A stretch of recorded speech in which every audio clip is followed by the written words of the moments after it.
Hello. Hi. Oh, I have double audio. Whoops. Ignore that. Hi. How's goes it? I'm Arrow. You probably know that.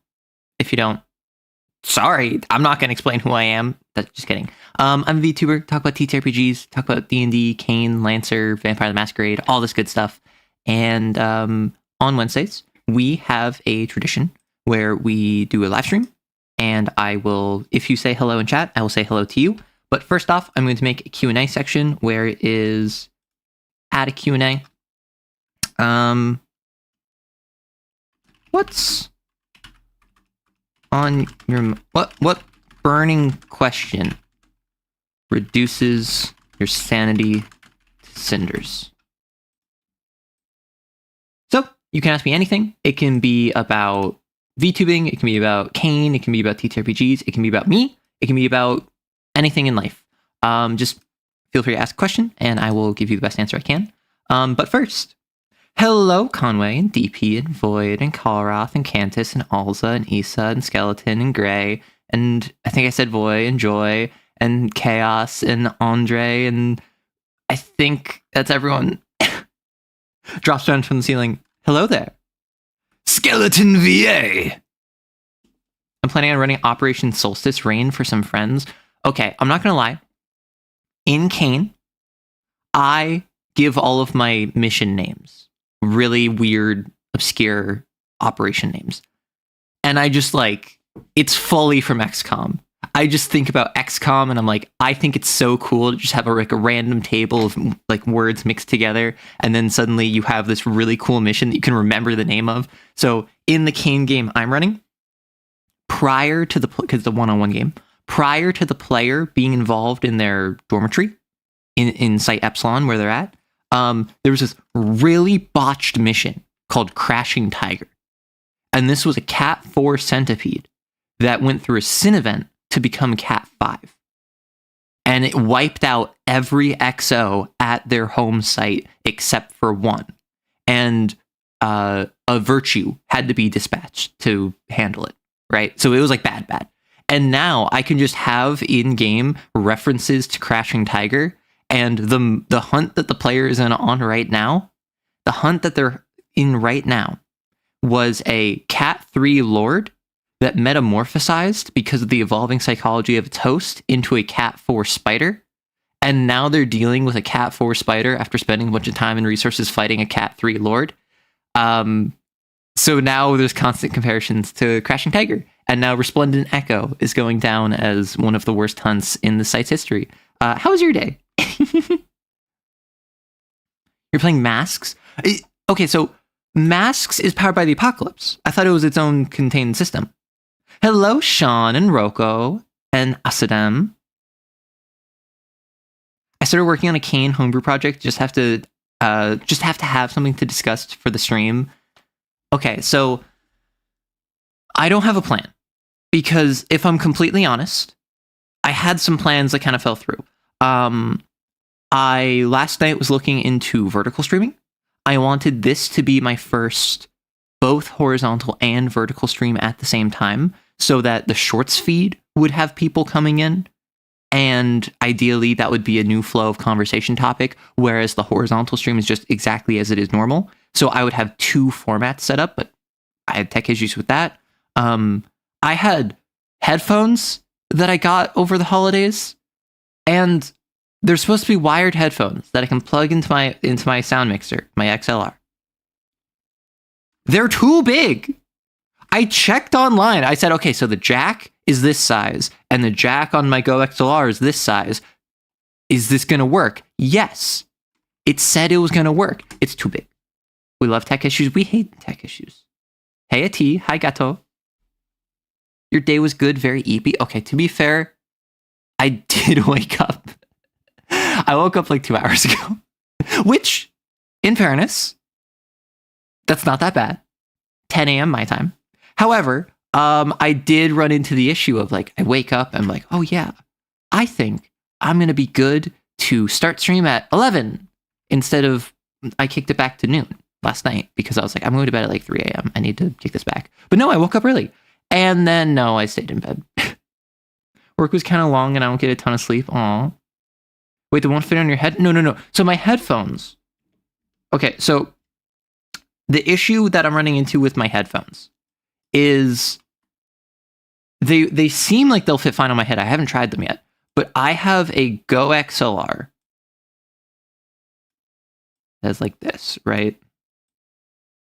But how do I draw dimensions? Why is that wrong?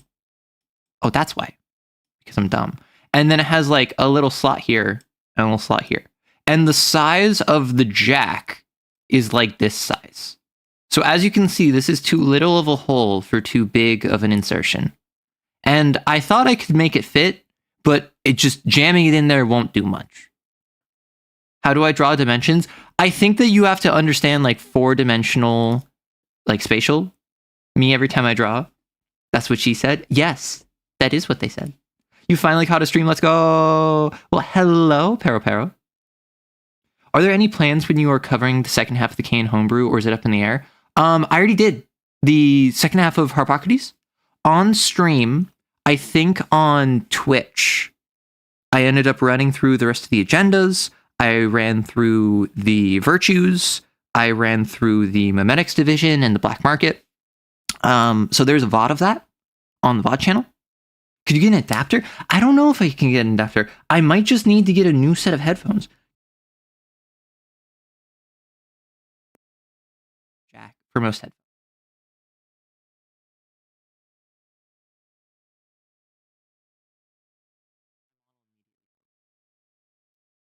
Oh, my entire tracking software crashed. Oh, it's just like dead. I mean, I guess that's not it just breaking. That's the entire program crashing. But today does not. Oh, my Go XLR is broken too. What the heck? Can you hear me? Am I still alive? Do I need to like communicate via Morse code by flickering on and off MS Paint? Do I need to like be a mute streamer where I just like I write everything and I'm like, oh, I can be arrow right. I'm very quiet. Oh no.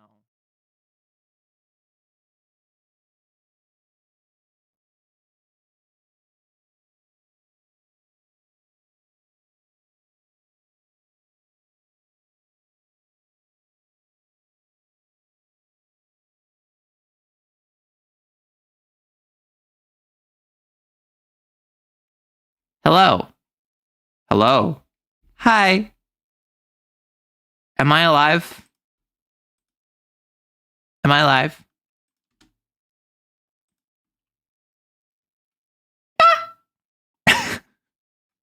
Sorry.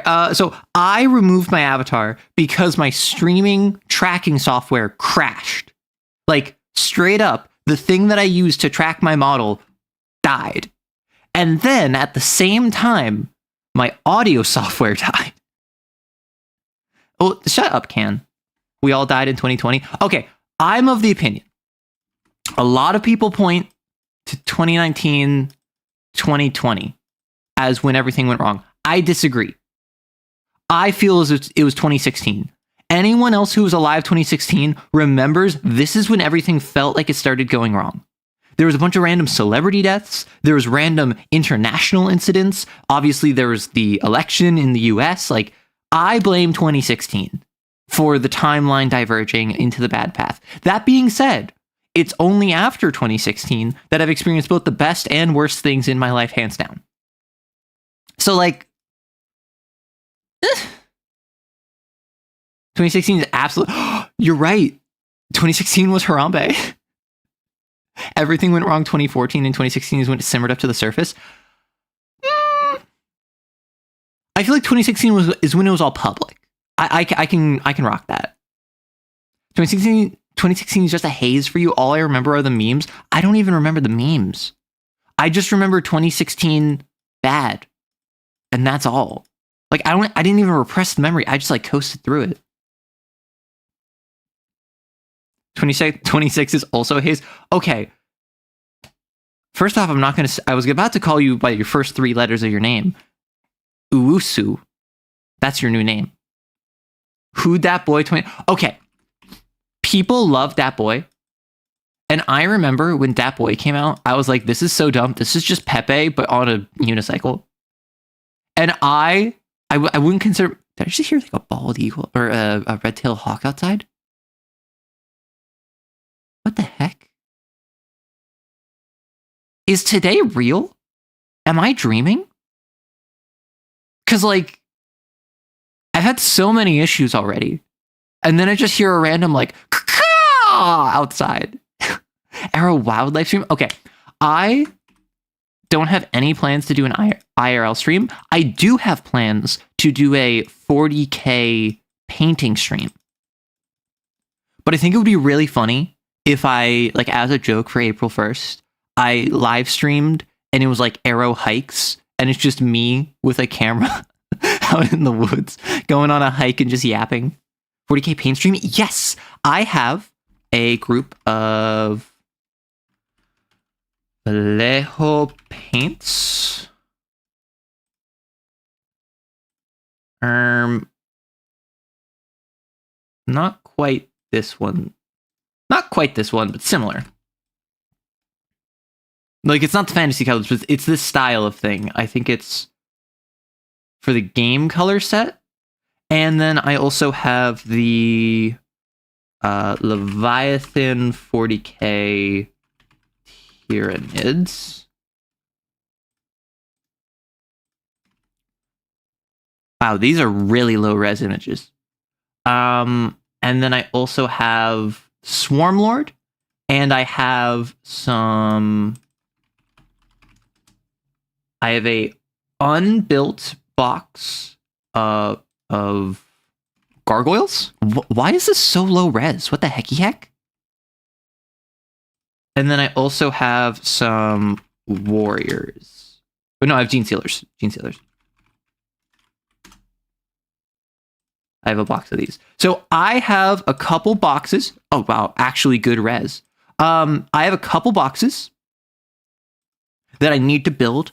I legitimately don't know what I need for that. I've heard that you need like clippers and you need like a sanding thing and you need glue. Like, does that come in the box? I don't have any of that. But with the painting, I have like a ton of models that I bought off a buddy that are all pre-primed, pre-assembled. So I can just hop in and I can paint a bunch of like Neurogons and Termagons and kind of use them as my test. And then I can go on to like the Psychophage, which is something that I don't really care about, but is a big model piece. The Screamer Killer, I actually really like substituting for other models. So I have more of an investment in that. But like, this is the sort of thing I can do, right? Don't forget the base coat I thought priming was the base coat. You have to build the minis. Yes. So in 40K, the way they do it is they sell you. I can literally grab this. 40K unassembled minis. They will send you a little thing like this. Eep. Don't judge me when I eep. And what you need to do is you need to, in order to assemble this, you need to cut and, or I suppose it would be more like you need to cut, cut, and cut, and cut. And then now you have the torso and the legs out. And then after you get the torso and the legs out, you need to cut and cut. And then now you have the right arm. And then you take the right arm and there's going to be, so you see how this has like a hole here? There's going to be a hole on the other side of this arm, on the inside of the shoulder, that you then have to put on here, often with glue. So then you glue it in place. And then you physically have to assemble it. And then you have to put this on a board, on a base. And then you have to prime it. And then you have to paint it and all of that stuff. So the bad thing about this is that it's really intimidating if you don't know how to do it. Case in point, me. If you're someone that doesn't do this regularly, it's really intimidating. However, if you're someone that does it regularly, it's often meditative, therapeutic. It's something you can do with your hands where you're like listening to a podcast or like listening to an audiobook. It is a Zen activity. Also, similarly, if you're good at it and you have a bunch of pieces, you can mix and match. Like, depending on how crazy you go, you could put like an orc arm here. You could put like an Eldari arm there. You could put a Chaos helm on a Loyalist. It is unreasonably expensive, which is why I don't feel comfortable advocating for you to 3D print the pieces, but I do know that there is a big community of 3D printers for 40K. Base coating is important because paint looks different when you put it on top of another paint. So my buddy's primed stuff is black, which is good because I'm going NIDS, and I'm of two minds. And for those of you who know 40K, give me your thoughts. Either I want to do Hive Fleet Kronos, which is already, it's black carapace with red flesh. Or I want to do a custom Hive Fleet where the lore is that it got basically compromised by the Alpha Legion, and the Alpha Legion is using these Tyranids as a line breaker. So they will send Tyranids to a location, and then they'll go in and do whatever Alpha Legion nonsense they have while Tyranids are invading, and then they'll just leave. And then they'll send another new target to the Hive Fleet. And basically, they're just holding a carrot on a stick in front of the Hive Fleet and leading it everywhere. So I want to give it Alpha Legion colors. My concern with the custom paint job is I don't have the skills to do that, and I'm really nervous I'm going to mess it up. 40K needs a 401K to get all the models. Oh my gosh. You prime black and slather paint on with a spoon? Oh my gosh. Hey, Londo. Might I suggest Hive Fleet Jormungandr? It's mostly black, but with gold yellow. That would fit my model. That would fit so well. So Jormungandr, remind me. So Jormungandr, for those of you who don't know, in 40K, Tyranids are space bugs. They are eldritch monsters. They're from beyond the galaxy, coming to our galaxy, eating planet by planet. They will literally devour an entire planet, everything but the crust. They will drink all of the water. They will consume all the atmosphere. They will eat every single microbacteria and then just leave. And each Hive Fleet is named after a mythological monster. So you have Hive Fleet Leviathan, Hive Fleet Behemoth, Hive Fleet Kraken, Hydra, and they also have Jormungandr. Is Jormungandr the one that's mostly like flyers and was seen first? Because all of them have like different lore to them. They come in different areas of the galaxy. For instance, the reason I like Hive Fleet Kronos is because Tyranids, as I mentioned, they eat things. But demons, when you kill a demon, its body just kind of goes back to the warp. It goes back to the hell equivalent of the setting. So Hive Fleet Kronos, its entire job is it supports other Hive Fleets by going around and fighting chaos and killing demons for other Hive Fleets. Because when you fight demons, you have a net loss of biomass. Demons will kill you. They will infect you. They will burn you. And then you kill the demons, but now you can't eat the demons. So if you lost 1,000 kilos of biomass, let's say, 1,000 units of biomass fighting the demons, you gain 0. You're at a net loss of 1,000. Meanwhile, fighting the Imperium, fighting squishy humans, you might lose 10,000 units of biomass, but you gain 100,000. So it ends up being a much better trade-off than normal. So with Kronos, they go around and they fight demons and they lose biomass because they're fighting demons. But other Hive Fleets will go to a planet, destroy all the defenses, and then leave. So Kronos can come by and grab a snack. Kronos symbiotically works with other Hive Fleets to solve a problem for them. And then because they're so weak, they can't get their own biomass on top of that, other Hive Fleets hand it to them on a silver platter. They basically like outsource demon hunting to a different Hive Fleet, and then their payment is making their job easier, which I think is so cool. In case you didn't know, Death to the False Emperor, I'm Chaos build. For paint scheme, whatever one you choose, you can save a lot of work by having your primer be the base color of your model. Red primer for mainly red models. Yeah, so the models that I got, I have the Leviathan set, the NIDS Leviathan set from Buddy I bought them off of. He pre-assembled, pre-primed them black, which is why Kronos would actually be easier. However, I could also just have them be black primed, and then do like a Alpha Legion one. Jormungandr is best known for the burrowing creatures. Okay, burrowing creatures are cool. They don't attract me in the tabletop, because I played the tabletop a little bit. I haven't played in like, oh my gosh, in like a year and a half.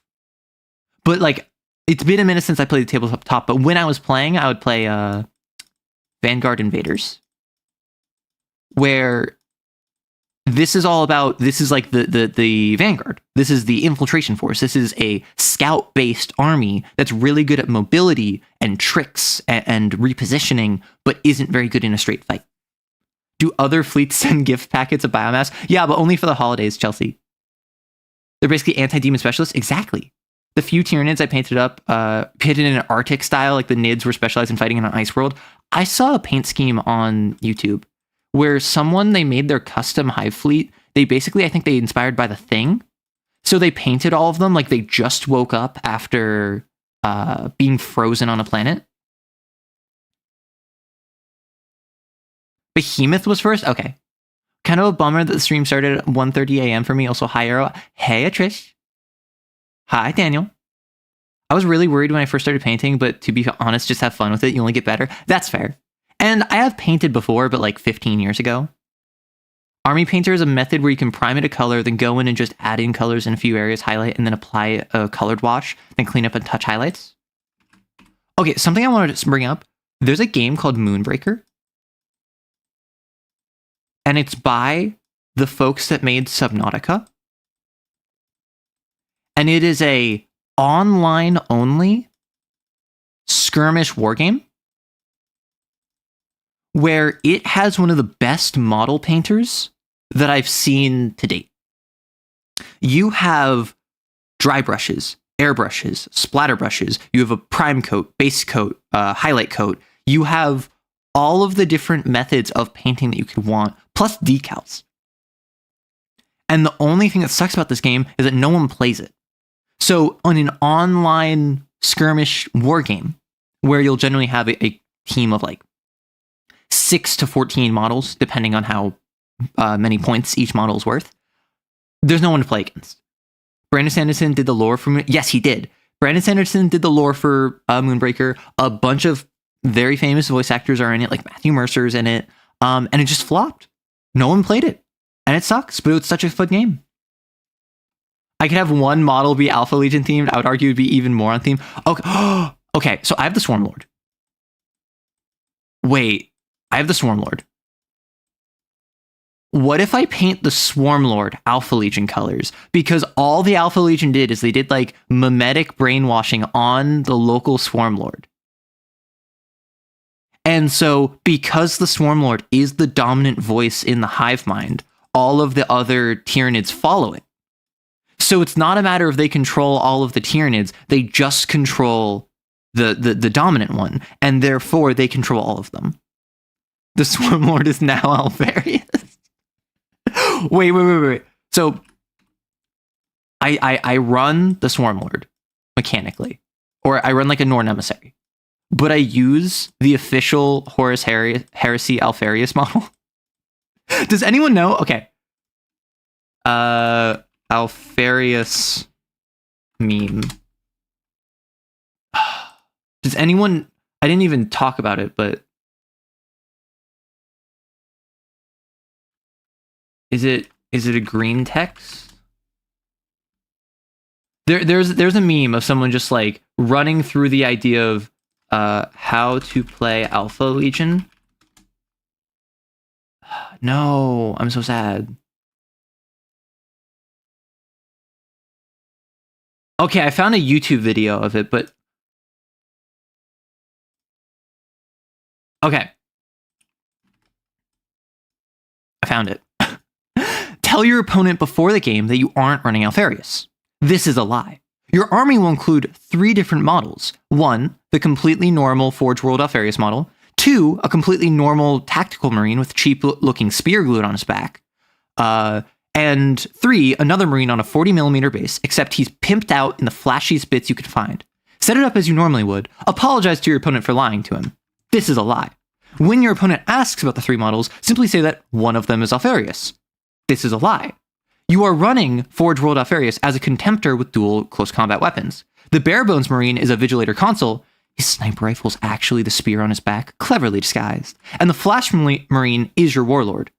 None of them are Alfarius. You were actually telling the truth the whole time. This is a lie. You did bring Alfarius, hidden inside a tactical squad that humps an objective in the back all game. Do not reveal him no matter what. And that's how you play Alpha Legion. That's how you play Alpha Legion lore accurate.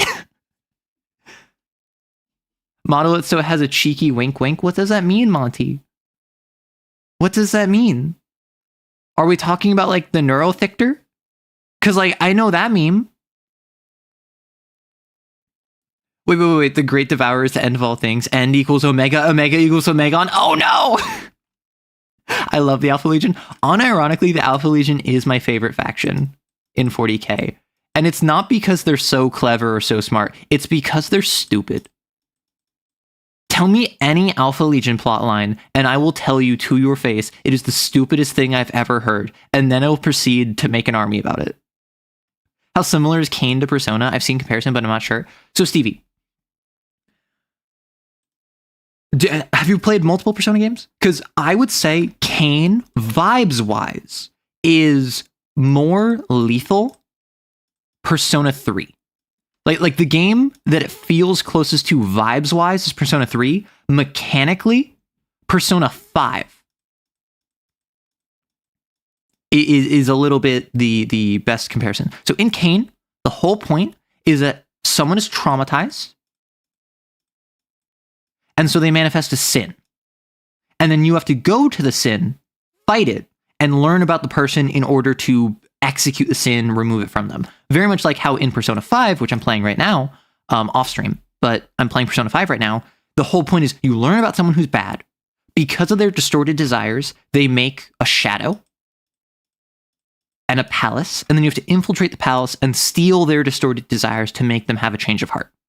Basically, this is just optimistic, this is pessimistic. The main difference, I would say, and then with Persona 3, it's you're going around executing shadows in the time between days, an hour that does not exist within the normal flow of time, to stop the impending apocalypse. Vibes-wise, CAIN is very Persona 3. But mechanically, it's closer to Persona 5. And the investigation aspect of being like a bunch of kids investigating does kind of line up with Persona 4. So it is very Persona coded, but I would say it's more, based on what I've heard, it's Catholic JJK. If someone can confirm or deny, because I've never watched or consumed JJK, I've just heard apparently this is a very good descriptor of it. I describe it as SCP plus Chainsaw Man. Thank you for explaining CAIN. I've seen some of your shorts on the subject, but I didn't know what the premise was. Yeah. In every single short on CAIN, because I understand it's not a very popular system, I give a brief primer on it. I mention how your exorcists get to execute sins that are based off of trauma and your psychic death soldiers. And I don't think anyone reads those, because I've had multiple people be like, is this World of Darkness? What setting is this? And then I'm like, my guy, I made a pinned comment. As someone familiar with JJK, it's accurate. I don't know if I would call it Catholic JJK. It's got more Chainsaw Man. Well, okay, so I, as someone that knows SCP and Chainsaw Man and Persona, I would say it is you are playing Chainsaw Man, but your boss is the SCP Foundation, and the way that you have to beat the opponent is by Persona 5ing it.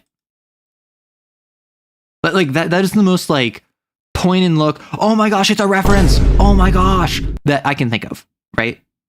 CAIN's heavily inspired by JJK, SCP, and Chainsaw Man. Yeah. I mean, those are all listed as it's shown in battle manga, right?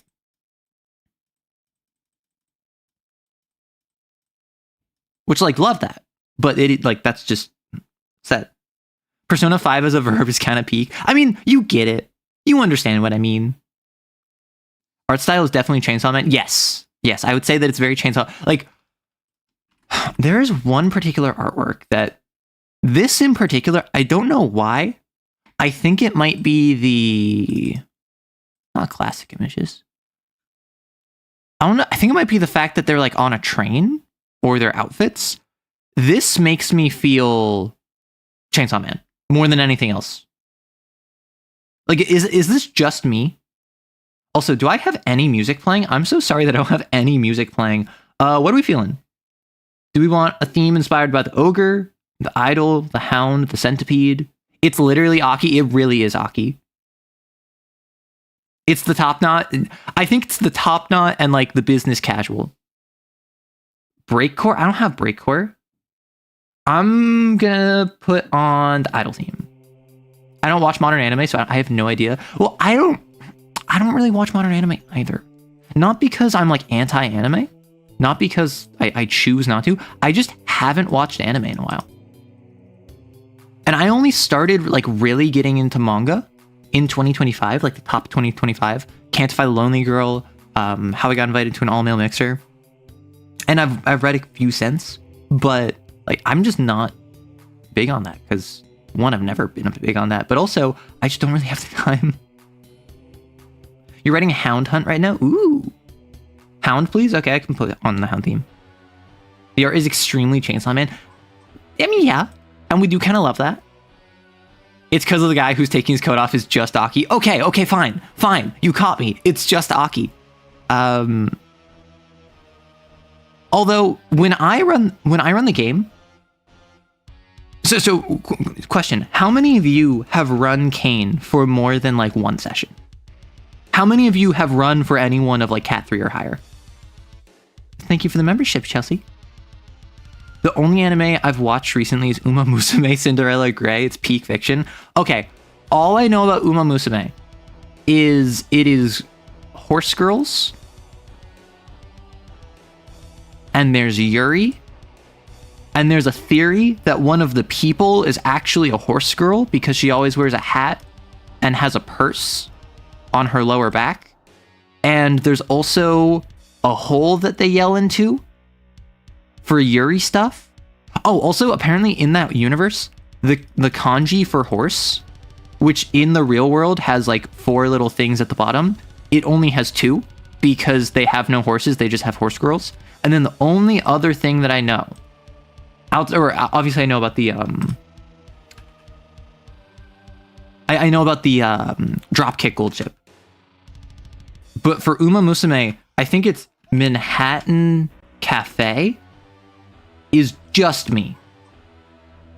It's just me, but horse girl. Like,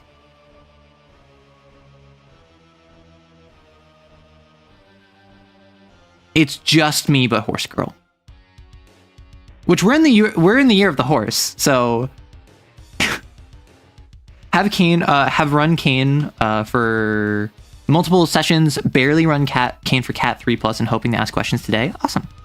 I'm only done up to Cat 1, took 2 sessions to get it done, but I'm ready for taking a debrief. Awesome. Like, listen, if I could look like this, I mean, I don't really care about the horse ears, but like the fit, holy heck. How much for Arrow Horse? What do you mean how much? Do you mean like, are you talking, can you pull for me in Uma Musume? Are you saying how much for me to get a horse arrow, like a horse girl Uma Musume model? You can't just ask how much with no context. This is just me, but horse girl. It's mainly stylistic due to art style, but CAIN reminds me of the manga Blame. What is Blame? Trench coat with pockets. You're so right. I didn't even realize it's trench coat. And then also like the petticoat underneath with the thigh highs. Like, unironically, this is such a cute outfit. I think it's a little loud for me, personally. I am someone that very much, I prefer minimalism. I prefer not standing out. So like this tie, I think personally, lose the stars. Right? I think lose the stars, personally. I think this is a little much for me, personally. I think it looks good. I can appreciate the aesthetic of it. I don't think I could pull that off. But aside from that, like, yeah, I would wear this. The fit goes so hard, exactly. my convention Savage Worlds game is coming up next Friday. Getting a bit nervous, but hopefully I can make it work. Okay, Savage Worlds, I've heard basically nothing but good things about. Because that's the one where you get bennies from, right? Arrow and Fire Emblem 3 Houses. I haven't played 3 Houses. Funny enough, Fire Emblem is one of those series that I've heard people complain about the new games, because obviously everyone's going to complain about new stuff in an old series. Overwhelmingly, I feel like new Fire Emblem is pretty well regarded. Like, obviously, Radiant Dawn, Path of Radiance, the GBA games, even Awakening are all considered like classics. What is... Wait, is that an Uma Musume arrow? Yes, it is. Blame is actually peak. You'd love it. If you love megastructure and architecture and liminal spaces and nonlinear storytelling, you'll love Blame. I do kind of love those things. Dropship, Gold Ship. Gold Ship is the name of the horse. Yeah, so there's a gif of, I think it's when she wins a race.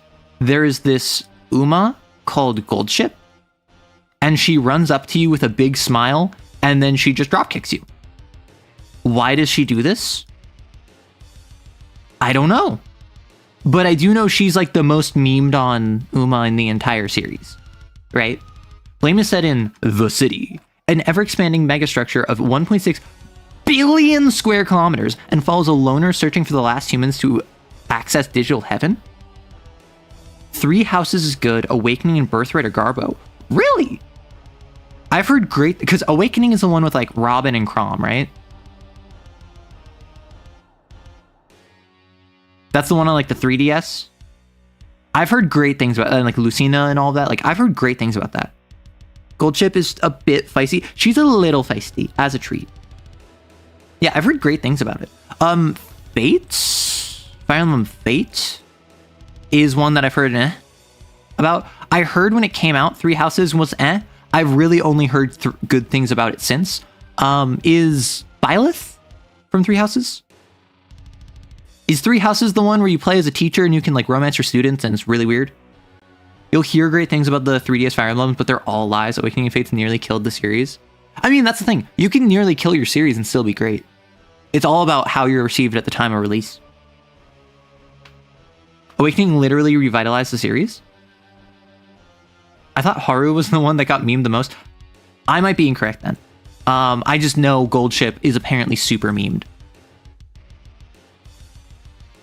Many of the horses... Yes. So in Uma Musume, I think literally all of them, it might just be most, but I think it's all of them, are named after real, actual resources. Which is why there's that one horse, there's that one Uma, who like constantly loses and really sucks, but everyone loves her, because that's based off of a real racehorse that has like an 0-23 record that died like 6 months ago. Was that Haru?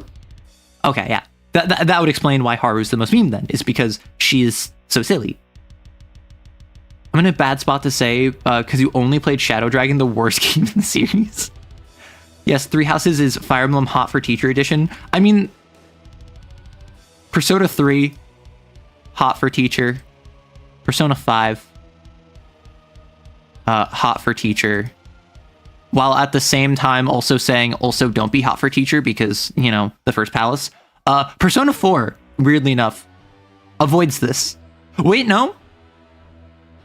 Okay, so what Persona did? In Persona 3, there's a social link that I won't spoil which one, where you accidentally, without realizing, romance your teacher. Like you're talking to someone anonymously, and you accidentally romance, like get them to like start falling for you, and then they reveal that they're a teacher, and they name drop you as someone they're interested in, to you thinking they're talking to their friend. In Persona 4, there's this one teacher who's really weirdly, like, you know? And she constantly makes passes at you, and the characters all point out how weird and creepy it is. So from a meta perspective, it is she is being a weirdo within the fiction. And then there's a point where you accidentally wind up like in her room at a hotel or something, and she's just like, oh, boys, I can't, like there would be a scandal if this breaks out, but don't tell anyone what happens in here. Come to me. And then everyone runs away and screams or whatever. But like, it's really weird. But she's portrayed as being the weirdo. So that's like, yeah. Also has the nurse. The nurse, I'm not going to get into the nurse. I'm talking about teachers right now. And then Persona 5, as far as I'm aware, you can literally just straight up romance your homeroom teacher. I'm currently playing Persona 5. I'm on the second palace. You can romance your homeroom teacher, while at the same time, there's a major plot point about how a different teacher who is currently making advances on his students is a bad guy and should be punished and is like evil for that. But if you are pursuing your teacher, it's okay. Which, like, in fairness, he did a lot and he was very bad. That is correct. However, just because you're like interested does not make it okay. Protagonist-centered morality, literally. Persona 4 has its own stupidity, but at least that's not one of them. Persona 5's teacher stuff is so garbo. In my opinion, it doesn't pass the sniff test if they criticize a gross thing while doing the gross thing. That is something that I think a lot of series fall into, but Persona in particular. For instance, minor spoilers for the second palace. There is a plot point where one of the main characters, like a guy approaches her and like, hey, like you're just absolutely so beautiful and like you're so wonderful. I'm a painter. Can I make a portrait of you? And because he has ties to someone that they think might be in need of a change of heart, that they might be another target, they agree. He tries painting her. He's like, this isn't working. Don't worry. I'll just make a nude portrait of you. And she expresses, no, I don't want that. And then he threatens to call the police on her friends if she doesn't do it for him. And then her and her friends are all like, okay, that's bad. He should not be doing this. You should not have to have a nude portrait. And then there's like a 20-minute section where the entire joke is that she's being forced into going to a nude painting modeling gig in order to be like a honeypot to distract this dude so that they can like get information on the other guy. And it's played where she's speaking in innuendo and making a lot of like sussy lewd comments that are innocent at their face, but the way she says it and the context is meant to evoke the idea of like them sleeping together. And it's really weird, particularly given by the fact that she was a victim of that bad teacher that I mentioned before, who was actively like advancing on his student and like had a position of power over her, which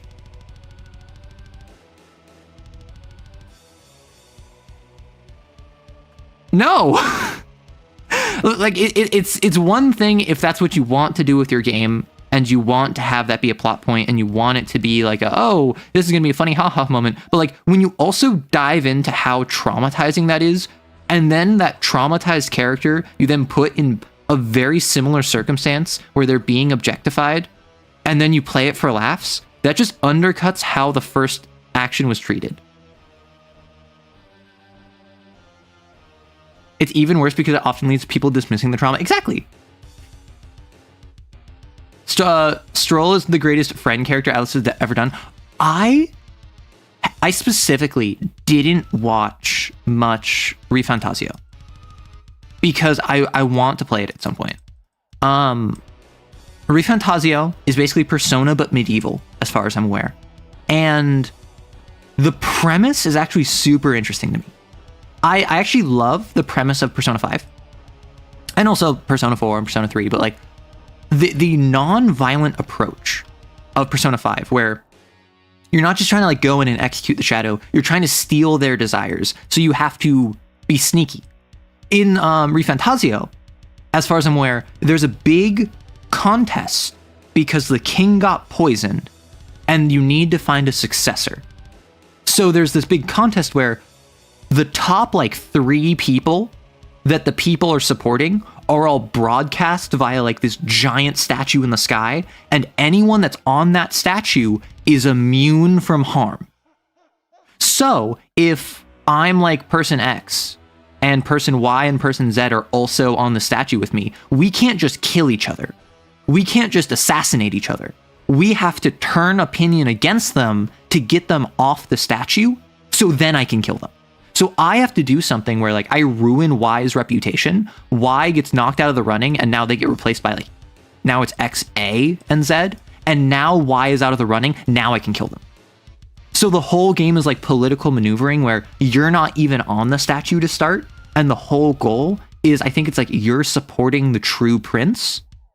So you're trying to get yourself on this area so that you can get to like guy number X who's on it and like has been on it since like day one to get him off so you can kill him.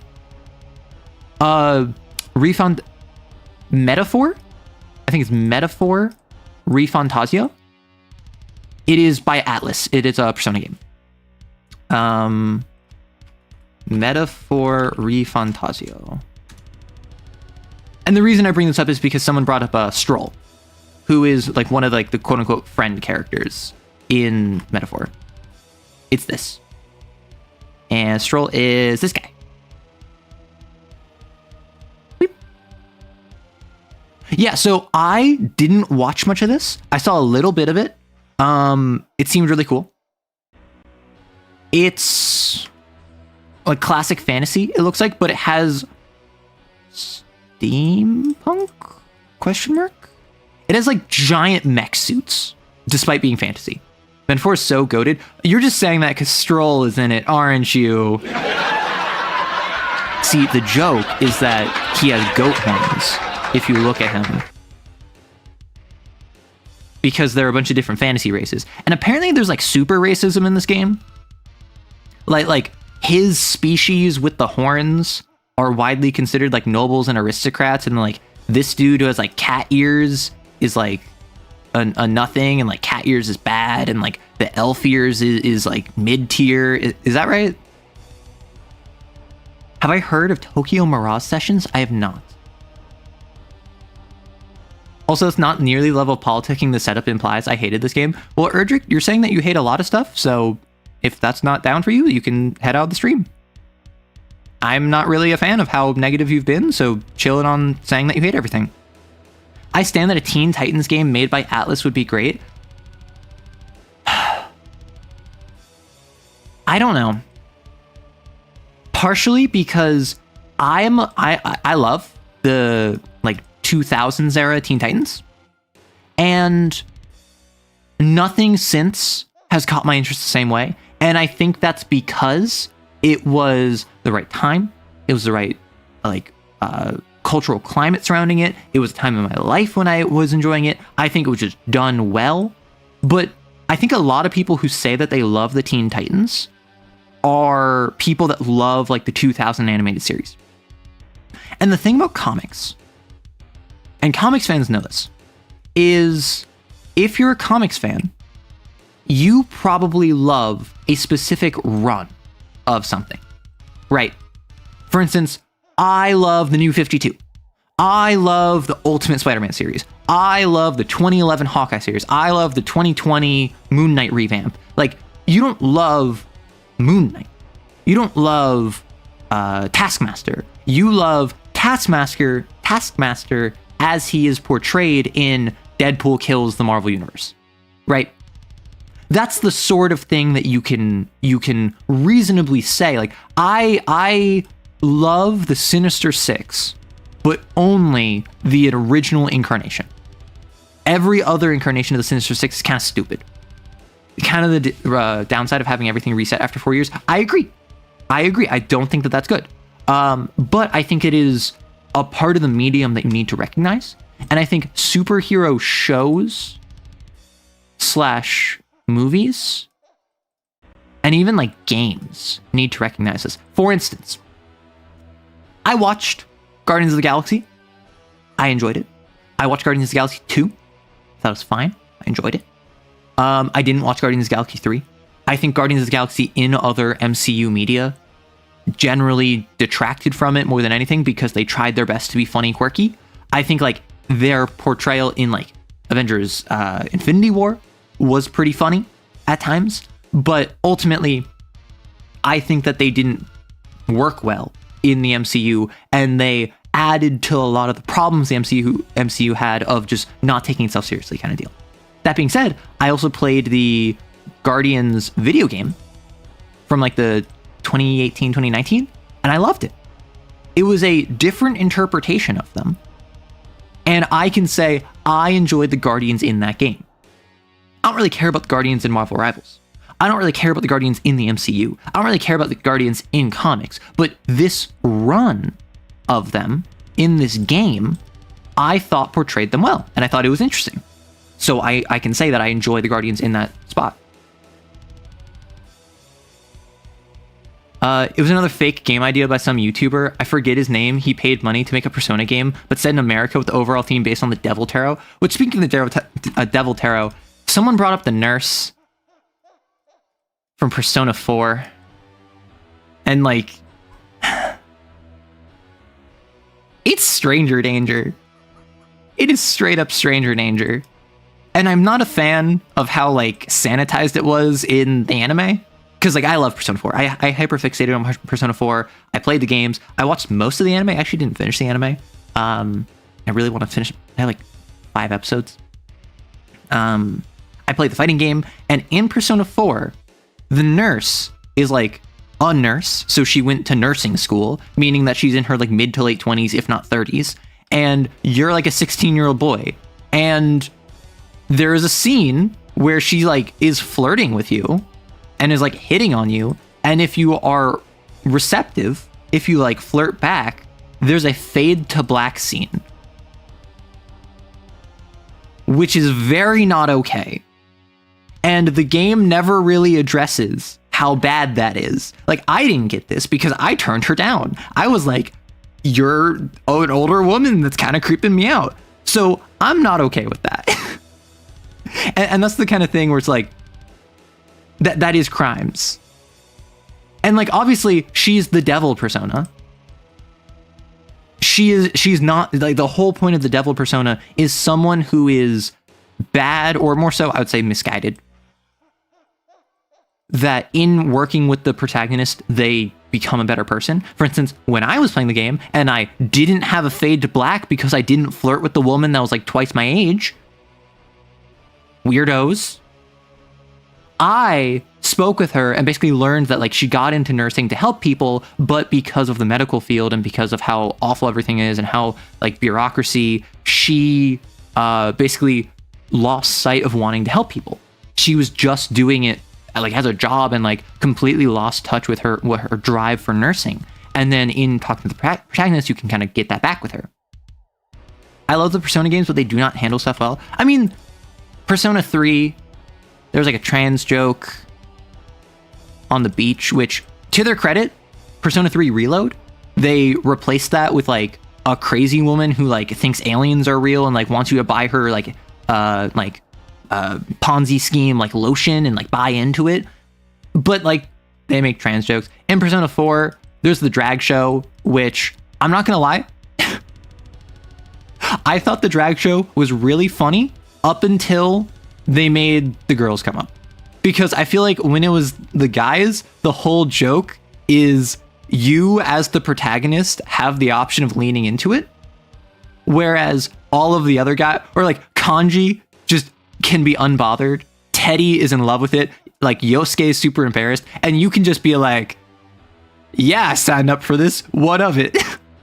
Such a Chad. But then with the girls, it's all about like, oh, look how pretty they are. Look how like attractive they are. Look at like, let's put these high schoolers in swimsuits and oogle them. Like, it was a difference. Like one was meant for comedy. One was meant for like attraction. Not a fan, personally. And then in Persona 5, I haven't gotten far enough, but like this stuff with On has really just like, because On is a victim of a teacher trying to like making advances on her, harassing her, literally trying to get her to sleep with him.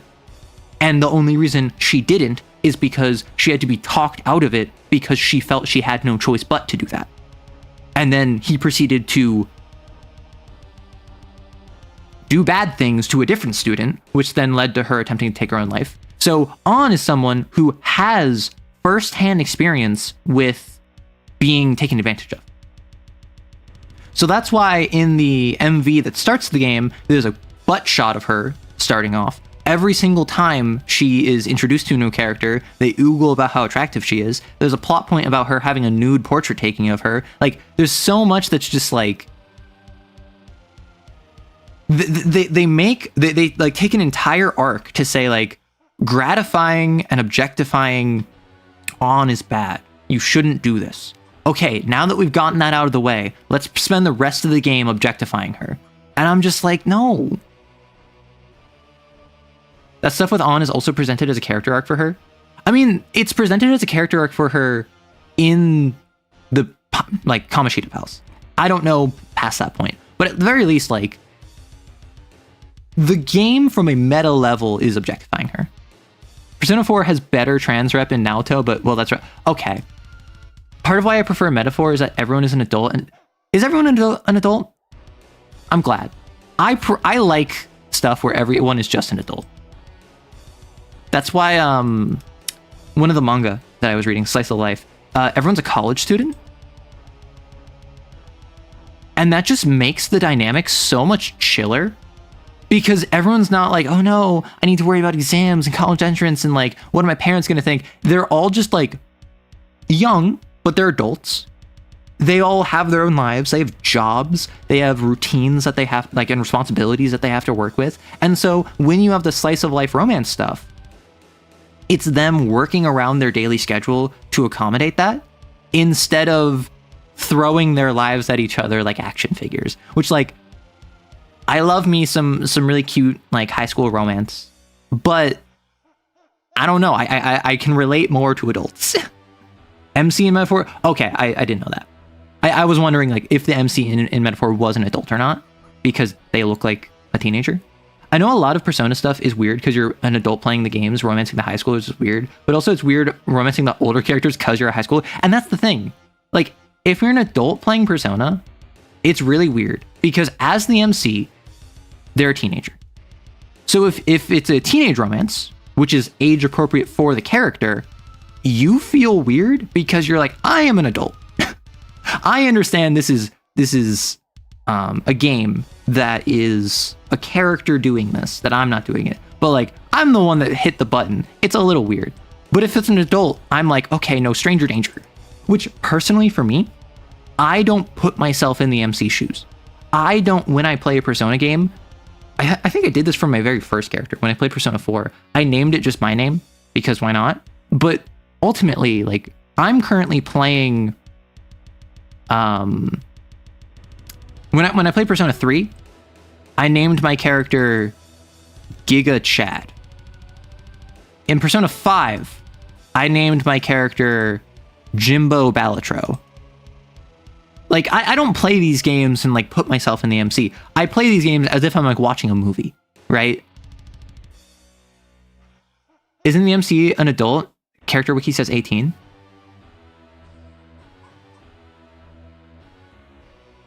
I mean, 18 is just an adult. Like, there's nothing weird about that. I'm going to be starting a CAIN game soon where the characters are in a division functioning in a blind spot for CAIN and doing so under the guise of college students. Dan to Dan vibes except college. Ultimately, I really loved Dan to Dan, but it was always weirded out by the high school dynamic. I don't know enough about Dan to Dan. Well, yeah, so like an 18-year-old is... When I look at an 18-year-old, I look at a baby. I see a child. However, that is like an adult. And I think it's infantilizing to act otherwise. I'm not going to act as if you're like 18, 20, 22, that you have the ability to take care of yourself on the same level as someone who's 30, 40, 50. But at the same time, I'm not going to treat you like you're like a 12-year-old. But yeah, so... Wait, what was it? Wait, I just lost it. I mean, the problem is P4 people seeing the MC as a self-insert world revolves around character. I mean, most JRPGs do that. Part of why I love the Persona games, but they do not tackle that stuff well. Part of why I prefer Metaphor is that everyone is an adult. Persona 4 has better trans rep in Naoto. Okay. I've talked about this before. I'm very scared for P4R, Persona 4 Revival. coming out 2027. It's going to do one of two things. Kanji is going to be gay, and Naoto is going to be trans.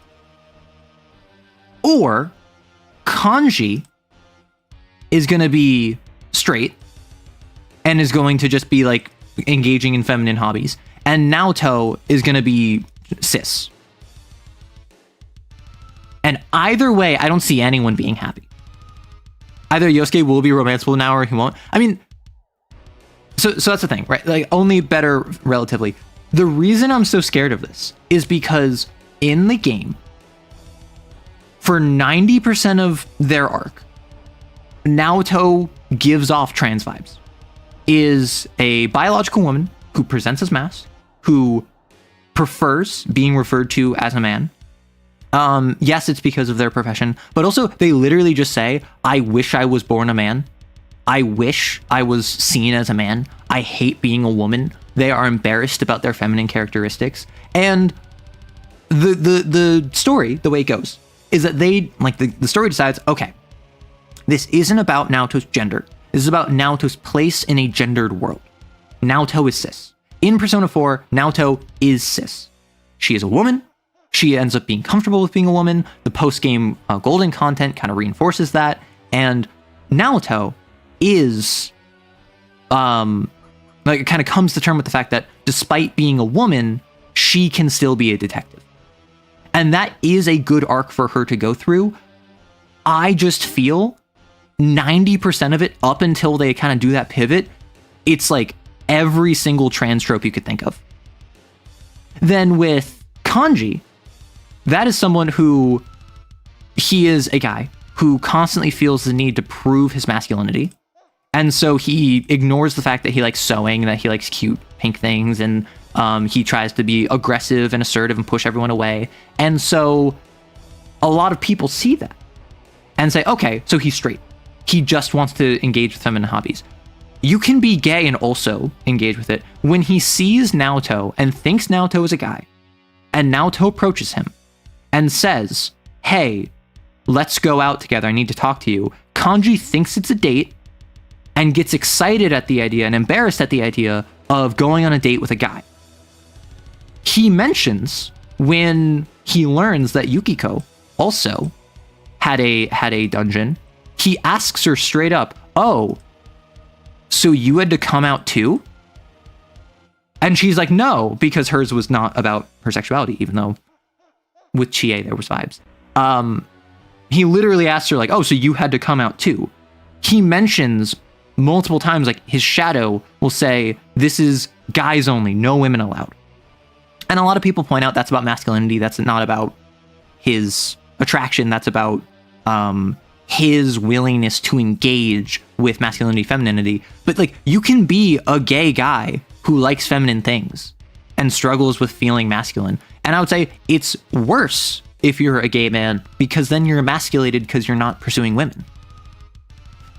Reminder that Japan is not really that progressive socially, or at least the 2000s weren't. So that's the thing. All of this was in like 2008, which is why it's so crazy that they went as hard as they did with Kanji. And with Naoto, I think it was an accident. I legitimately think with Naoto, if you are trans, you will probably see trans rep in Naoto, but I don't think they're intending Naoto to be trans. I would put money that the actual devs of the game wanted Kanji to be gay. Because even like the voice actors on the English side said, like, I think it was Troy Baker. Troy Baker's like, yeah, Kanji's gay. The internal team was operating off the assumption that he is a homosexual man. You said CAIN needs trash moms. I did say that, and now we're talking Persona. Wow, that's so trans. I mean, it is very trans, but, and the reason I'm scared about this is because I can see them saying, okay, it's been 20 years. We know that, like, a lot of people see Naoto as trans, and we know that a lot of, like, we already set up Kanji being gay, but a lot of people are like not seeing it as explicit. I could see them like making some changes to make it more explicit. Both of these. I could also see it being that they pull back and they're like, actually, we don't want to deal with that. We want to remove ambiguity and ensure that everyone knows that they're all straight cis and everything is cishet. Which, like, Persona 4 is a very queer game. Even if the characters all give off vibes. The main character in Yosuke, Kanji and Naoto being a gay man and a trans man. Chie and Yukiko, Teddy in his entire being. Like, even if none of them are actually canonically queer, but like gay, there's queerness in their friend group. Like, they are the average queer friend group. So I feel as though a lot of people are going to get really mad at the game if they don't dive into that. And I feel like a lot of people are going to get more mad if they do dive into that. And I think the realistic answer is going to change as little as possible. But the modern discourse in 2027 is going to act as if some major change was, and that Persona went woke, or Persona was like removing queerness from the game. Oh yeah, Arrow should be streaming right now, jump scared by Persona 4 discourse. Yeah. Teddy's whole thing is that he doesn't really fit in the world, or am I wrong? Okay, so Teddy doesn't fit in the world, doesn't have his memories, learns what he is. I'm not going to spoil that. But he has a human form. And when I see Teddy, Persona 4, Teddy, human. When I see Teddy, my unironic reaction is, I want that twink obliterated. Not in the hanky-panky way, in the, I want him dead. I hate Teddy. Teddy is the worst thing about Persona 4, by far. I would rather they remove Teddy from the game and keep in the really creepy, weird stuff with like the nurse and the drag show, than remove that stuff and give Teddy more screen time. That's a nonchalant twink. This is a very chalant twink. I don't know what you're talking about. Maybe it's a very reasonable assumption. Doesn't necessarily require foresight. I mean, I'm not saying that it's like some hot take that no one else has thought of before, but like, I love Persona 4, and I'm really not excited for the remake to come out. And the only thing people talk about is how it went woke, or how they're erasing queer history, or like they're removing queer content. Like, that's going to be the only conversation people talk about it, is my concern. I've not played P4, but all of my friends that have want Teddy dead. Okay, so Teddy fills the role of the mascot character. And also, he fills the role of being that kind of like pervert character who like constantly make passes at everyone. So you have this weird combination where he is constantly pathetic because he's the mascot character, and he is constantly like annoying because he's the mascot character. For whatever reason, Japanese media really enjoys the trope of a really annoying, pathetic, incompetent sidekick mascot character who their one redeeming character trait is that they're cute. And then you have him as like a pervert, so he's really uncomfortable. And none of the other characters like it. Because like in media, you can have a mascot character who's incompetent, but people like in universe. But in universe, no one likes him because he's a pervert. So you have this weird thing where literally the only reason Teddy's kept around is because the investigation team is so nice. I have a problem where I don't like Teddy, but I do really care about Sam Riegel as a voice actor. Exactly, like Sam Riegel, like Teddy's voice work makes me want to punch him in the face, which is props to Sam Riegel. Because I've heard Sam Riegel in many different things. Obviously, I watch Critical Role. I've heard him in other works, particularly a lot of anime and JRPGs and stuff. The fact that his voice is so annoying that it just makes me want to like, cute aggression? Have you ever had that, but for someone that like isn't really annoying? I think that's just normal aggression. It makes me want to throttle Teddy. Also serves to shield him from the skeeviness by being cute and naive, yeah. And that's why I love the Persona 2 duology. There's no annoying mascot character. Okay, I have a hot take. I have a Persona hot take. And I think this might actually be a hotter take than anything I've talked about with like the Devil Arcana Nurse, or the queerness, or the different like themes without all of them. I think Morgana is fine.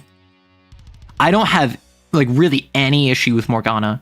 Maybe it's because I like fought in the trenches and I dealt with Teddy for the longest time.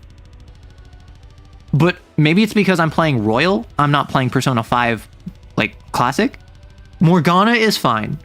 I don't care that he constantly tells me that I can't go outside, because that's just the JRPG and he's just the voice of that. I recognize that's a Persona thing, not a Morgana thing. And I think it's because I've played other Persona games that I don't have I have the context to know a lot of what makes him annoying is just Persona-isms, not Morgana-isms. Why are we hating on Teddy? We're hating on Teddy because he deserves hatred. You're endeared to Morgana by virtue of him being an actual cat in the non-palace world. Well, so Morgana fulfills the role of that mascot, like I said before. And oddly enough, he also fulfills the role of the pathetic best friend character, which I thought at first was going to be Ryuji. I thought Ryuji was going to be the best, like the pathetic best friend, like the Yosuke, the Junpei. But no, it's Morgana, the one who is constantly like obsessed with women, and like not quite in a pervert way, like with Teddy, but just kind of like in a, he just can't get a W, and the game constantly makes him the butt of the joke. Like Ryuji is stupid, and gets, and he takes the niche of like the stupid one, the stupid strong one. But Morgana, as the mascot character and also the best friend, has this weird thing where he's constantly taking L's. He's constantly proving how cool you are by how uncool he is. But because he's the mascot, and because he is the van, like the bus, and also your navigator, at least for now, and like he actually understands how palaces work and can give you exposition, he's much less annoying than I thought he would be.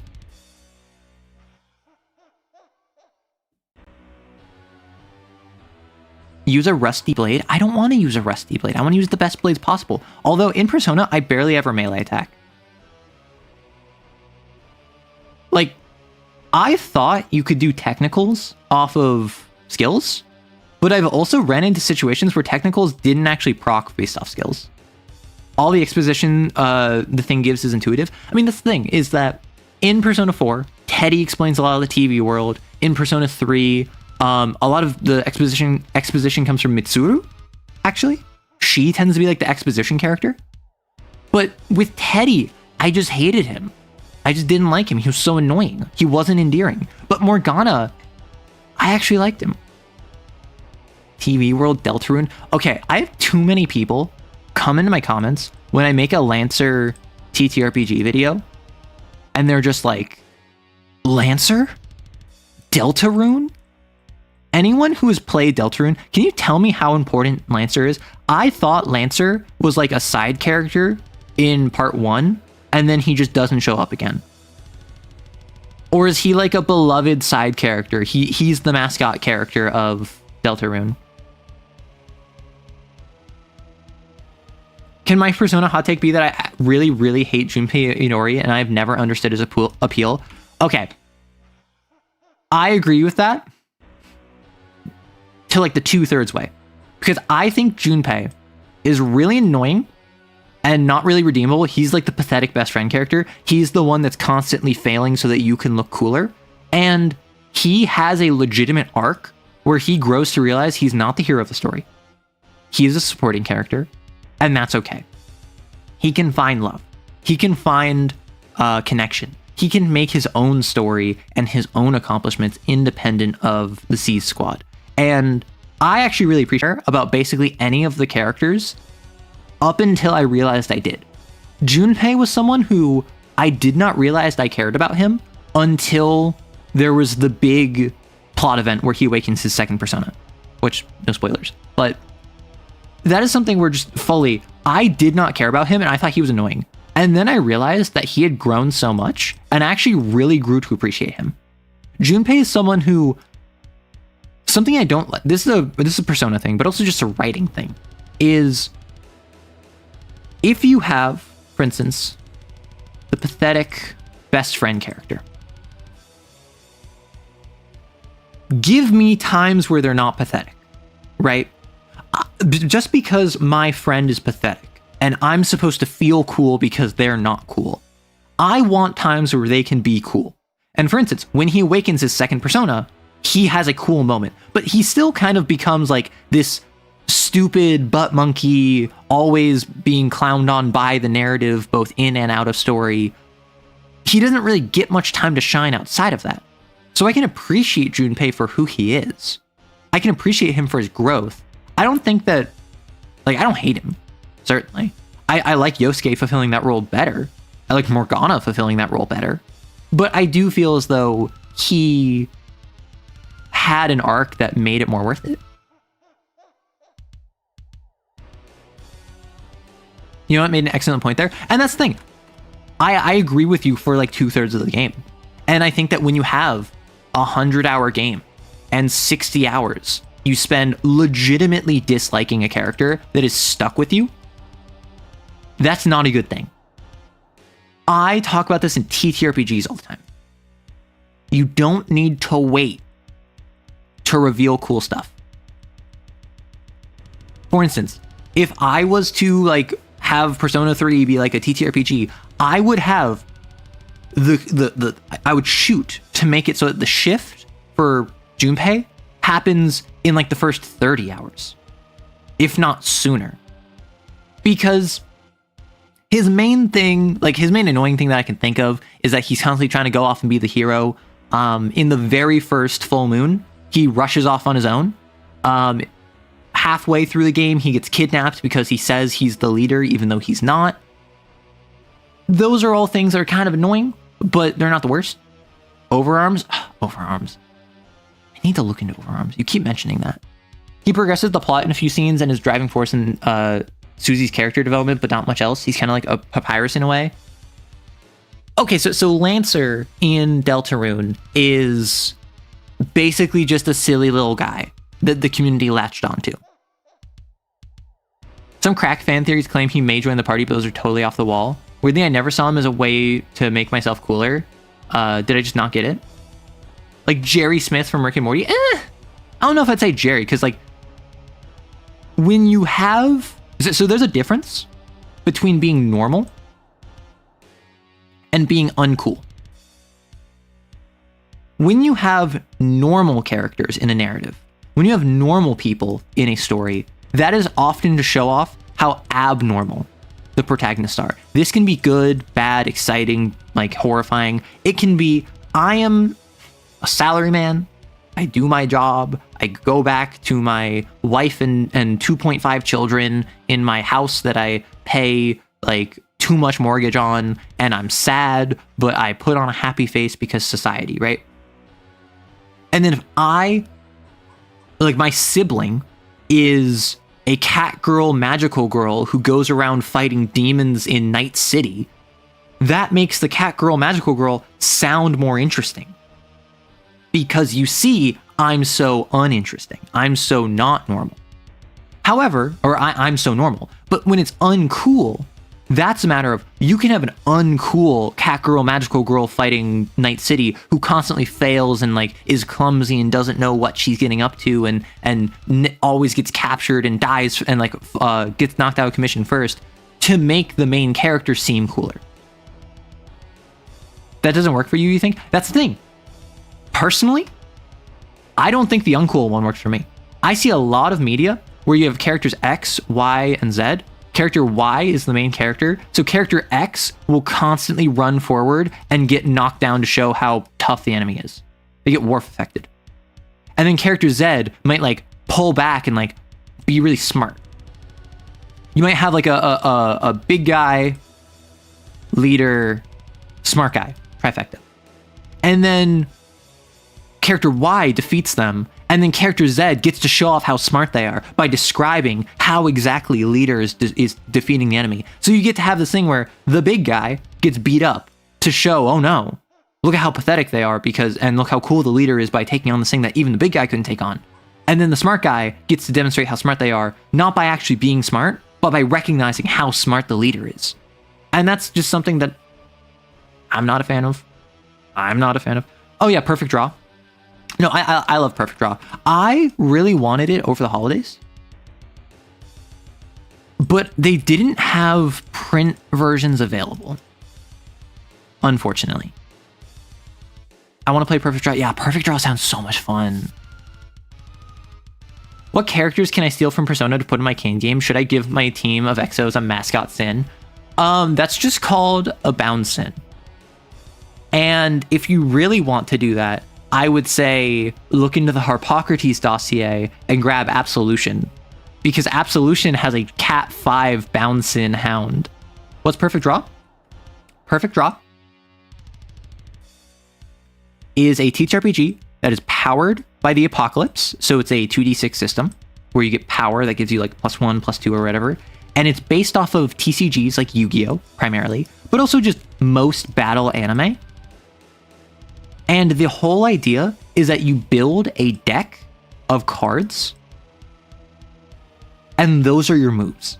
So as you're rolling and taking actions, you also have cards of a deck of like, it's like 6 cards, right? It's not a huge deck. It's like you make 4 to 6 cards, in addition to quote unquote staples that you have, which you can always access. And these staples are stuff like I think it's a really good system, because the staples allow you to have a Beaver Warrior or a Celtic Guardian or a Silverfang, or like what's the wolf from Yu-Gi-Oh? Or like a Giant Soldier of Stone, right? These trump cards that aren't actually good, but allow you to kind of fill your deck. You can just play summon minion, and I decide that I summon Celtic Guardian. Silverfang, thank you. And so the thing that's really cool about it is that you're building your deck of cards. So you get one card that's your ace. And your ace is your like go-to card. It's your Dark Magician. It's your Blue Eyes White Dragon. It's the card that it's your Red Eyes Black Dragon. It is your main card that maybe the deck isn't built around, but it's certainly the card that you're most well known for playing. And in building it, all of the cards are... Can you remind me of the terms? I think it's weak, average, strong? There's like 3 rankings, and these are power levels. So average will beat weak, strong will beat average, and if anything is tied, it's a roll-off to see who wins. But the weaker the card, the more points it has, that in card creation, you can add more abilities. So if I have a weak monster, that might get me 3 abilities I can give to it. Whereas a strong monster only gets 1 ability. Weak, normal, strong. Okay, awesome. So the idea being is that your ace, no matter what you choose, you get +1 point. So if it's a weak monster, it might get 4 points, but if my ace is a weak monster, it gets 5 points. So my ace, my main card that I'm known for playing, might be a really weak monster, but it has some crazy effect like every single time I take damage, you take an equal amount of damage, and then I heal 1, right? That would be a super powerful ability. But because it's a weak monster, you can just kill my monster easily. So maybe my entire deck is built around the idea of I'm going to play my ace. And everything else in my deck is about protecting my super weak monster. So anytime you deal damage to me, I just deal Thorns damage back to you and then heal myself. So no matter what, I will always win any trade you do with me. And then maybe I have cards in my deck that deals 1 damage to myself, so I can draw cards. But then because I dealt damage to myself, I deal damage to you and then heal myself for 1. So I actually just got to draw cards and deal damage to you for free. Yeah, so weak monsters is 3, normal is 2, strong is 0. And then there's also items, or what are they like? Are they just items? Equipment?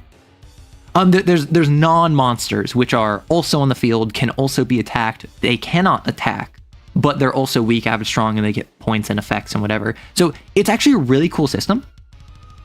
Item is the term, but it can also represent locations. This is Perfect Draw. Is a TTRPG that's on itch.io.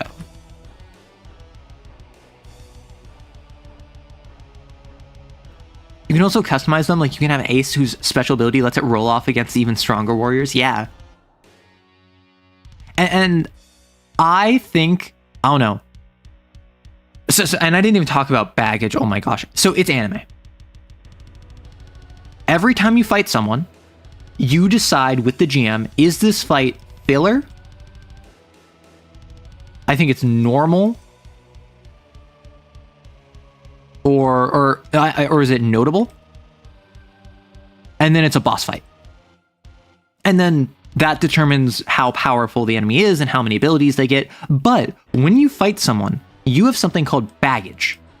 This represents baggage that your character has. This is emotional strain your character has. This is, my brother went missing, but before he did, he gave me this card, and now I need to win nationals with this card so I can find my brother, and he'll see me when I'm number 1. Or like my father died, but before he died, he told me to never look into Black Mesa security company, and now I've spent my entire life investigating them because I know he was telling me that not to protect me, but because he was scared. And then like it's baggage your character has. And in role-playing, baggage is a negative. It subtracts from your rolls. But in a fight, in a duel, you get more actions the more baggage is on the line. If I'm fighting someone to win nationals, and I have this like baggage that I need to win nationals so that I can be on the camera and I can show my brother the card he gave me so I can finally reconnect with him, I get mechanical bonuses in the duel because I'm like, brother, Onisan, I need to do this for you. Heart of the cards! And then like I get special action because of it. Is there an opposite, stuff that's bad for duelists but good for roleplay? There's certain abilities that are like only roleplay. There are certain abilities that are only duelists. Like your playbook, like what archetype you play, does have an impact. I don't think there's anything that's the opposite. I don't think there's anything that you choose that gives you negatives in a duel. That's like an actual plot point from GX, I think.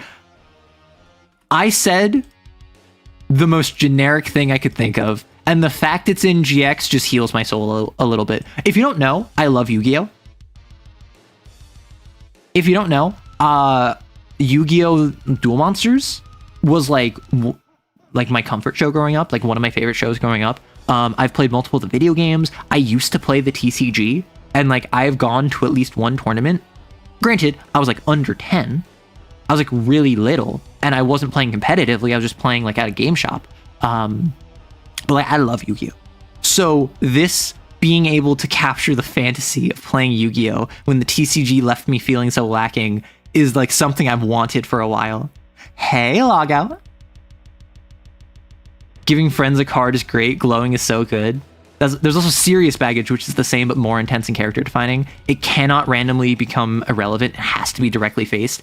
Yeah. My favorite playbook is The Other Me, where you and a buddy share a body. Oh my gosh. I don't know. I really like the, was it the Prodigy? It's the Seto Kaiba. Literally one of their abilities is screw the rules, I have money.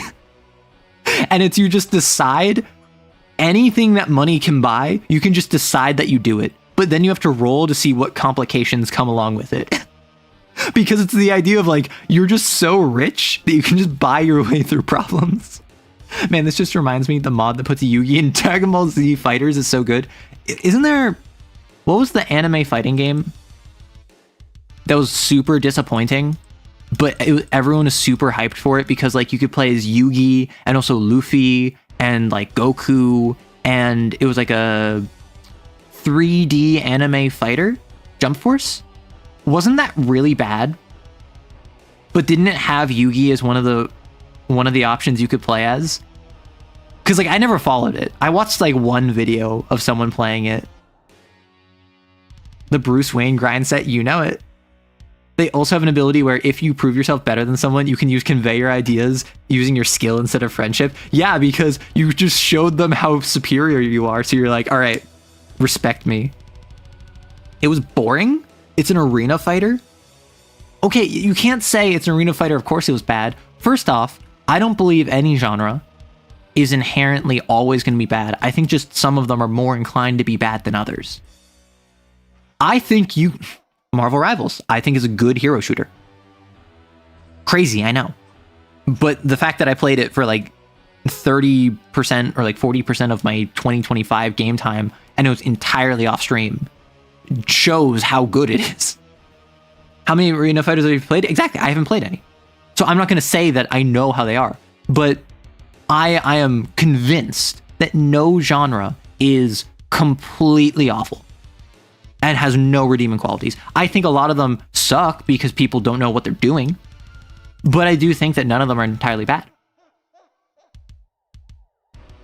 CAIN, I'm caught up between what to do between investigations. Have you seen the video that I made about how role-playing being hard? I suggest a intermission scene, a roleplay scene, a roleplay session, which actually I just had one yesterday with my player. And in the metamorphosis, in the shifting of the current hunt that I'm running for, it was a lord that the psychology of the host evolved. Now it's a spider.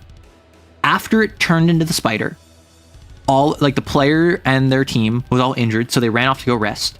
And I said, like, hey, we're gonna make this like a roleplay scene, or we're gonna make this a roleplay session. So don't worry about being too intense on like investigating or anything. You're allowed to chill. We're gonna zoom in for the duration of your rest, and that's gonna be like the entire session. So what they did is they like went into a hotel and they took a breather in the lobby. They thought the place was gonna be abandoned, but it was actually just like occupied by a concierge, and like there was people there. It just happened to be, it was like midnight, so there's not a lot of people. So the player plus a jaunt user, that was an NPC, went to the bathroom to like wash up, and they chatted and like they had girl talk. And then the jaunt user's just like, do we want to steal stuff from do you want to like steal food from the kitchen? And the player's like, why? And the jaunt user's like, I'm hungry. And the player's like, okay, sure. And then they proceeded to spend a psyche burst to go on like this like pantry raid where they snuck into the kitchen. They like made French toast on the stove. They took some berries, and they took some like a bagel and like some pre-made coffee drinks, and they like return to their group. And then they go to the nearby park and just have a lunch date.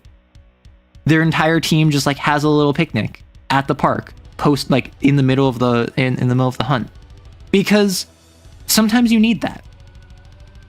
Sometimes you need just nothing bad to happen. And I'm a big believer, and this is part of why I titled this stream CAIN Needs Cannon Fodder, is because I'm a big believer in sometimes you just need to let the players win. I, as someone that has been a player in games where I could not catch a W to save my life because the dice were against me, or because the GM was really trying to like make it a hard fought victory, that's some of the least fun I've had in TTRPGs. Players like being competent, but more so, players like being challenged. But challenge is not being curb stomped, nor is it being stonewalled. Being challenged is overcoming obstacles. And the greater the obstacle overcome, the more satisfying it is to players. But like a wall, it is more satisfying to have climbed up a 5-foot wall, to a 15-foot wall, than it is to climb up a 5-foot wall. However, if you don't have the energy to climb up a 15-foot wall, you can't do that. And so you just get frustrated at this giant wall in front of you. That's why you need to go out of your way to ensure that it's not always 5-foot and then 15-foot and then 25-foot and then 45-foot walls. Sometimes you need to have a 1-foot wall that the players can just step over. That energizes them. That's a dopamine hit that allows them to continue. Sometimes a 2-foot wall. Sometimes you need a 5-foot wall after a 15-foot wall. What does that look like in D&D, for instance? A 15-foot wall might be a hobgoblin warlord riding atop a wyvern alongside a small contingent of hobgoblin infantrymen. Right? That's a tough encounter.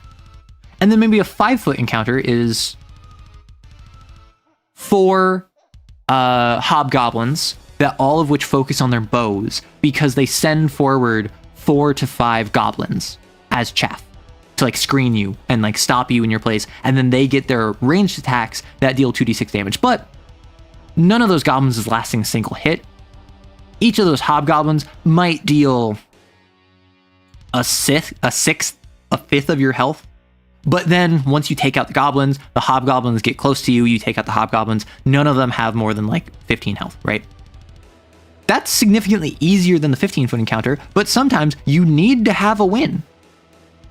Particularly if the players are already exhausted from having just climbed a 15-foot wall. Yeah, let players be good at what they're built for. So often do I see, oh, my players all spec'd into persuasion and deception. They're all really good at talking their way into places. So what I'm going to do, I'm going to make it so that every single guard they talk to has a shock collar on that hurts them if they disobey orders, meaning that they won't be able to persuade or deceive anyone. I'm a genius. I'm the best GM there's ever been. No. Your players, by building to persuasion and deception, are signaling, we want to persuade and deceive. Therefore, build around them persuading and deceiving, and then, once they persuade and deceive, that's when you can do something like, oh, they encounter someone who's already charmed and they can't be persuaded. Oh, they're fighting someone who is unflinchingly loyal because they're actually undead. Allow them to enter into the palace by persuading their way at the entrance. Allow them to deceive the manager of the vault that they're actually the inspectorate coming in here to look inside. And then allow them to let their pants drop and panic when they realize that the mimic guardian that lives inside of the vault can't be talked to. It literally acts like a robot and will fight anyone that it does not recognize. Because then they get some wins, oh no, issue. Do you have some examples of how you can communicate social cannon fodder? I need to get into the Thieves Guild and steal a diamond from the Thieves Guild and return it to this noble. I've used this kind of example a couple times because it's a very nice progression of stuff. Social cannon fodder is, I'm a social character. My party is all social. We're not going to sneak in. We don't want to fight the Thieves Guild. We want this to be amicable. In finding the Thieves Guild, we just ask around. And we make like a persuasion check and we find out with some street urchins, we toss them 5 silver, not even a full gold. And the street urchins point us in the right way. We find the Thieves Guild. At the main entrance, there's this big, bulky, half-orc bouncer that's standing in the way. And the bouncer, our barbarian, or like our person with intimidation, pins the bouncer against the wall, puts a knife to their throat, and says, "Are you really going to stop me from talking to the boss when I have mission-critical information for him?" And then the bouncer's like, "All right, just head on in." Boom, intimidation. You get through. Easy encounter. And then you get inside and you see that the boss is already waiting for you because the urchins told them the bouncer was supposed to let you in because they needed you to get inside. And now the boss has you surrounded by 20 people with crossbows and the boss says, "Let's chat." And now this is when you have a tit for tat, back and forth, a big climactic boss fight of a social variety, even though this was super easy. You don't need every single step to be begrudging. They feel like they have momentum when they find the urchins, pay them 5 silver, and get led to it. They feel like badasses. They feel like cool when they manage to intimidate the intimidating bouncer. And then you enter, and then you realize you are sheep that just walked into the lion's den, right? The boss of this Thieves Guild is going to be an encounter that you need to be very careful for. Also, it shouldn't always be a random and easy encounter. If your BBG is a demon lord, but during travel you stomp some wolves, it doesn't feel important. That's why I don't do random encounters. What value does random encounters have if you're not doing XP? I would say if you're doing XP leveling, random encounters can be useful. If you're doing milestone, if you're doing session-based, random encounters literally do nothing except slow the game down. If I am fighting a demon lord, BBG is a demon lord, and our random encounter is a group of wolves that has nothing to do with the demon lord. When we start the encounter, we're at full resources. After the encounter, we take a long rest, we're at full resources. Fighting the wolves takes charitable half an hour of real world time. We don't get any loot from them. We don't learn anything about the demon lord from them. The only thing that happens is that it is indicated the wolves are representing the dangers of the wilderness, which is why, and I'm going to shock some people when I say this, when I handle like travel in like CAIN, for instance, in the investigation area, I will literally just say like, hey, you're going from point X to point Y. You encounter a group of traces along the way. How do you deal with them? Like, you're not stopped getting to point Y. Do you fight them? Do you sneak past them? Do you communicate with them because like this is an idol and they're cultists? Like, what do you do to get past the traces? And then the players will just tell me, we killed the traces by a sneak attack. Okay, you did that.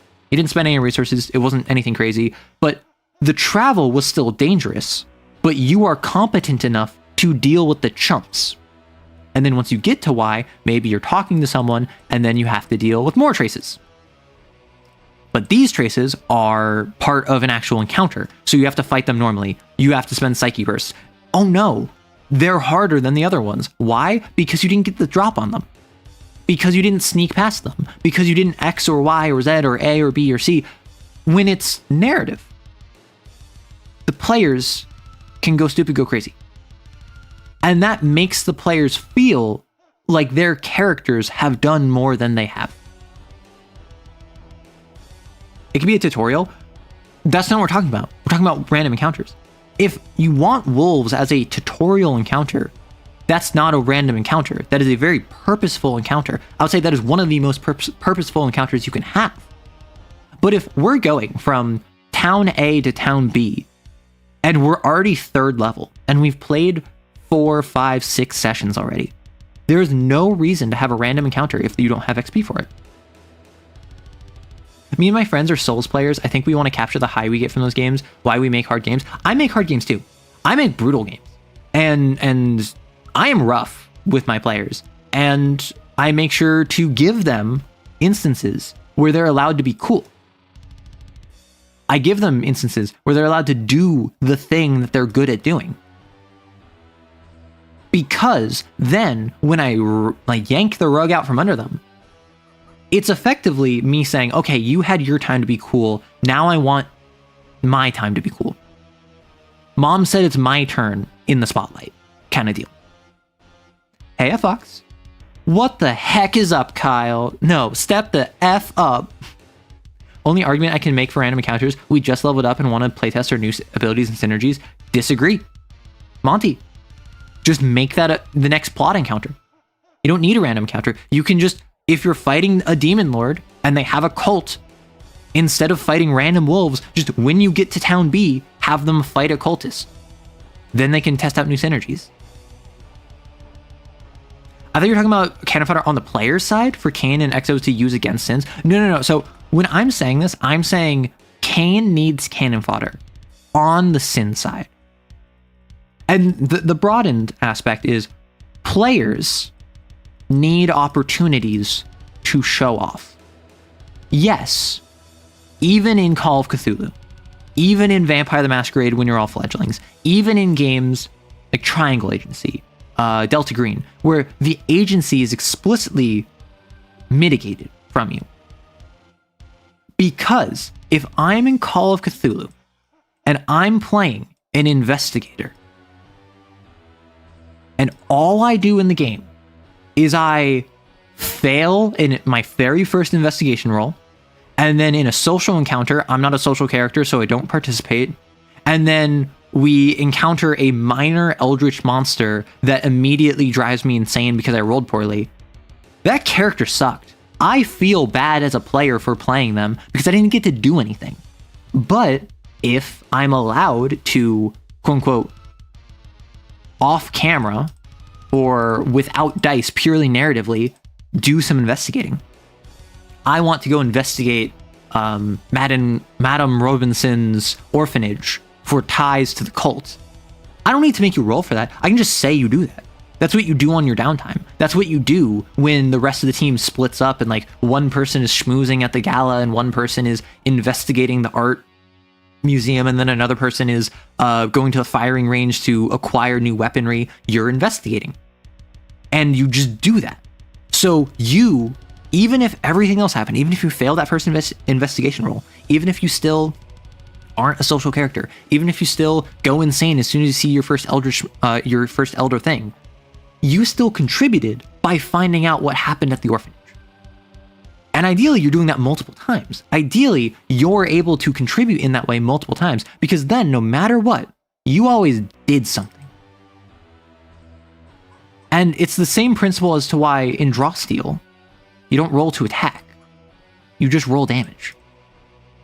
What is the worst thing that can happen in your turn on D&D? You attack and you miss. It sucks. It's not fun. Why did I wait half an hour just so I can roll my attack? I miss. I don't get to smite. Okay, then my turn is over. Like, I don't get to move because I'm frontline fighter. I don't get to use special abilities because I already spent my action attacking. With Drifters and CAIN, I weirdly get Half-Life vibes. Instead of Multiverse, it's the Black Sea. Random encounter charts can be useful for solo play or hexcrawl style gameplay, where the GM is willing to share authorship with the players and the marker of the tables. Hexcrawl / exploration oriented games, I agree. Which is why, actually, in the game I'm making, which is very exploration oriented, because it is a Stone Age civilization game where you are creatures in a world where magic is fading and you're trying to evolve spore style to catch up with evolution.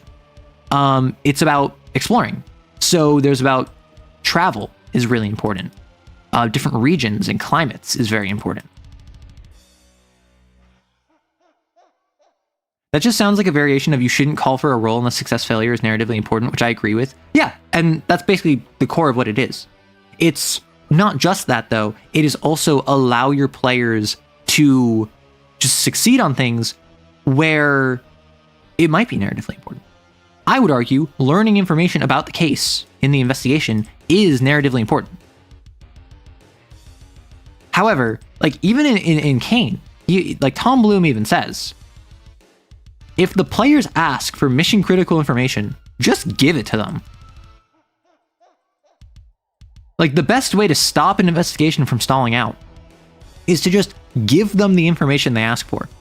Oh, they're asking about the host's spouse who divorced them months ago. That's the core reason of why this person formed an ogre. I'll just tell you because you asked a good question. There's no reason to lock that behind a roll, because then if they fail, then they don't learn that mission critical information, and then they might think that's not relevant. The point of an investigation, or exploration, or role-playing, is to push the momentum forward. It is narratively important, but if the game stalls on a failure, maybe the roll isn't needed. And that's why I'm a big fan of failing forward. Because I agree, but I also would push back on a roll is needed. Because if failure to chop the head off of this orc is stalling the game, and like, or if it would stall the game to convince the noble, the prince of the Camarilla, that you need to do this thing to fight off against the Sabbat, you can still call for a roll. You just need there to be something other than just a binary pass-fail. And this is kind of why, stakes-wise, I am a big fan of adding stakes to a scenario other than just life or death. I am comfortable killing player characters. I understand a lot of player characters are not comfortable with that. So, the core thrust of running a game for them, or even in writing, if I'm writing a game with a single POV character, a lot of the stakes of what I write is not going to be, is this person going to survive? Because on a meta level, obviously, there's no one else it could be other than this character to continue the story. So, hey, I'm a player character, yeah, perish. I feel as though it'll cost them money, or fame, or reputation, or time. And that's why, again, in the system I'm making, it's a system where everything on a 7+ is a success. And most of the time, you'll be rolling 1d12, but sometimes you can roll 2d6. Right? So 7+, if it's something you're good at, if it's something related to your occupation, your title, you roll 2d6, which is most of the time you're going to make it. Otherwise, it's just 1d12, 50-50. With bonuses like items and people helping you and all of that stuff. If you roll 7+, that is a success, you're fine. If you roll 6 or minus, you still succeed, but it costs you, and you either take damage, or it takes time, or something narrative happens to you that is bad. And I call this paying in blood, sweat, or tears. And the way I set it up is that in my system, if you fail a roll, if you fail a possible roll, because there's different difficulties of rolls, this is like the standard roll.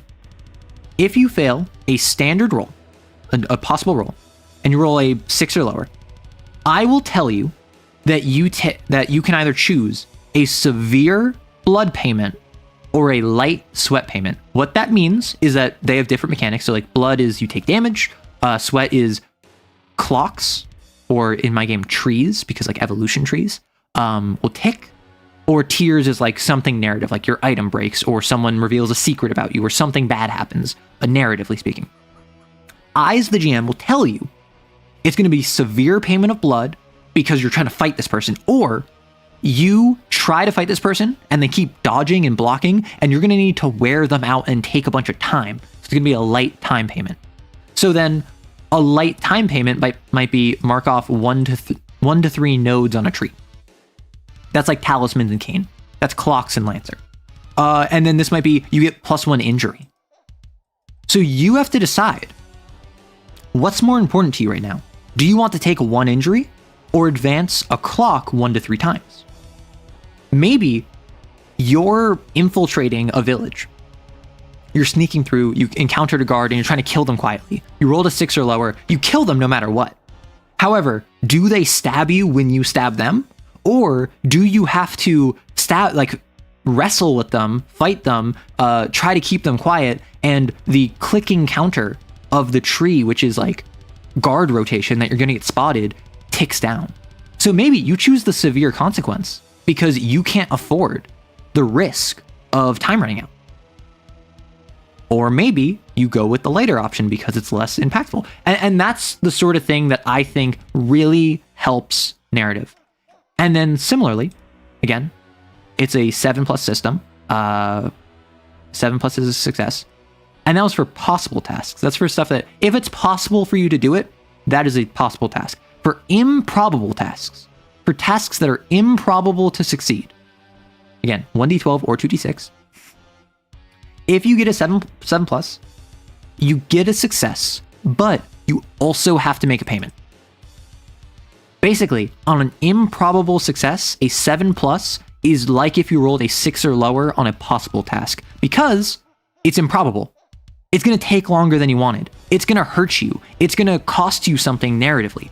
And then finally, on a 6 or minus, you make a payment and you fail. The only time in this game you fully fail, full stop, don't get any benefit, is if you roll a 6 or lower on something that is improbable to begin with. So if you're fighting someone, you always manage to deal damage to them. If you're sneaking through a place, you're always managing to deal damage to them. If you're climbing up a mountain, you're always managing to make progress up the mountain. But if you're unarmed and fighting someone that is in heavy armor, you might not do anything. If you have a bunch of rocks and weights and gear and equipment on you and you're trying to climb up a mountain, you might not make it up that mountain at all. It's the sort of thing where you have to be in extremely extenuating circumstances to be at the point where you're not actively making progress. That's great. That's an interesting take. Awesome. I'm going to apply that mentality playing Blood, Sweat, or Tears. I mean, and that's the thing, like, this is not like homebrew from D&D. This is like a straight up system where this is baked in. So I don't know how this would work in like CAIN. I suppose it could work where it's you always get at least one success, but you either take some stress or you take some sin or you slash some talismans. Like, I guess you could do that, but this is something where like this is baked in, right? I was planning on running Panic at the Dojo because it looks like it has a good difficult balance and it can make players smart and badass. My biggest problem as a DM is I make things too easy or too hard. What I do, and I've talked about this plenty of times, I talked about this earlier this stream, I lean into too hard. And I not only make that relatively I make that relatively feel worse because I give you a bunch of freebies. But also, to me, it is easier to realistically pull my punches in the middle of a fight, in the middle of a social encounter, in the middle of an investigation that is stalling, that is too difficult, than it is to make it more difficult on the fly realistically. For instance, you're fighting an idol. It has an apostle because of one of its domains. It has alien hand syndrome on you and it's controlling all of your arms. It has a bunch of cultists surrounding it. And I realize, oh, this is too difficult. You're a group of Cat 2 XOs, you're fighting a Cat 2 idol, but I added way too many cultists. How do I manage to make this less difficult? Well, first off, I can just have that cultists not act. However, if that's a bit too obvious, I can make them focus on complications instead of dealing stress. I can have the idol do a bunch of threats, which can be stopped instead of just instantly doing damage. It might have the thing that like deafens all nearby XOs. I can just not do that. I might roll a 1 on a risk and I just don't use the severe attack, at least not yet. I can pull back stuff. And reasonably, the players are so focused on, oh gosh, oh heck, we're about to die, that they're not going to realize that I could have used marriage right there. They're not going to realize that I could have used the sweet scented lips of a slumbering god or whatever. Like, they're not focused on that. However, if they're fighting like a hound that is kind of like only attacking occasionally, is only fighting a little bit, and then suddenly a bunch of myrmidons show up, and also it suddenly whips out a bunch of guns, and also it suddenly has like damage resistance, that feels way more obvious. Or if it goes from constantly doing like complications, and then it suddenly starts only doing stress, that feels more obvious because the players aren't in panic mode yet. They get put in panic mode. It's more obvious when you get put in panic mode than when you're being slowly eased out of panic mode. In CAIN, there is bargaining. I will pay a cost hook or whatever to go that extra mile. Yeah, and I keep forgetting about that. One of the best games I ever ran was a mothership game where I set myself a challenge. Unless there was a valid narrative reason for an NPC to be antagonistic, they had to be helpful. I don't know if I go that far, but I like that.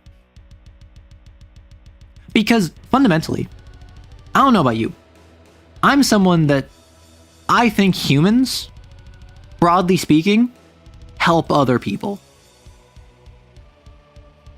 Obviously, there are jerks, there are stranger danger, there is very bad people out there, but fundamentally, I don't know about you, I've run into strangers that have been incredibly kind to me for no reason, other than the fact that I'm just another person. And so I feel as though incorporating that into NPCs is not just interesting and feeling unique, it's also realistic. And so, if you have something where, unless they have a reason to not like you, they're just going to kind of be neutral to you. And neutral people, if you ask them for something minor, will probably just say sure. Like, I don't know, something as simple as, I want to get into a location, and as someone is leaving, I'm like 15 feet away, and I go like, hey, sorry, catch the door, and I like raise my hand up and I start running over. If they don't recognize me, and they don't know who I am, I'm a stranger, they will probably just like catch the door, hold it, and then I'll catch up to the door and be like, thank you so much, sorry about that, and I'll enter the room, even though I'm not supposed to be there, even though I just snuck in, even though that was super easy, I just like snuck into the facility. Unless they're like a guard that is trying to keep people out, they have no reason not to just like hold the door open for the extra 3 seconds. And I think that's very important when it comes to character work.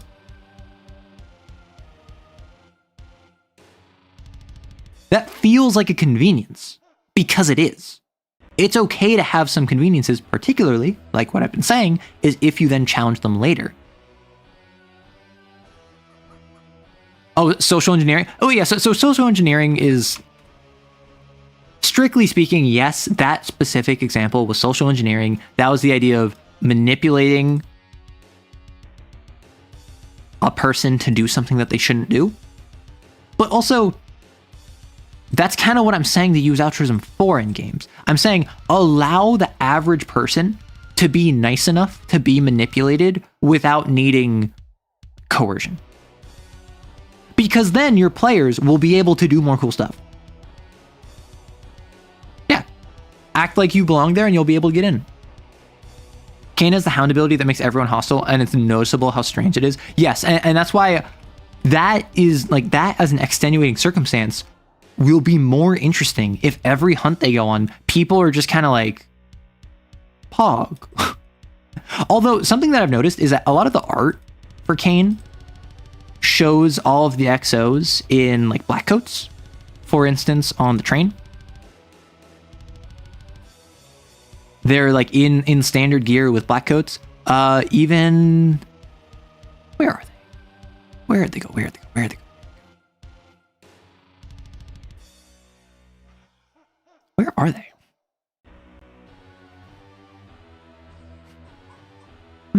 Oh, there.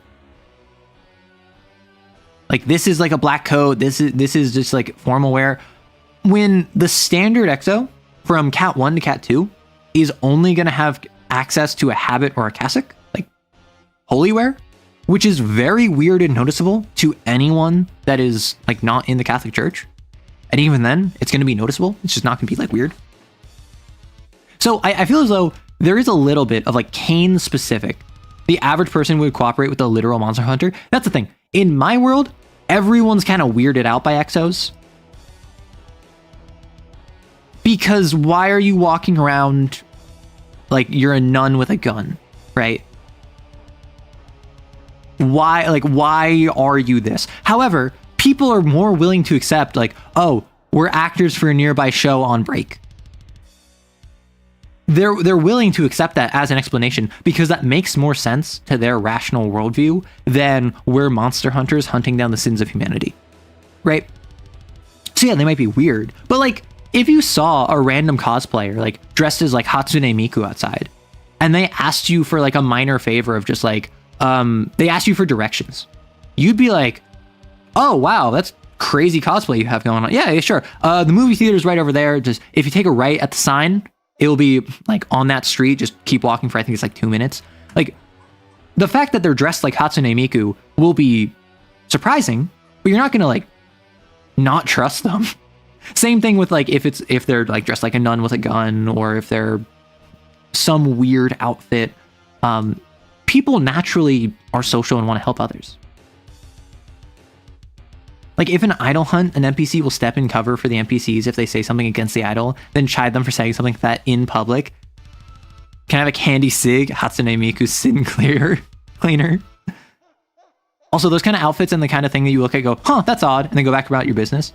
Yeah, humans are really good at rationalizing strangeness. And I definitely think that there is something where in your daily life, I personally would recommend engaging with more weirdness. Now, I am someone that I very much so have learned if I see something kind of weird, I will just like turn my head the other way and keep doing my business. I grew up in the Northeast. That is a very Northeast thing to do. It is very like, hey, not my business, not my problem. I'm going to just continue on as I'm living. Like assuming I don't know anyone involved. If I see something that looks kind of sus, no, I didn't. Nope. Gonna keep on my life.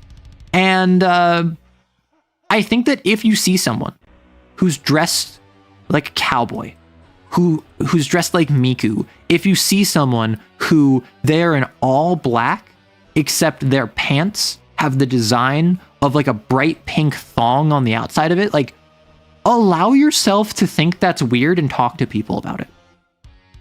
It's okay to point at the weird thing and say like, do you see that? That's kind of crazy, ain't it? Like you don't have to just ignore that. Southeast, the same mindset. I feel like it's an East Coast thing. I've mostly heard it Northeast, but like, you mind your business. It is polite to mind your business and not bother other people. Like, if in an idol hunt, they'll step in for cover, and that's another thing, right? The nicer you make NPCs as a baseline, the harder it will hit when they suddenly act different with an idol or an ogre and like a hound. Basically any sin can influence mortal humans in some capacity. And the more social ones tend to be more obvious. But also the centipede with the zombie bites. That is an incredible method of, if they have the one where like every single NPC has a 50-50 chance of being bitten already, that is suddenly a dynamic shift. You have people that weren't bitten acting normally, scared, but normal. And then you have people that were bitten trying to act normal and failing. I saw this one chick in leopard print sweater and jorts once. Okay. Every time I think about jorts, I think it's some silly, weird, crazy thing. And then I realize I wear jorts, like regularly. I have multiple pairs of like black short shorts that are jeans, that are denim. Or like one that's, I don't think it's denim. I think it's like a denim light material. It's very breathable, very stretchy, but it looks like denim. I have like shorts of that. I don't see why people meme on jorts so much. Is it just the name? Is it just the fact that they're called jorts? Is that what it is? The nicer people are, the more it hurts when the sin distorts and subverts them. And that's really what I'm getting at. I talk about all the time relativity. The nicer your NPCs are, the harder it will hit when they're mind controlled. The easier and cooler your chump encounters are, the easier your cannon fodder is, the cooler your players are, the harder it will hit when the boss shrugs off their most powerful attack. I'm not saying to not go all out. What I'm saying is, for 70% of the time, show restraint. And then 30% go all out. I think just the word jort is inherently funny. Oh, do you prefer set location or wandering heroes for CAIN? What I have done, I've only run one game of CAIN, but I've been running it for a couple, like month and a half at this point. I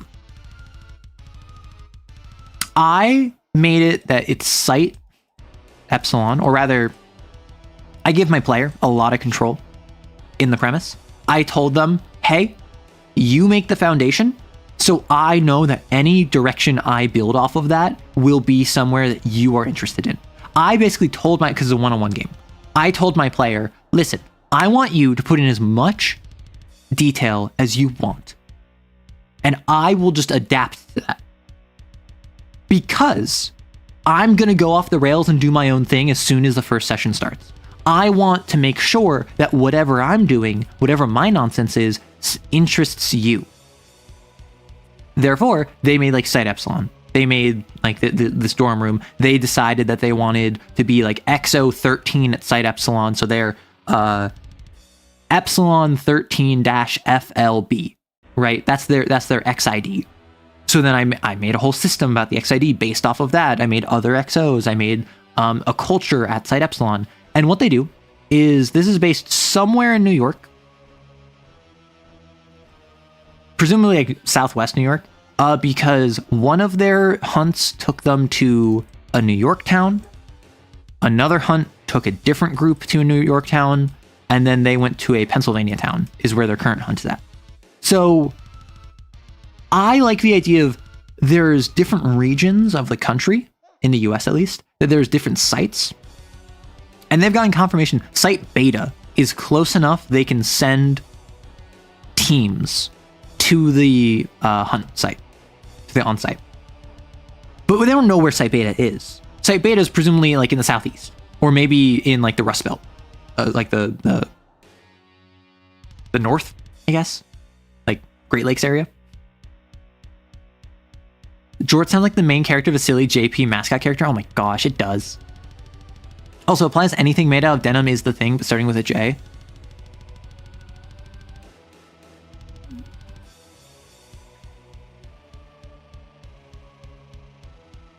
They fear the vest. the Joveralls. I have set locations because they can be a character on their own. My favorite is Gotham City. Yeah, so what I do, I did a set central location that they're dispatched from. That then they go to multiple different areas in other cities, in other towns, in other villages. Because then that allows me to, first off, I don't have to worry about retaining details. The first one I sent them to was, I don't remember where I sent them to. Anyway, I basically I sent them to like a New York town, and I described the New York town, and I described how nearby there's this giant factory, or there was this giant warehouse that just moved in and like was kind of overtaking the local agriculture. And then in this new town, it's steelworks and a lot of old school mining that has kind of fallen out of favor. And now there's like a silicon district coming up where it's all very techware, it's all very high tech. And I get to just explore different settings, which is interesting for me, but also I don't have to worry about maintaining details across investigation areas. Oh, it was Thunderfeld was the first one. Thunderfeld, and then now they're in Altria. Dispatch, you say, yes, yes. Denim, table, Jable. I will take jorts and make them a silly little king queen. I don't know. I feel like I'm very open about how much I love shorts. I don't know why. I like showing off my legs. I have an electric razor. And I will stubbornly use my electric razor even if the batteries are dying, because I don't want to waste batteries. But I realized that my razor has not only not been effective, it's also been painful. It's also been really annoying. So I finally, before my batteries died, I actually was like, okay, I'm going to swap out my batteries. Probably 3 times as fast and 4 times as efficient with fresh batteries. I went from like struggling to be able to actually shave because my razor, the batteries were so low that it was barely doing anything, to now I can like just and be done. Shorts are nice in the winter. I mean, honestly, where I'm at, yeah, kind of. Like back in the Northeast, no. It was like pants from, depending on what time of year, depending on what year, it's been warmer and warmer, but depending on what year, could be October through March was just not shorts weather. But where I'm at now, because I'm in California, I wear shorts every day. I only wear pants outside. I do wear pants outside because it is the middle of winter. I am not unreasonable. But then when I come back, I put back on shorts. Jorkin in my jorts has won me a good number of cards against humanity games.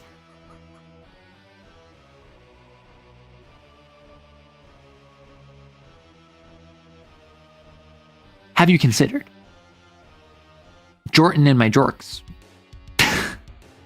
Fun idea, a fused hound that thinks she's a superhero doing vigilante justice. Ooh, kind of dig that. As a guy, I don't ever wear shorts because hairy legs. That's the thing. I don't like body hair. That's another thing I'm very open on. Like, I'm not a fan of body hair. I can appreciate the aesthetics of facial hair. I don't want facial hair on me. I don't want it on a partner. But I can appreciate it in someone who is like, I'm not attracted to them. I'm just like, that looks good on you. Whether it's like the full on like sea captain beard, it's a Dumbledore beard, or it's just like well maintained, like very small face, like very short facial hair. I can rock that. I can appreciate that. But like body hair is a no-go. No-go. Facial hair is your biggest struggle. Okay, mustaches. Mustaches are very hit or miss for me.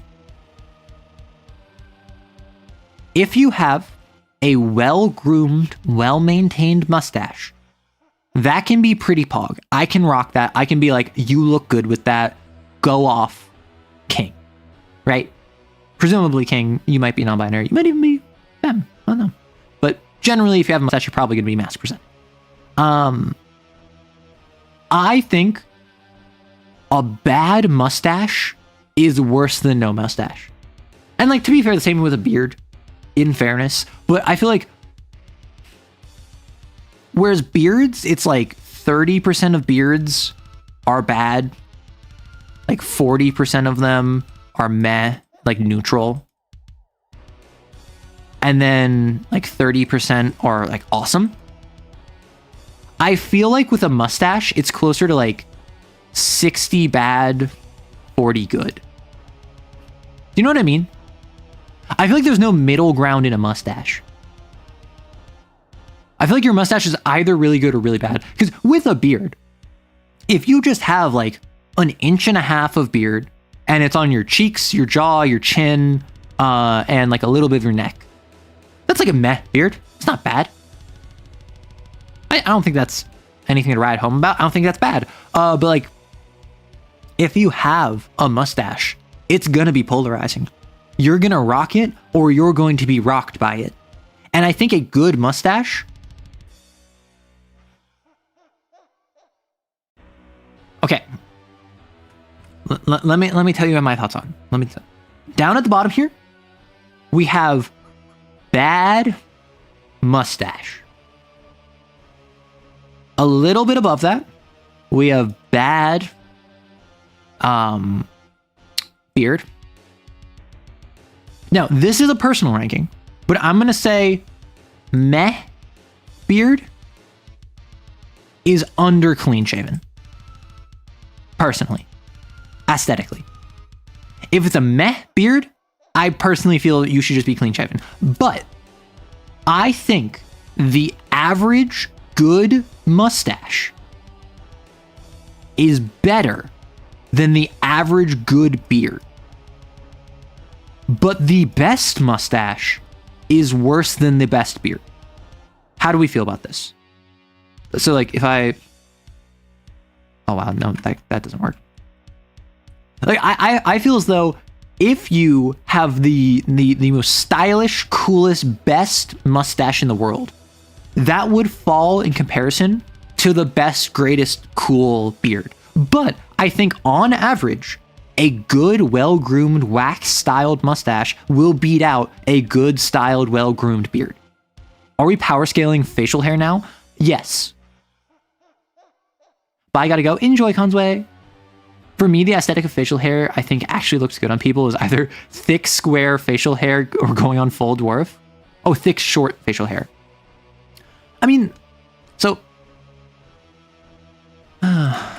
beard.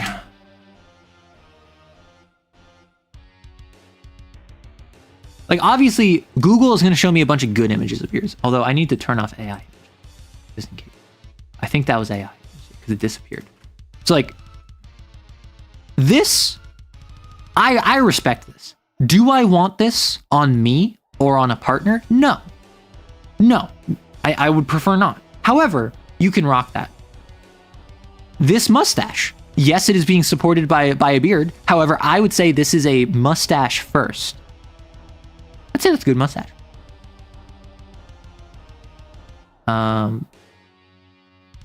Like these various beards that they have. Is there any like you can rock a beard. Also, this is like all white people. Is there anyone of other ethnicities?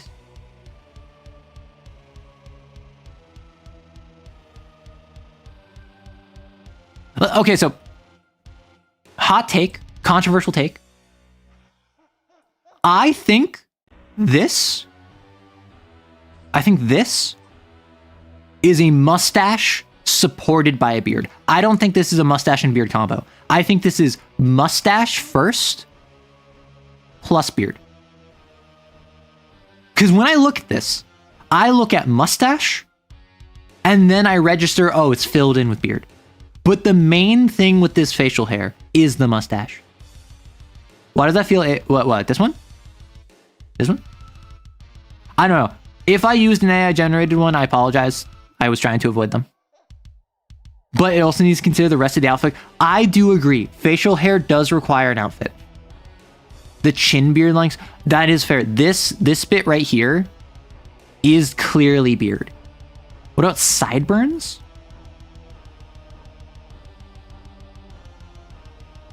So what you're telling me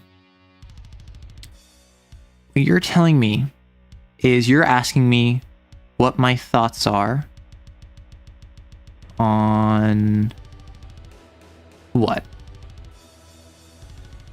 This? Is this what you want my thoughts on? Is this the man you want me to give my opinion on? The expression. Sideburns need a mustache to work. I don't know. If you look at this and you tell me that this works, granted, like if I just like censor the eyes and we're just looking at the actual and we're just looking at the mustache, it still is not a good look. Let's go, peak male. It's him. The guy is me in the future. I hope it's not you in the future. The question, would he look better without it? There's actual images of this. Harry Dubois shaved.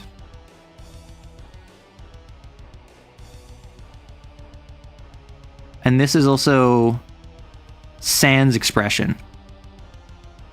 So like,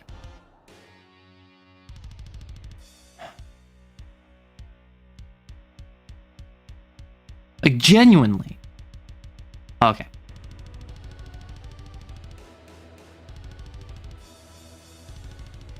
Genuinely.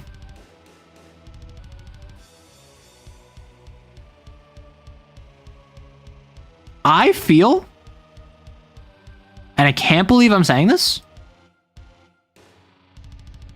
I feel as though the best version of Harry Dubois is no expression mutton chops.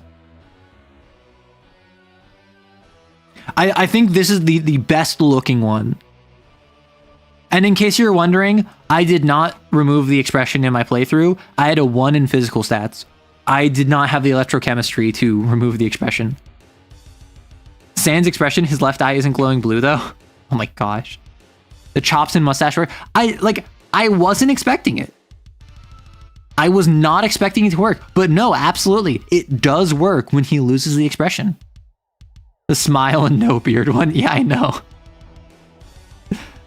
Like, okay, to be fair, this is just your dad. This is just your dad. Meanwhile, this is the face of your nightmares. If you got a trim and a ton of therapy, he'd be pretty distinguished. That's a lot of people. You found my dad? Yeah, I found him getting cigarettes and also Commodore Red. How I look when I smile. Okay, this is how I feel I look whenever I smile. This is the feeling that I get. I'm like, this is how I feel looking at a picture of myself when I'm smiling. Hairier Dubois versus less hairy Dubois. Oh no, sorry. This is your dad. This is your dad because he has problematic views that he pushes on everyone else. Oh my gosh. And then meanwhile, this is just me at 3 a.m. I do not know how to fake a smile, so I think I feel that. I mean, that's the thing, right? Like, genuine smile makes you look good no matter what. I really struggle with faking a smile because with my eyes, I try to like make my eyes look right, and I feel like I always close them too much. That looks imperious. This is literally fascism. That you only get this if you declare yourself to Revacholian nationalism and you try to go on a fascist crusade. Which is why you have to lose the expression to do it. The smile makes any combo seem decent. I'm so sorry for you. Back in school, I always go full on Joker smile for pics. Oh no. I don't know if that's a good thing. I think that might be a very bad thing, actually. I'm the Joker, baby. The last image is a mood me after Radiance kills me. Harry Dubois versus Shave Dubois. Oh my gosh. Okay. So real quick, we have a Q&A section. As a reminder, we have a Q&A section open. Feel free to ask me anything. TTRPGs, VTubing, my personal life, YouTube, my thoughts on current events. I won't always answer if it's a question that doesn't really make much sense for me to answer, but you have the option to ask it. So what would I do for a downtime session between the first and second hunt in CAIN? So what I literally did when I ran for my player is between the first hunt and the second hunt, I said, okay, you have some time. You're going to be able to 1 week at a time. I do this all the time. I love fast forward sections. Why is this so... Oh. So between hunts 1 and 2, I do something called fast forwarding. It's like a montage of sorts, where what I do is I will say, okay, in this week that you have, you get to tell me you just do something. And you do it. You tell me you want to romance this character. Okay, go ahead. You want to learn more about this character's backstory. You want to make your handler like you. You want to train at the obstacle course and get the best time. You just do that. Because you don't need to roll for that. You don't need to justify that. You have time. And the cost you're paying is the opportunity cost of being able to do anything else. If you spend all of your time getting the best time in the range on the obstacle course, you could have spent that time going on the computer and learning current events. You could have spent that time getting your handler to like you more. You could have spent that time learning more about your fellow XOs. So I'm not going to make you work for that because the choice already comes with a cost. And then something happens to you. And I will repeat this cycle as often as I feel is necessary for engaging narrative to happen. So what I did is I said to my player, okay, you got back from your hunt. The big thing with Site Epsilon that my player was at is that because they're all XOs, they call themselves the Valentines. And there's this culture in the Valentines that you don't talk to a new XO until they've quote unquote like had their first time, right? It's the idea of once you go on your first hunt and you come back and you survive, you quote unquote had your first time and now you're a Valentine. Now you're glowing. It's the kind of like culture of you need to prove your worth being a Valentine. Don't name the stray, you'll only get attached. Exactly. And then once you're a cat 2, everyone actually talks to you. Everyone works with you. It's a very strong insular culture. It's effectively fraternity hazing, just less direct. It's hazing via exclusion. And then once you quote unquote like make it, like once you make cat 2, once you make that first hunt, you are now welcome. You are in the in-group. You are now expected to put the Valentines before CAIN. It's a very, we help each other against CAIN and against the sins and against everything else. We are all in this together, which means that they all trust each other implicitly. And so after they became a Valentine, I was like, what do you want to do? So they're like, I want to get more computer privilege time because my character used to be a streamer. So I want my character would love the opportunity to do that. So they spend some script.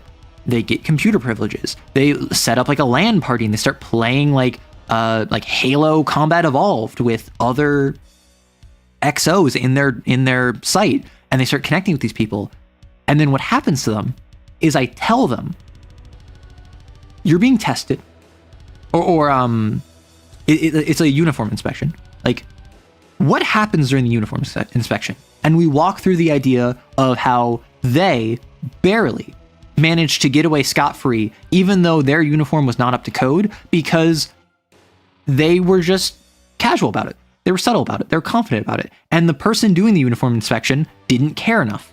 So they just came in, looked at everyone, saw they were in their uniforms, walked out.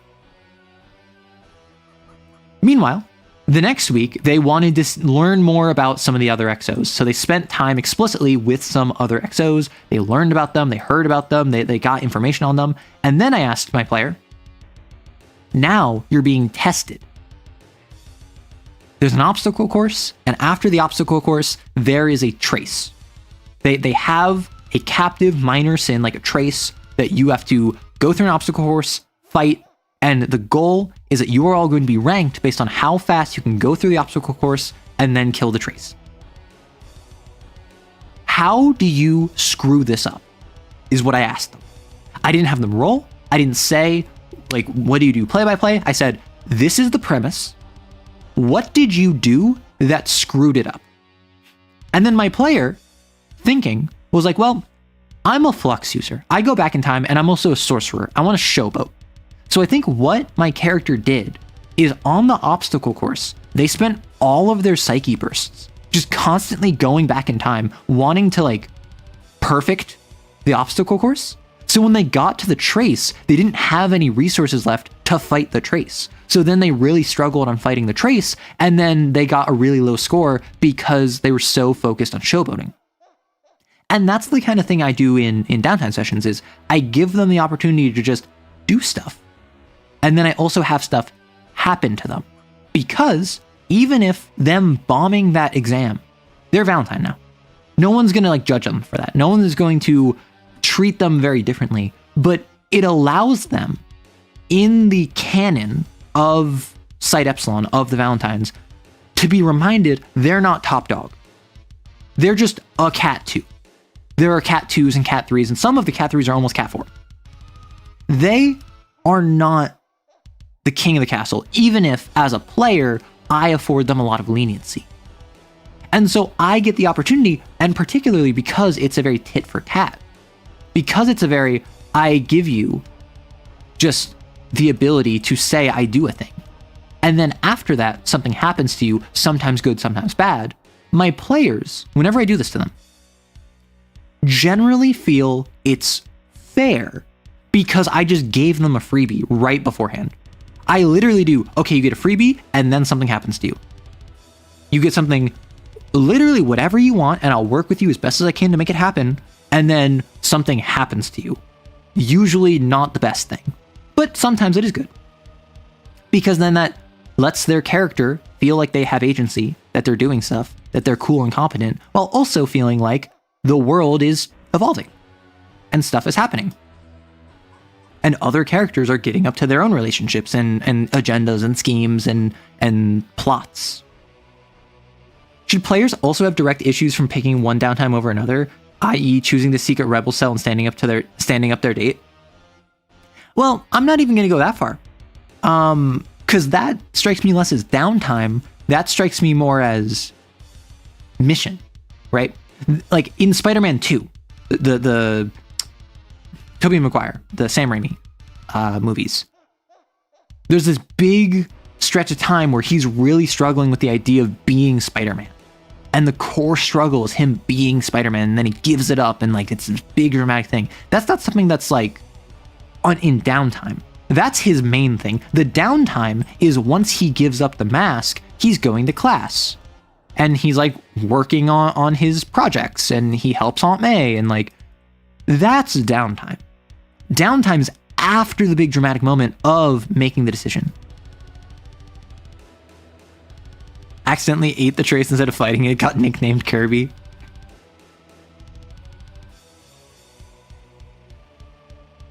The guy named DDD gives you a death stare. Oh my gosh. Wait, that's really funny. Wait, and then, see, that's the thing. Like, I love the idea of giving call signs that are true, but kind of jokes. Which is why one of the characters, she was very aggressive when she first got there. She was very annoyed. She was very angry. So one of the other characters who was reading a Teenage Mutant Ninja Turtles comic called her Raphael. And so the name stuck. So now she is Raphael in the Valentines. Another one of them just kind of sways back and forth constantly and will just, to themselves, just kind of hiss and like stim. And so they got called that snake-looking one, so then Snake stuck with them. And I like the idea of assigning call signs that are kind of like a joke, but not really mean. They're kind of derogatory, affectionate in a weird way. And so the idea of like DDD being this very well-endowed woman, and she looks at this person who ate the trace and is called Kirby, and then it becoming a running joke. Snake, Snake, Snake! Exactly. Hey, Araya. Hi! Hope of humanity but treated like dog water. Exorcist and CAIN are like mages in Dragon Age or Psychers. I have them treated like assets. I treat them like they're enlisted. Right? Very much so. Their schedules are regimented. They're not really treated as human. They're more so treated as assets. But fundamentally, like, morale is still recognized. They're still given free time in the day to do what they want within supervision. Most of the time, they're constrained to the dorm. If they don't spend script on, like, a private room, they're all in the same dorm area. But fundamentally, they're not, like, locked up or anything. They're given a dormitory. And that dormitory has amenities, and that like they have a public bathroom or a dorm bathroom that's like a college dorm bathroom, and they have a cafeteria that has specific hours it's open. They also have a library and computer time they can get on, but like for an hour a day or 2 hours a day, depending on what their cat is. So they get amenities. It's just your primary focus is killing sins. So your primary focus day to day is going to be training to kill sins. That's how call signs happen IRL. No one has Maverick. It's always like Badger or Augur. And yeah, I have friends, I have family in the military, so I'm aware, which is why that's how I do it. It's always an in-joke. There's always some reason for the name. And there are even characters who like I do this for Lancer, I do this for CAIN. In the Valentines, in Site Epsilon, there's one character who is named Canine. Because when he first got there, he was like an absolute bootlicker, a brown noser. He was like a kiss ass. And so everyone started calling him Hound. Because he's just like this hound for CAIN. He's their dog that does what they say. But then it came out very quickly that even though he's a hardline like the agenda, even though he does whatever CAIN says and like does his yes sirs and yes ma'ams and does his salutes at all times, very much so, he literally just does that to keep heat off the Valentines. He does that because he knows CAIN loves a kiss ass. So by him being a kiss ass and a brown nose and like all of that stuff, CAIN trusts him. And with that trust, he is then allowed to better give leniency to other XOs. And so everyone kind of recognized like, oh, you're not a hound. But like the name, so like the hound doesn't really fit anymore, but like you're like a canine, really. And so they changed his name, they changed his call sign off of the fact that they were wrong. But it still has this kind of like dismissive, derogatory association of still being a dog. Project Wingman Bringer is reminding me of those Federation reservists. I think it's common practice for fighter pilot call signs to be the same deal. Oftentimes jokes between pilots, yeah. That's how I handle Cyberpunk. No one has cool handle. It's usually embarrassing nicknames that stick. See, that's the thing. I like it when there's a cool name. I like cool call signs, which is why I always have the cool call sign have some deeper meaning of being an in-joke. Canine, I feel is a fine call sign. Raphael, Snake. Those are all dismissive, derogatory, meant to be an in-joke. But like, if you're fighting someone, call sign Snake, that's cooler than someone whose call sign like Brown Pants, right? And and there's a place for obviously comedic ones, right? Like Sore Eye kind of deal. Honestly, I think of like clone names from the Clone Wars. 3 basic rules. If you don't have one, you'll be given one. You won't like it. If you complain, it'll get worse. Yep. And then maybe you get, maybe you get a better one. Maybe you get a quote unquote like more heroic one after people like you and you have a rep. But fundamentally, it's almost always going to be silly. And also, a lot of times you don't get a new one. A lot of times it's if your first one is like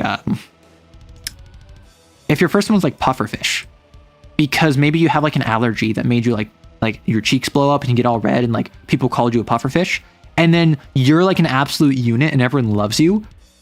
If your last name is like Kilroy, everyone will just call you Kilroy.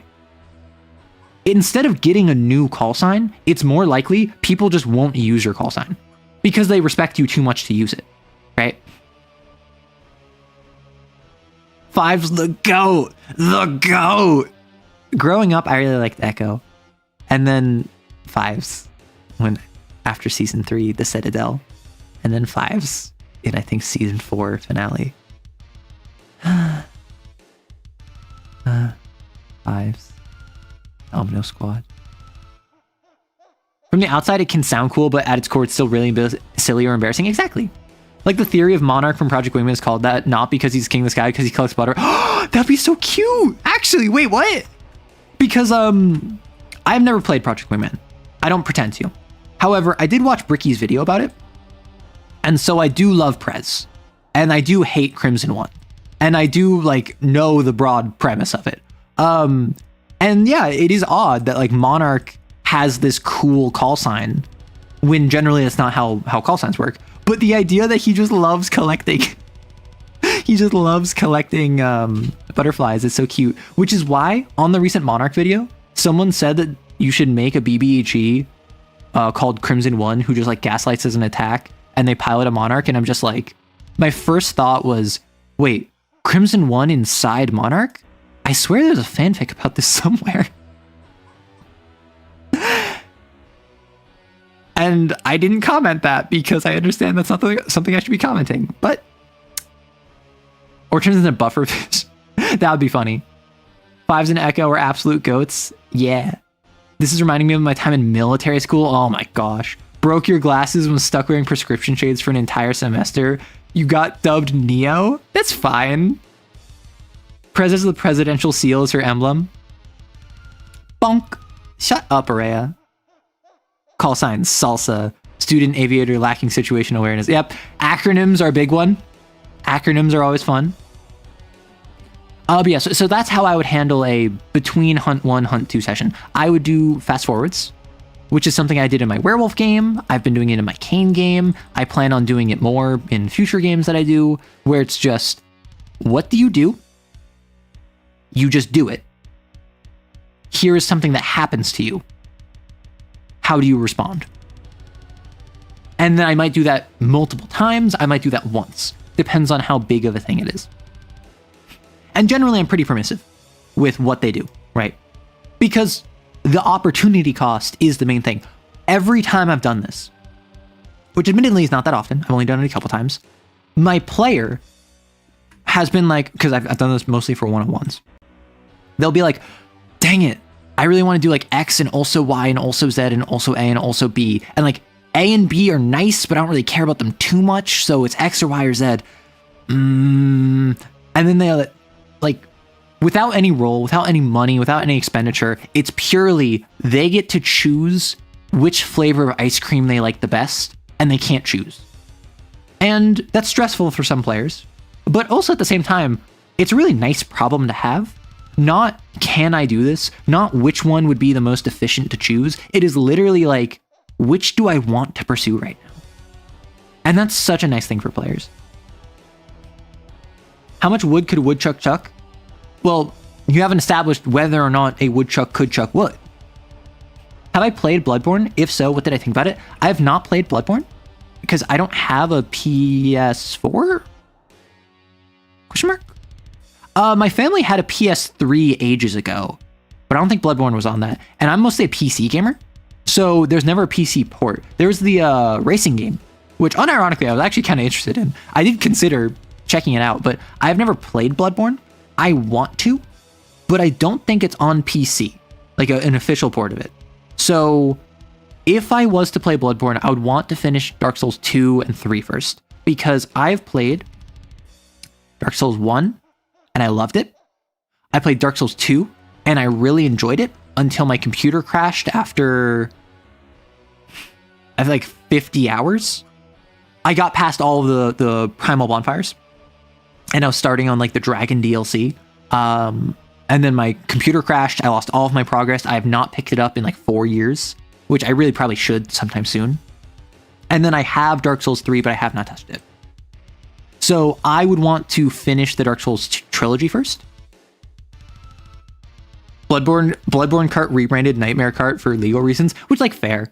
Like, everyone knows the name isn't what matters. Would have been, but I didn't find out until I managed to get out. No one said it to my face until the year was done and I was gone. No.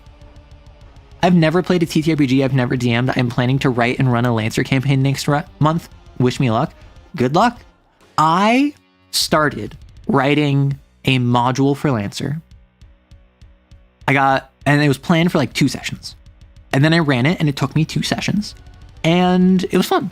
I definitely think that like that was my first time playing Lancer running Lancer. I learned more about running a combat of Lancer from actually running it than I could ever from just hearing about it.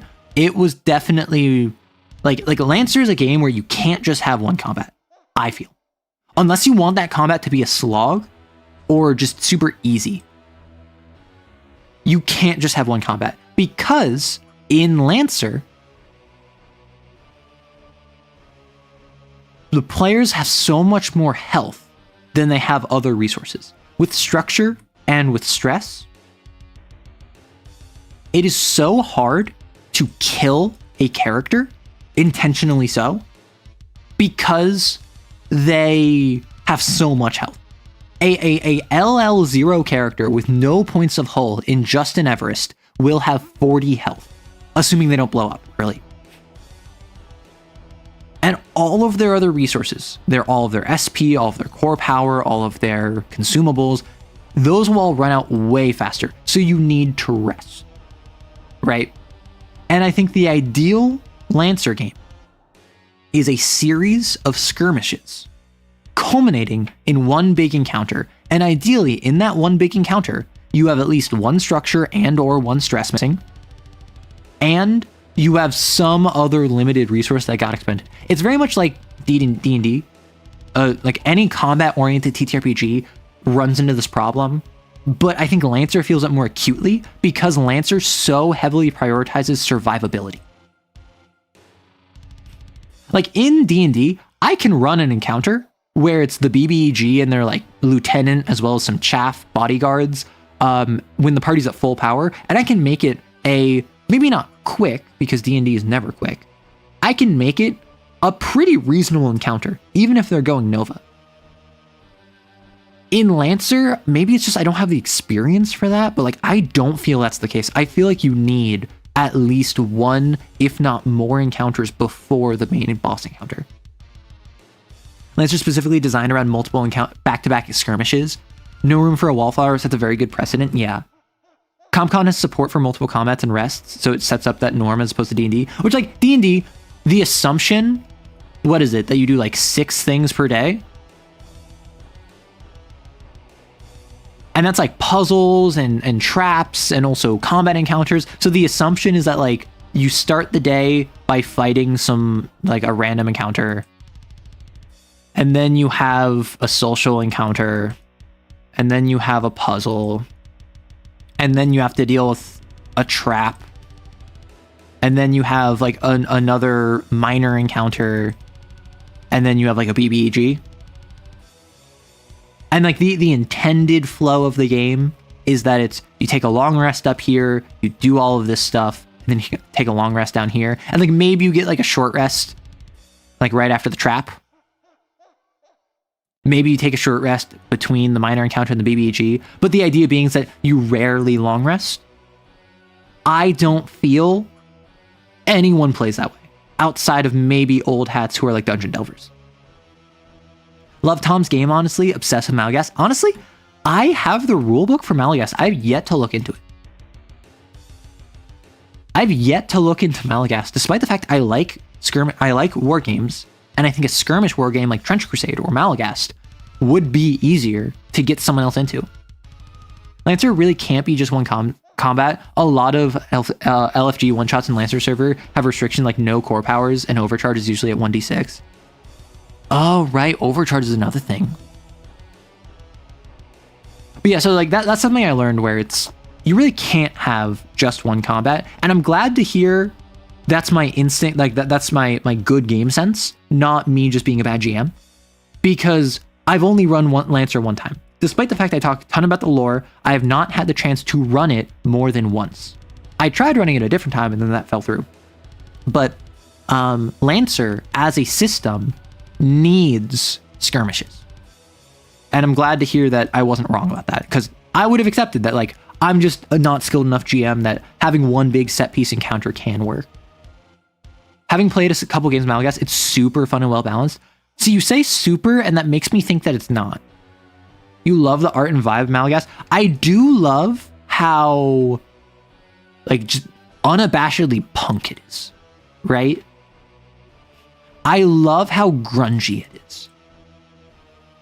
Because I feel as though like Tom Bloom obviously loves that aesthetic. CAIN is more gothic and goth, whereas Malagast is more punk, grunge, anarchistic. Cannon fodder, good night every now and then. Oh my gosh. To be honest, I Pavloved my Lancer group into thinking combat was easy with rotating one fight, full repair, downtime ×4 as a prologue, then hit them with the actual combat meat grinder when they met Harrison, and burnt through their biggest resources by the end of the first of 3 combats. Eep. Tons of fun. There's a campaign mode in 2 different homebrew books. Oh, interesting. Gothic? Yeah, I hope she is. Did you shut up, Neko? What are some third-party CAIN resources you would recommend? Obviously, Harpocrates dossier. Given that I just made a video about one of the sins from it, I reviewed it on stream. I've talked about it a ton. I have not read it. Glory unto them is by someone that the CAIN Harpocrates dossier dev Svelte knows and is like friends with. Apparently Glory to Them is also very good. My understanding, Harpocrates dossier is more of just an expansion. It is agendas, it is blasphemies, it is sins, it is virtues, it is the dating sim, but also Blind Eye, Black Market, Memetics Division with drifters. Like Harpocrates dossier is a little bit of everything. My understanding of Glory unto Them is that is pretty explicitly just mechanics. Glory unto Them is specifically exo bonds the factions within CAIN. Did Neko just call Arrow thick? I don't think he called me thick. How do I make my combat shorter in Lancer? Yawn.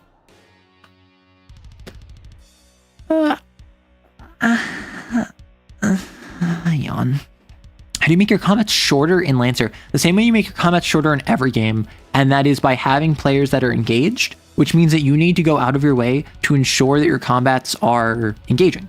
It's fun to have really big, expansive combats, but the smaller scale of combat, the easier it is to engage with it, so long as there's something going on. If I have my 4 Lancer frames fighting a Witch, a Berserker, and 2 Assaults, that's not a bad encounter, but that's not going to be very interesting. If it's just like in a flat plane 4v4, the enemy has one thing that can deal heat, one thing that does a lot of damage, and then 2 things that are all-rounders. That's not very interesting. But if you make it a escort mission, where you're fighting against a Witch and a Berserker and 2 Assaults, and the Berserker ignores everyone to go attack the escort, and the escort has, I don't know, call it 14 health and 1 armor, and the Berserker deals 7 damage with every attack. The Berserker can kill it in 3 hits. So the Berserker runs forward, hits it with their chain axe, and shreds it. So now it's down. It loses its armor, it's at 1 hit. You have to kill the Berserker before it can kill the thing, while also dealing with the Assaults and the Witch, which are attacking your actual party members. Suddenly, that's way easier to engage with. As top, so bottom. There, my bad joke for the evening. Oh my gosh. Glory unto them feels slightly more punk than goth in comparison to CAIN. Okay. No sarcasm. None of the Necromancer factions really feel that weak compared to each other as long as you're playing the group strength. There are definitely ones that can be busted. I think it was 1.0 was super stupid. Like 1.0 was really busted and everything was broken. And then every single patch, every single addendum has made it much, much better. Like it's just only gotten better as time progressed. Yeah. Oh my gosh. Yeah. Part of my fault is that I have a big 6-7 players.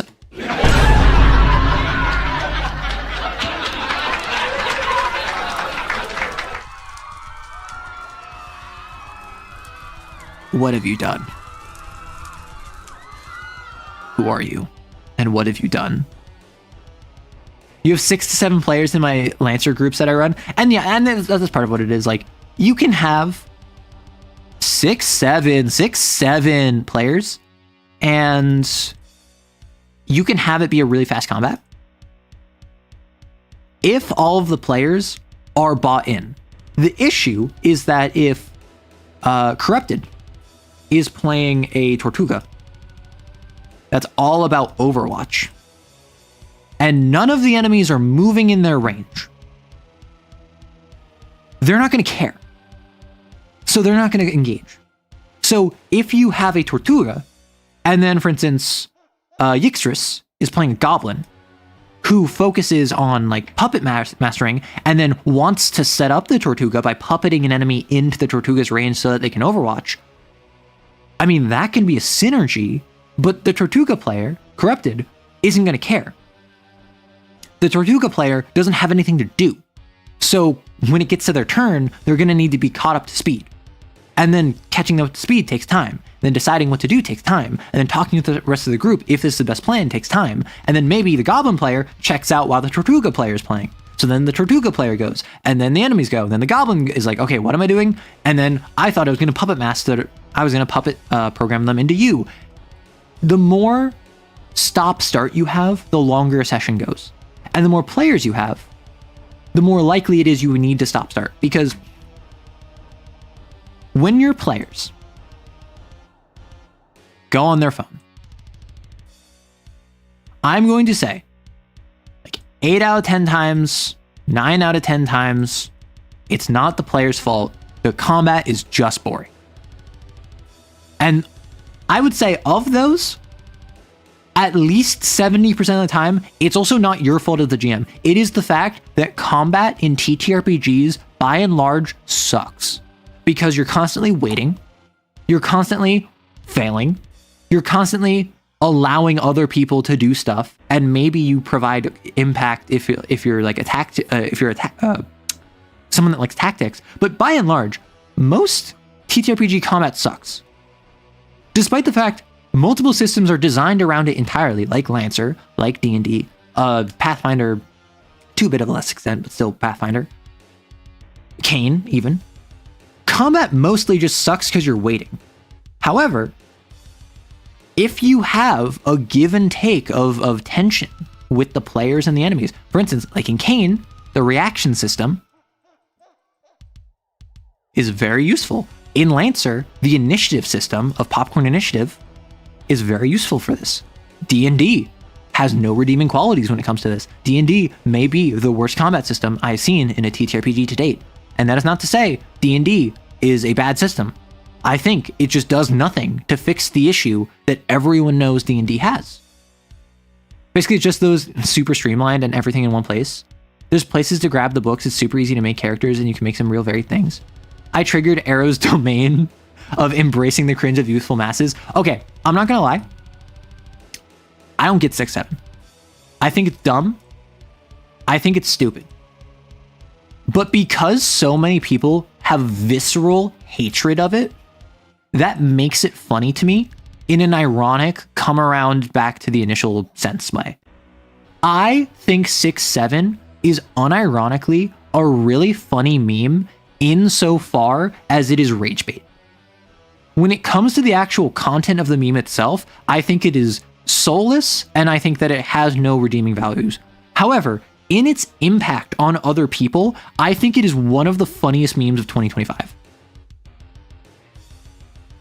Congrats, Arrow, that's all there is to get. And that's the thing, I can just accept that. Oh, my model broke. Oh no. Please hold.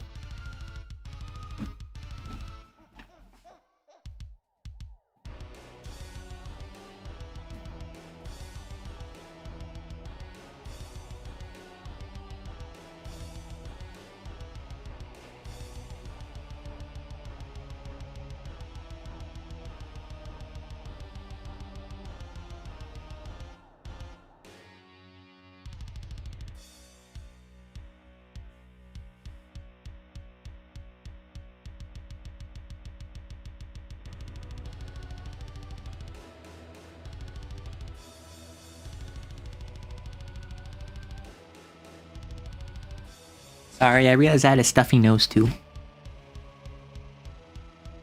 Why are you dead? Me? I'm dead. Lamal Raffle.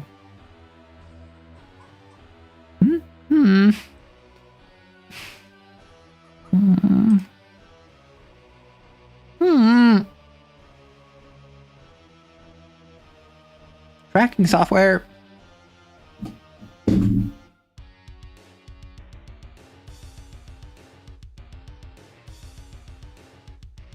How am I on low battery?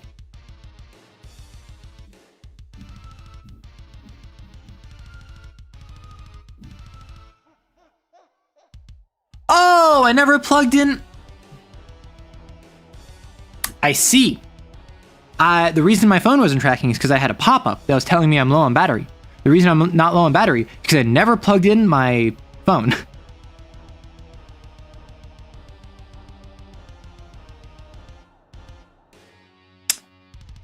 I apologize, me. I played myself. Yeah, my camera's out of social battery. Oh, I have a Lancer tonight. My players are getting ready for a duel. Things will go off the rails. I'm going to enjoy demonstrating that the enemy is not using tournament grade weps. Feed your gremlins. Oh my gosh, I need to feed my throat. I've been yapping for 3 hours with no water.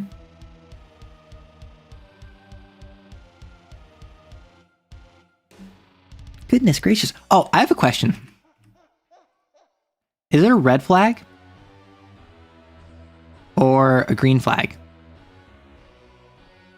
that unironically earlier today I stood there and I was looking for something. And I put my hands on my hips. And I went, oh, hecky heck. What the hecky? I was literally looking around for something that I couldn't find. And I like hands on my hips, like fists akimbo on my hips. It's like, what the hecky? Is that a red flag or a green flag? I feel like that's morally neutral, but I feel like some people would see that as either way. Mom vibes? No. What do you mean? Is what the hecky mom vibes? Not even mommy, just mom? It's a burnout flag? No! I'm red-green colorblind, can't help, sorry. I'm not sure that's even a flag. See, that's the correct answer. But I do find it funny that unironically, I will go around and I will ask myself, what the hecky? Because in case you're wondering, no, I don't censor myself for YouTube. I just don't curse. Aunt vibes? It's a white flag, you're French. I just think it's neat that akimbo is a rare word that's never used by itself. So when I think akimbo, I don't know where I heard it. I heard it used to describe hands on your hips. Like fist, like hands akimbo means hands on your hips. But I've only ever heard it used to describe two guns in like Payday 2. Right? In Payday 2, akimbo weaponry is you have two Glock 19s. Right? You have two handguns, two deagles. Deagle's akimbo. Unfortunately, all I can think of with that term now is Daniel Radcliffe. Is it the meme of him like gesturing with the two guns? It's a pride flag? Oh my gosh. Sometimes red things are just green and I have to accept that. Probably COD, guns akimbo. The main context is dual wielding guns, but the original meaning is just having your arms out. Oh, arms akimbo, hands akimbo. So, unfortunately, akimbo guns don't really work. Not only is aiming them very difficult with the recoil, but also you cannot reload them. If you ever have not noticed this, when you have two guns in a video game and you need to reload, the reload animation is always lower them out of the screen, they come back like a second later. They never show you the reload animation. Counterpoint, it looks badass, that's just a skill issue. Okay, it's a skill issue when I put lead through your eyes. If you're John Wooing your guns, it's purely to look cool. That's fair. It's very silly, but I love it. Like, I'm not saying you can't do it. I'm not saying that it's not silly. I am saying that be careful. Akimbo lever action shotguns decorated the game back in the day. Oh my gosh. Use your teeth? Well, so it's... That just makes me think of...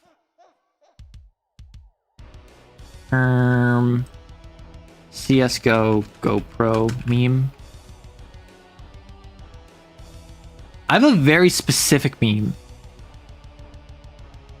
I have a very specific... Like, I keep thinking of random memes that I saw, like, 10 years ago. And it's basically a meme. Gosh darn it. Gosh darn it. It's basically a meme that just shows, like, a CSGO POV, right? Where it's the screen is like this, and, like, gun... like that. And, like, one of your arms is like that. And the other one is...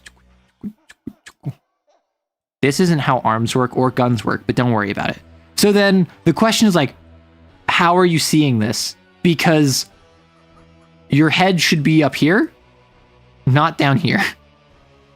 So the idea being is that it's like you have a GoPro in your chest, or it's like you're just holding it in your mouth, a camera. Realistic is relative. Okay, I recently heard a take, I think it's about like a Valve dev.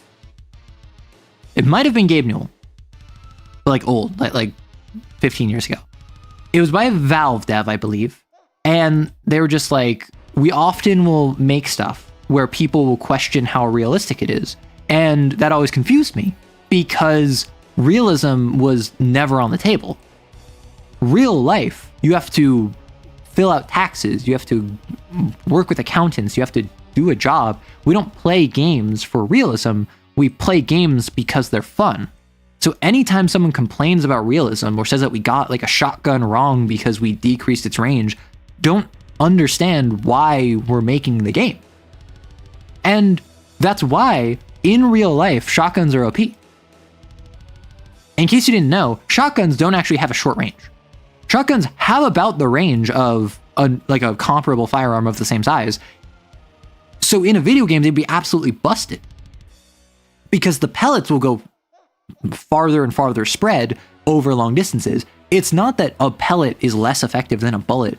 I mean, it's slightly less effective because they have less penetrating power, but they're still really effective, particularly against soft targets, which is why like buckshot is really effective in hunting, or like deer shot, or was like bird shot, goose shot, duck shot.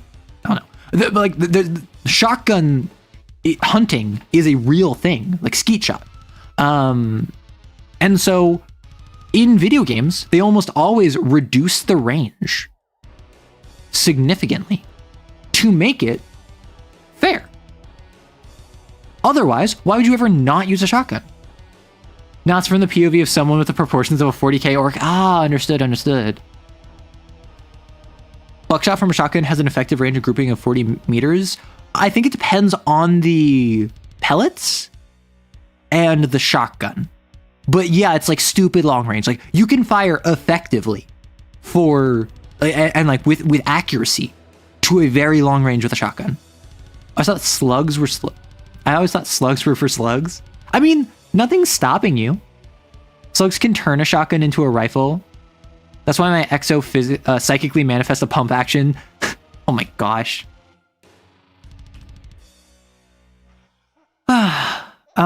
What if instead of Arrow you were Norbert? Then I would probably be Norbert Wrights. Any advice for running CAIN? Trauma is fun. Smiley face.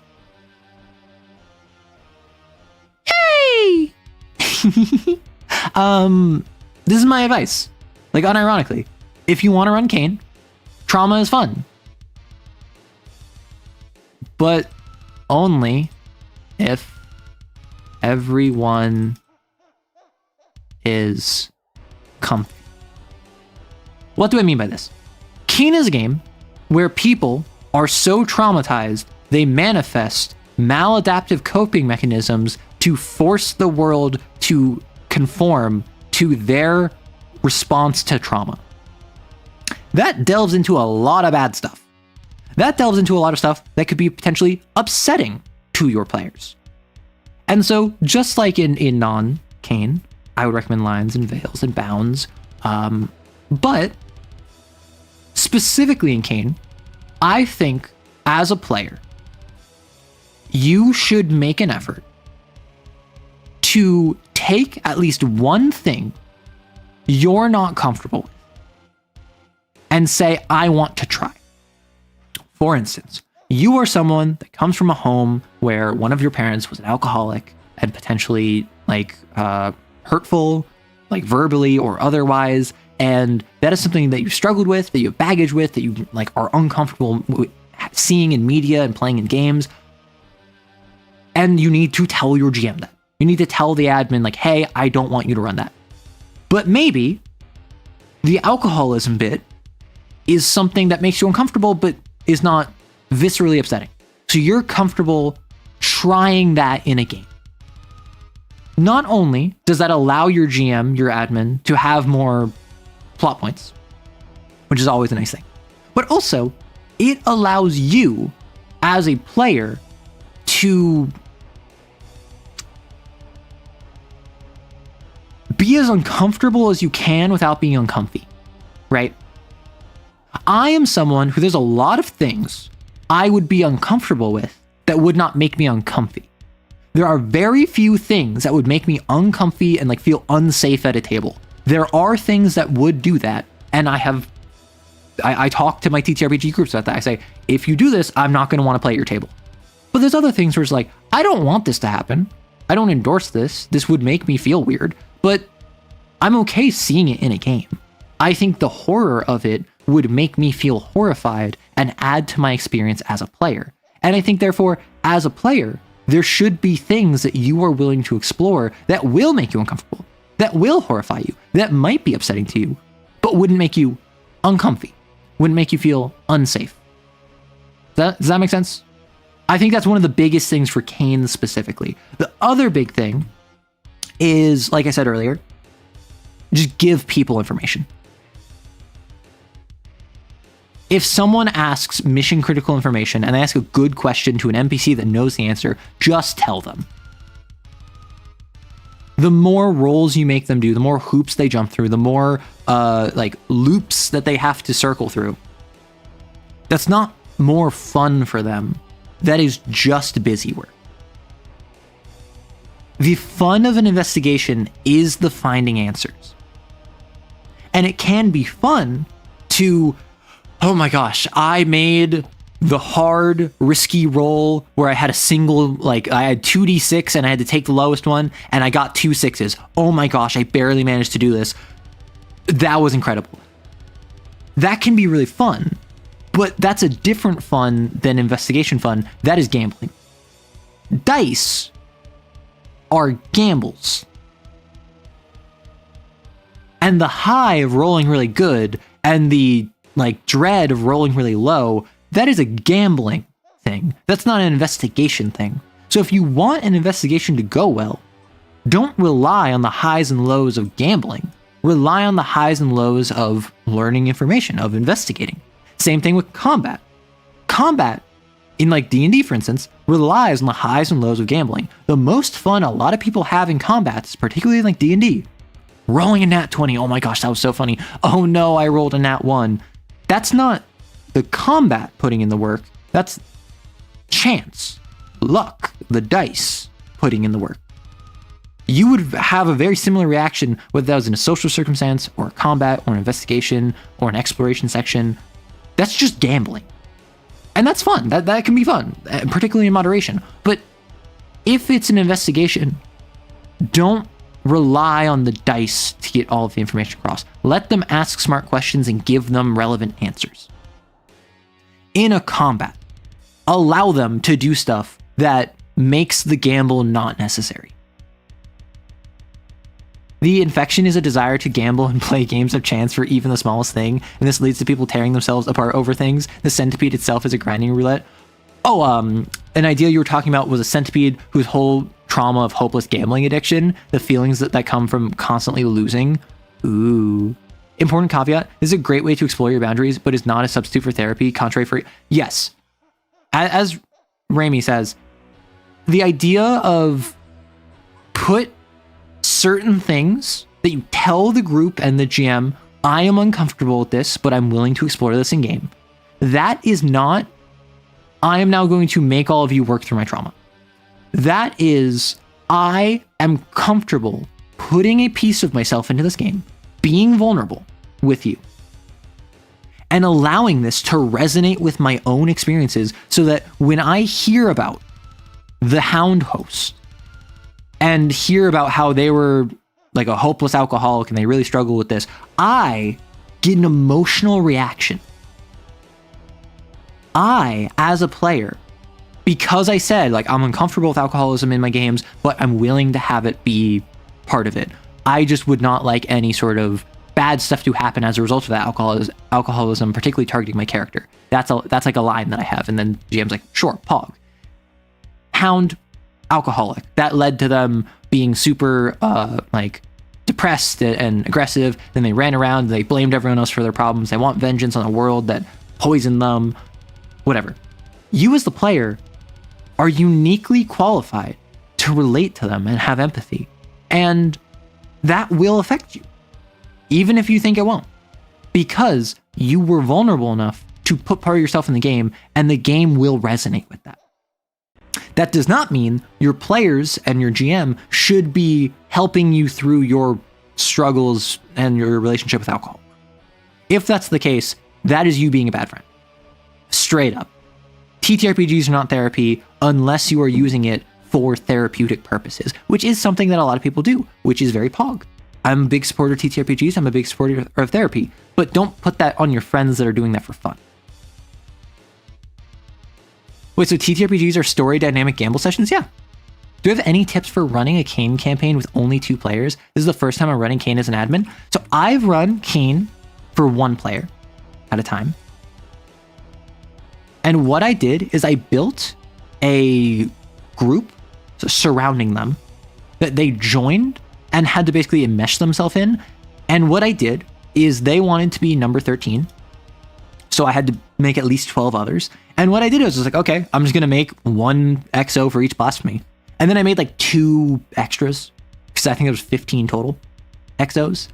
And I just made it so that there was like 2 Ardence users, there was 2 Vector users, and there was 1 person who was both like gate and something. And so like I just gave them a range of them, and I let the player just like talk with various characters, and they very quickly were like, I like Arthur, I like Raphael, I like Mix, I don't know how I feel about Canine, I don't really care that much about Snake, I don't care that much about Gage. So when setting up hunts, I could position it where I could give them always at least 1 or 2 characters, NPCs, on the hunt with them, where the NPC was someone they liked. And also always at least someone that they didn't like. Because then that allows them, that gives them the opportunity to interact with these other characters, and also it makes them feel like they can't have a safety net. Their current mission, they are on a mission with Mix and Canine and Gage and Snake. 2 characters they like, 2 characters they don't really care about. And over the course of the mission, they've come to respect Gage. Snake is someone they are worried about. They feel like Snake isn't going to survive, so they don't want to get attached to Snake. Canine is someone that over the course of the mission, they started liking less because they started realizing the sort of behaviors Canine does. So that's the sort of thing I do with 1 player. When you have 2 players, I would say probably like DMPC, which is a term that a lot of people don't like. A lot of people get scared. A lot of people assume it's going to be a horror story. I'm a fan of DMPCs when they are just NPCs that follow the party. Let me explain. A DMPC in the traditional scary sense, the one that people don't like, is the one where it is just another player character, but the player character is controlled by the DM, and therefore the DM favors their own PC. I'm not gonna lie. I am 80% certain that if I ran a game for a group of players and I had a player character, like I'm the DM, and I also had a PC of the same power level and the same expectations and the same plot importance as everyone else, I would not be stupidly like biased towards my own character, because I genuinely think the issue with the NPCs is not an issue with the NPCs, it's an issue with bad DMs. DMs that prioritize their own fun over the players. DMs that want to play the hero and have an audience cheer them on as they do it. I think a DMPC, even in its like traditional form of like a full-on player character, is not that bad. But that's not what I'm talking about. What I'm talking about is just an NPC that follows the party around, has some tie to them, sticks with them for reasons beyond just a momentary convenience, and the DM is in charge of them. What I do on hunts is that when there is NPCs with the player character, I say, you get to control them. You tell me what they do. You tell me what you want them to do. And then if my player says, okay, I want Canine to go into this store and talk to the barista and order us coffee, Canine wouldn't do that. So I just tell them Canine probably wouldn't do that. That's not the personality that Canine has. But in combat, maybe Canine uses their Ardence power to cast like Fury or whatever, Blast, whatever. that's something where that's totally reasonable that in a fight, they can just decide what the NPCs do. That takes it off of my plate. That means I don't have to worry about these NPCs in a fight or really in role playing. It's in conversations, I say what the NPC says.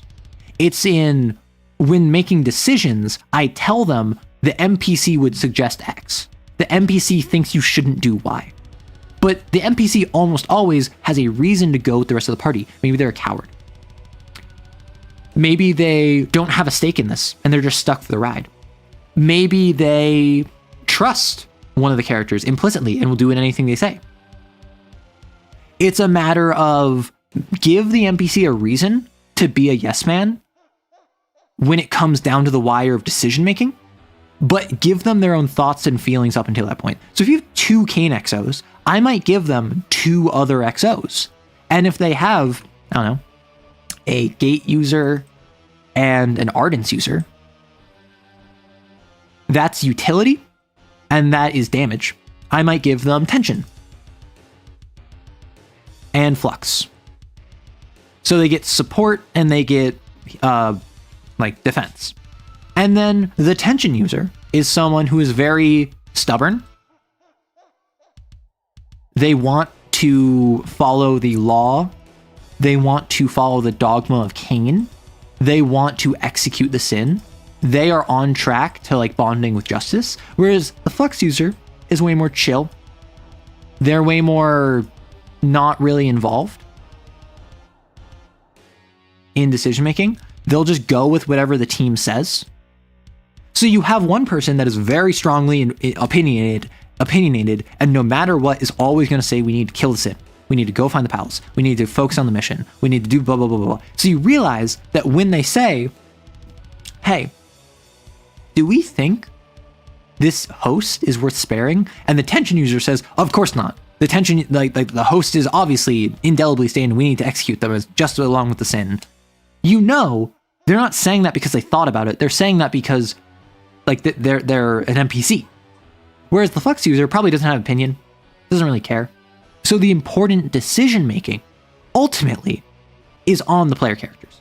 The tension user is very strongly opinion. How dare you try and spare this host? But they're always going to say that. So you can kind of ignore them. They become white noise. Their opinion, even though they have a strong opinion, they say regularly, ends up not mattering. And then the flux user doesn't have an opinion, doesn't care, is fine to go with the group. So the decision making, the actual fun of the game, relies on the players. But in a fight, they now have a tension user on their back. They have a flux user that will support them. In resting, they have multiple people that can help out. Easy. Also, hey, Arrow, good day. I've been streaming for 3.5 hours, so I had some tech issues. I was supposed to have a vertical stream today, but we're pogging. Haven't had a chance to play CAIN yet, but as you have a lot of experience wanting to run a proposition by you, since a corpse is considered an object in CAIN, thoughts on using Jaunt to possess a corpse as a puppet, then using Sympathy to increase the corpse abilities up to cat effectiveness? Follow up if yes, what if the corpse is of another XO? I mean, okay. My response to basically anything, if you're like, what about ... This can be for Lancer, D&D, CAIN, is almost always, if you're at my table, probably sure. If I'm running for you, sure.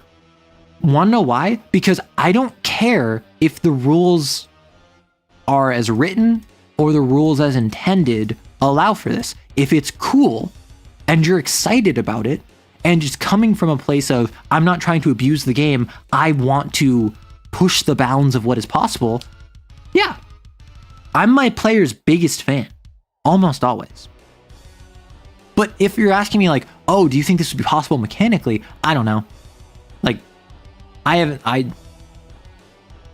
Do I know if the specific mechanics of the game would allow for that? If it's read as written, probably.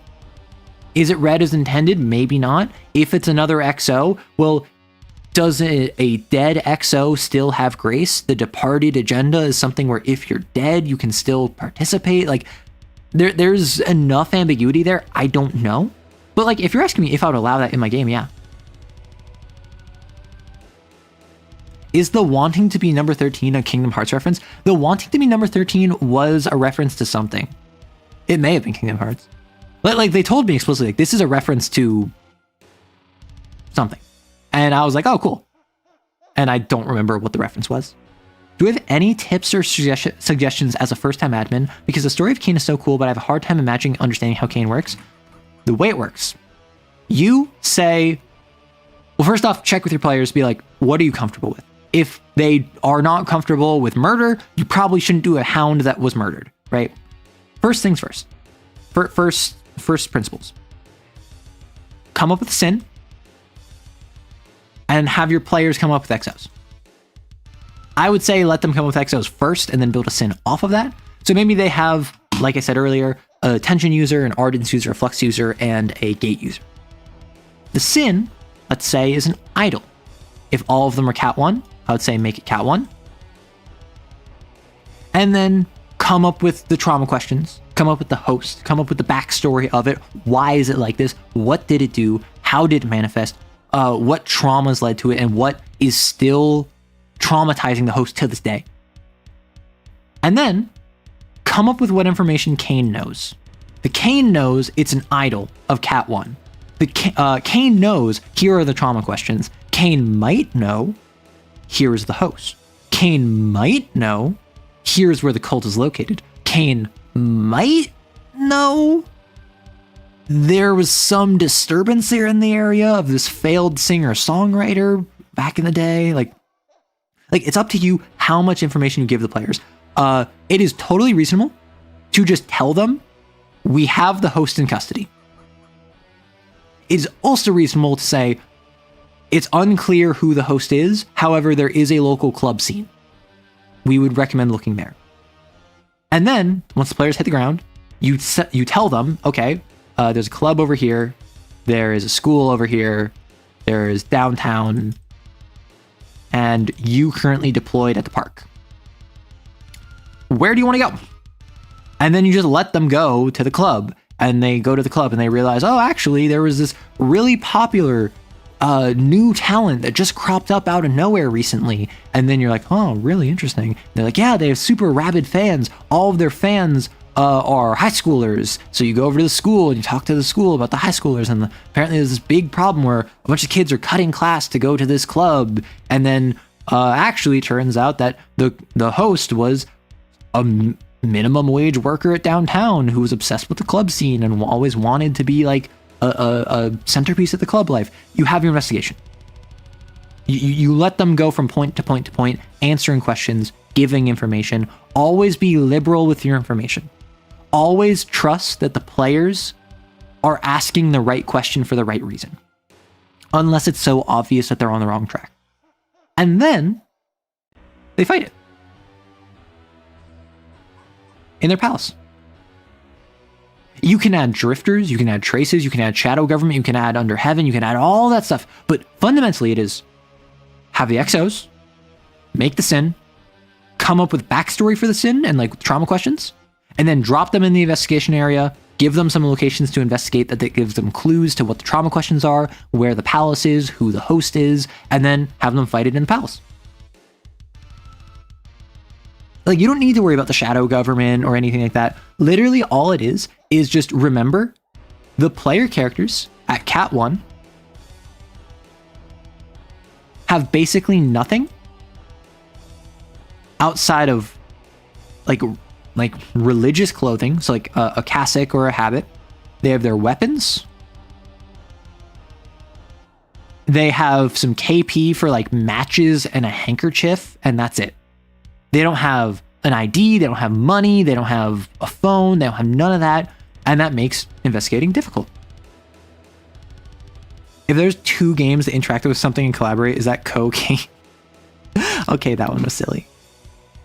Yeah, so running CAIN, I would personally, because I'm very comfortable with most combats, the investigation was the scariest part for me. I'm very comfortable with role-playing, with improv, with combat, with on-the-fly, like improv, like I said, but like just adjustments. The investigation I was worried about because I wanted the investigation to have momentum. Also, I love your idea of having a session where you just goof around. I really want them to have a bond with the staff of CAIN. Yeah. And like I talked about that earlier, the stream. So once the stream is up, you can go back and watch that a bit. Or I made the whole video, which I assume that you came from. But yeah, it's just, I love having the ability to just have a chill time. Like my player expressed to me how like healing it was for their character to last session during a rest. We just had the entire session zoomed in on the CAIN group while they were resting, while they were raiding a pantry, like making French toast. They went to a park, they ate some French toast, they chatted with each other about what was going on, some of their backstories, and it was just a good time. What burning question reduces your sanity to cinders? That's a good question. What burning question reduces your sanity to burning cinders? Have I ever played the Cyberpunk Red TTRPG? No, I was going to. I had someone that was like, hey, do you want to play the Cyberpunk Red TTRPG? And I was like, sure. And then they kept being like, okay, it's going to take a bit longer. It's more effort than I thought it was. And they kept saying that. They kept saying that. They kept saying that. And now I don't talk to this person anymore. So I have not played it. I know a little bit about it, but I can't say I'm super knowledgeable. I'm more familiar on the Cyberpunk setting than I am on the TTRPG. I'm sorry about asking so many questions. Also, Cyberpunk Red is fun. No, you're fine. Just remember, we do have a Q&A section, so feel free to drop your questions in there if you want me to get to them later. Do I play any instruments? I technically have formal piano training, and like I can read sheet music, but I have like I was never good at it. I was never invested in it. I was never engaged in it. And I do have a little bit of experience playing the cello, but similarly, I just was never good at it.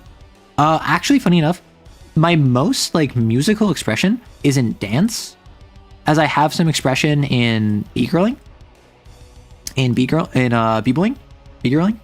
And also I've like made music. The music you're listening to right now, I made this like in a DAW. So the closest to like playing an instrument I have is that I'm like a composer, I suppose, or like a songwriter, though that feels kind of like a cop-out.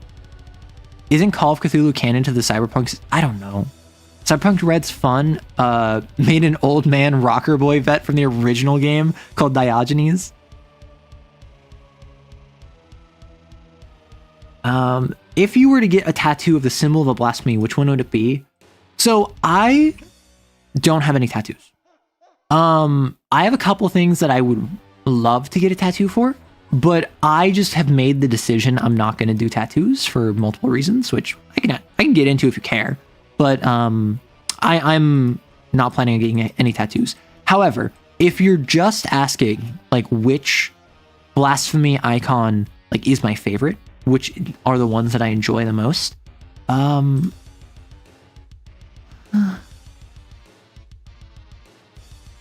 not gonna lie. I think Ardence is like the most iconic. Maybe it's just because it was like the thumbnail of the Zactac video. I feel like it's one of the most iconic ones. I really like Tension, but Vector, just like, cause I, if you don't know this, I actually grew up, or in high school, I was in an engineering program. I was briefly studying to be an engineer, and then I realized it wasn't for me. I'm not really big on maths, so I ended up swapping. And this is like the XY plane, the XYZ plane, nearly, but the orthogonal directions of the thumb and the finger and all of this, and the arrows. There's also, let me grab from the Harpocrates dossier. So like the Vector one isn't my favorite. It's just one I think is really well designed, right? It's by no means my favorite. It's just one that I appreciate the look of. Another one that I really appreciate is from the Harpocrates dossier. Fleming's left-hand rule. I think that might have been what I was thinking of. Let me grab... Sorry, I'm just grabbing the wave blasphemy from the Harpocrates.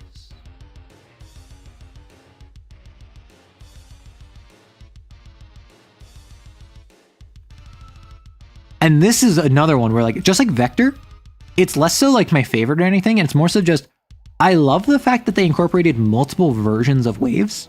I love the fact that they included both the actual real wave, or the physical wave, but also like sound waves, amplitude and frequency waves.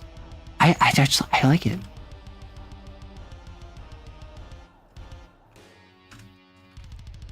I like tension.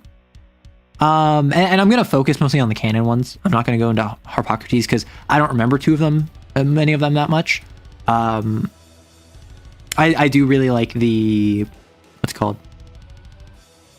The Four Horsemen, the Conquest, particularly Conquest. I like the flags. I think it's cool, but I'm not gonna go into those too much. I think I like tension, which let me grab real quick.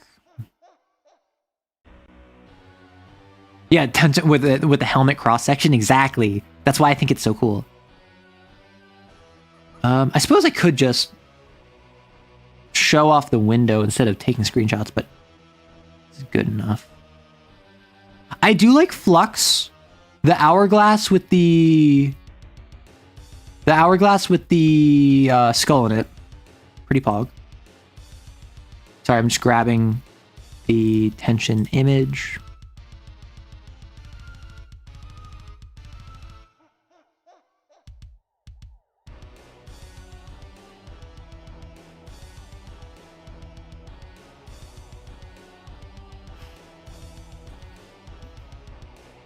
Yeah, so this is tension, which, like, the half exposed plate, the cross section on the helmet, I just think is really cool. I don't think it's my favorite or anything. I don't think I would want to get tattooed or anything, but I do like it. I think it is cool.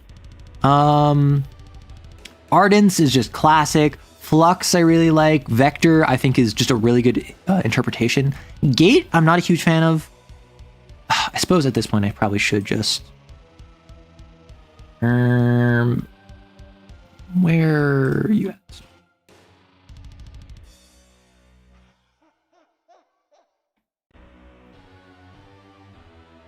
So tension is here.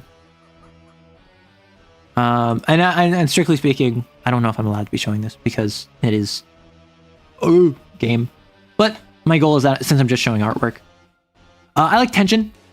Ardence I think is just classic, and also just I think the teeth is always weird. Like the mouth is such a weird design to me. Flux, the skull with the clock on it for time, and then like bleeding down onto the other face is just so cool. Vector, I already said, it's not my favorite. I don't like identify with it, but I do love its symbolism, kind of like wave. Gate is one I'm not a huge fan of, I'm not gonna lie. Oh, that's smart. That's actually really smart. Because, like, obviously I'm not trying to like steal Tom Bloom's work, and I always feel bad ever showing off CAIN stuff. Thank you. I forgot about this. I'm not a huge fan of Gate. And like I don't think it's a bad design. I'm just not a huge fan of it, personally. Same with Edit. I don't think it's a bad design. I'm just not the hugest fan of it. But like Smother? Do you see Smother? Oh my gosh, Smother! The Smother blasphemy. I like Bind. I actually really and I think Shadow, I'm very hit or miss on it. I like, because if you can't see, there is a shadow here. There is a skull face here, and it's hard to see. And I think that does add to it. I think that is good because it is a shadow. It's darkness. It is a ghost. But it's also like, I don't know. I'm not the biggest fan of it. I feel like it could be represented better, despite the fact I do like this. It's kind of like Gate and Edit for me a little bit. Like I like what they're going for. I feel like it could be better. But yeah, Bind makes me think of Handler Walter, which I am a fan of. Smother scares you, you love it. Why is there a face here? Is this the god you're lying to? Palace might be one of my favorites. Like, I think it's kind of weird, the cutoff of the face, but like the castle above it. Sympathy is a sleeper. I never think of sympathy when I think of good ones, but every time I see sympathy, I go, yeah, I like that. I appreciate that. Jaunt is kind of like whisper for me, where like I get what it's going for and I think it's cool. And every time I look at it, I don't know if it's like just a trick of the eyes. Every time I look at it, I think I see imprints of these hands like behind it. Like every time I look at it, then look away, then look back at it, I see like a hand here, and then I focus on it and it's not there. And this happens consistently. So I think it's really cool. But I don't know. If you were to be branded with one forever, which would it be? So like the reason that I don't plan on doing any tattoos is, first off, I have a thing with symmetry on my body. If I'm not symmetrical, I get very uncomfortable. And that's really at odds with the fact that if you see my model, you see that I have hair swept off to one side. Initially on my 1.0 model, my very first model, I tried to avoid that. But I found that I like the look of hair over one eye more. In my day-to-day, I do wear my hair off to one side. I do have minor things that are asymmetric on my body. But like if I get touched on one side of my body, if you like poke my left arm, I will feel uncomfortable unless I get poked on my right arm too.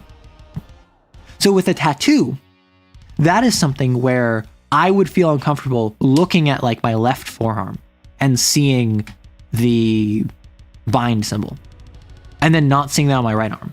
And if I did like a different tattoo on my right arm, they would not be the same.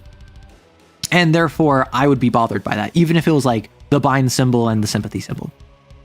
But also something that like a family member did is he got like a tattoo on his leg, and then he wanted to match on his other leg, not for symmetry, but just for, he liked the aesthetic. He wanted 2 tattoos, and so he got another tattoo. And then that tattoo was like took up more of his leg than the other one, so he wanted to fill in the space on his left leg, so he got more tattoos, and it just kept growing and growing. I know people that like, they're not addicted to tattoos, but like they will get many tattoos. And not only does that take time, pain, money is another big thing.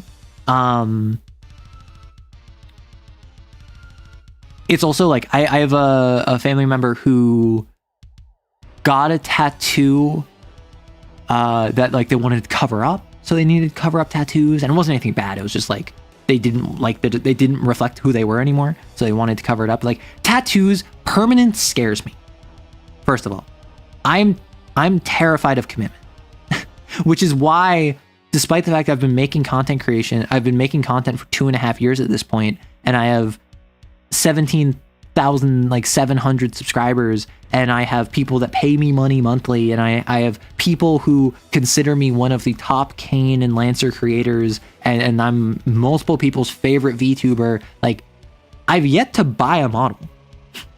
Partially because just money, partially because I really can't afford it right now, but also I'm constantly scared of committing to the sunk cost of buying a model, right? You absolutely can get addicted. Yeah, you can. Like, you can get addicted to anything. Front-facing shadow would work well, I think. The shadow looming behind would be nice. See, I like the shadow looming behind. I like the shadow as is. My only issue is it's so hard to see, where everything else pops. Everything else is so at a glance. Instantly, this is Gate. Instantly, this is Ardence. Instantly, this is Edit. The Whisper, I just can't. It's the most subtle out of all of them. Similarly with Jaunt. Jaunt and Whisper are both just so subtle to me. And that's really what gets me about them. But I do kind of love them. Is that your hand, or is your hand not your hand? Imagine getting a tattoo of like bind and or sympathy and putting it on your actual hand, and then just constantly asking people, is your hand your hand? Well, my hand is my hand is my hand. I forget whatever happened to it, but like a digital temporary tattoo thing that you plug into a computer and upload images into, it could work. But it is funny that like I still to this day have OG Gen 1 Pokemon temporary tattoos that as recently as like probably 4 or 5 years ago, I actually used one. Like, temporary tattoos are actually kind of lit. I'm not gonna lie. You love Gate. It reminds you of the fact that the Lincoln Memorial on the back of the penny has a tiny Abraham Lincoln. Oh yeah, because of the little like center point. I like that. Think of it as roleplay, as if we were playing a TTRPG. Wow, who would have thought? A tattoo of a hand with the phrase "Ce n'est pas maman." That's good.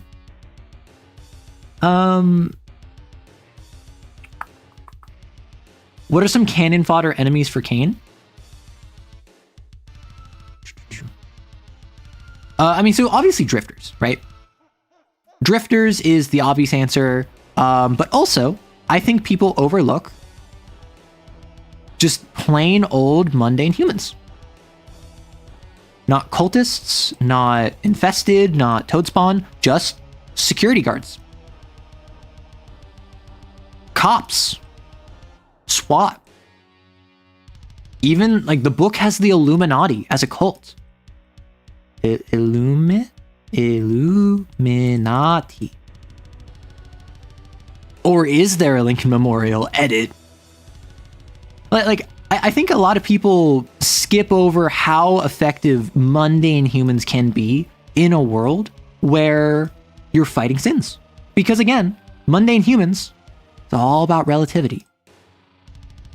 If you, on an investigation, witch hunters for human enemies, you can have, which would be really funny, because I'm imagining now witch hunters that are, oh my gosh, my model broke. You can have traditional, like, old school witch hunters, like Vampire the Masquerade Second Inquisition, or you can have it be like random, like, Jimbo from under the bridge, who's got like a broken glass bottle and a bad attitude, who knows what you are and wants to take you out, whereas you're the ones that are dressed in Catholic imagery. You're the ones that look like you're representatives of the divine. It would be so silly to have like a reversal where you are the witches dressed up like inquisitors, and the inquisitors coming after you are dressed up like traditional, like, I guess pagan would be the word, even though I don't know if that's proper terminology. They're the ones that are coming after you. Religious groups in a sin-affected area seeing you as the cause. And that's the thing. That would really work as a plot point, particularly if the sin is a very social character. I could very much see a sin infiltrating a religious group, or like an idol infiltrating a religious group, sweet scented lips of a whispering god, and the nearby church sees you as heretical. But I think it would also be really funny if, purely aesthetically, people side with you over the very real, actual witch hunter, because the real, actual witch hunter is dressed to the nines to deal with sins and traces and XOs, whereas you are dressed in like a cassock or a habit. Is that Zactac from the Zactac channel? I mean, presumably. That is what his name says. Well, obviously the witch hunters are Protestant, and it's just the same. It's not necessarily a religious schism. Toad Lord Idol. I will say, of the various sins, I feel as though the centipede is the most go-to when it comes to their traces are going to be an issue. Like, the stumblers of an ogre feel less important to an ogre than the infested of a centipede. The myrmidons of a hound feel less important to a hound than like the myrmidons don't feel important to a hound. A hound feels like its own thing. But centipede infested, as well as idol cultists, and like to a less extent toad spawn, but I would say mostly these two feel like they're the most trace oriented, which means that they're very easy for cannon fodder. Chelsea brought up Lord. I think guards is a fair point, but I would kind of almost say that like centipede and idol are the most likely to use traces, and then you have Lord and toad kind of mid tier to use traces, and then you have ogre, hound at the bottom, which to me strike me as more solo operatives. Does hound even have traces? Yes, everything has a trace. Hound has like forming from droplets of blood and hatred, representations of barely concealed fury the myrmidons can form. And I feel like traces are very obvious cannon fodder, but also drifters, not to mention like mundane humans. Drifters, I'm having a lot of fun adding just a couple drifters. What about spiders? Spiders and butchers from the Harpocrates dossier. Spiders strike me as more of like a mid, and butchers is like, you cannot slay a butcher, you cannot execute a butcher without giving an offering of amalgams, which are its traces, or an XO. So I feel like butchers are even higher than a centipede almost, because you literally have to kill amalgams, traces, to enter its palace. So drifters, I'm enjoying adding a couple to every hunt. And in particular, in this recent hunt, when they were fighting the Lord, I made it so that the Lord couldn't find its host because the town was overrun by gatherers. Gatherers are base game CAIN. They're a drifter that have like a pouch that they like steal humans, kidnap them, put them inside. And the host got by gatherers. So the Lord literally approached the XOs as soon as they got to the infil site, and they were like, you can help me with my problem. And the XOs were like, what the heck? And so the XOs worked with this Lord to help it find its host before fighting it. What about enemy XOs invading the hunt? I would say Under Heaven, enemy XOs from like Glory Unto Them, government sins, government created sins, whatever. These all feel like more mid-tier. Those don't feel like cannon fodder to me. Drifters, traces, mundane security, those are all kind of cannon fodder. Those are all things that you can probably take out without much issue. I feel if I'm in a toad hunt and suddenly another team of XOs shows up to steal our kill, that's not cannon fodder. That is a threat. If Under Heaven shows up and is attempting to bind the toad, that is a threat. If government created sins are trying to assassinate us mid-mission, that is a threat that we need to deal with. Drifters can be threatening. I think drifters ultimately should not be the main threat of any given session. Little reminder, what is a drifter? A drifter, if you recall, the Psychic Sea is this giant ocean of where all of the emotions of humanity go into. Basically, think the warp from 40k. Drifters are the fish of the Psychic Sea. And if you know anything about fish, you know fish is a stupid category. It doesn't actually mean anything taxonomically. Same thing with drifters. Drifters is anything from the Psychic Sea that drifts to our side. Draw a fish, please.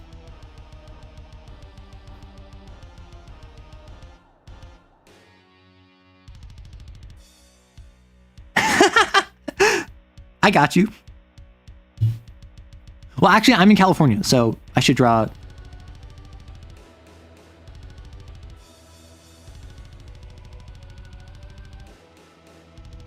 Bees are fish.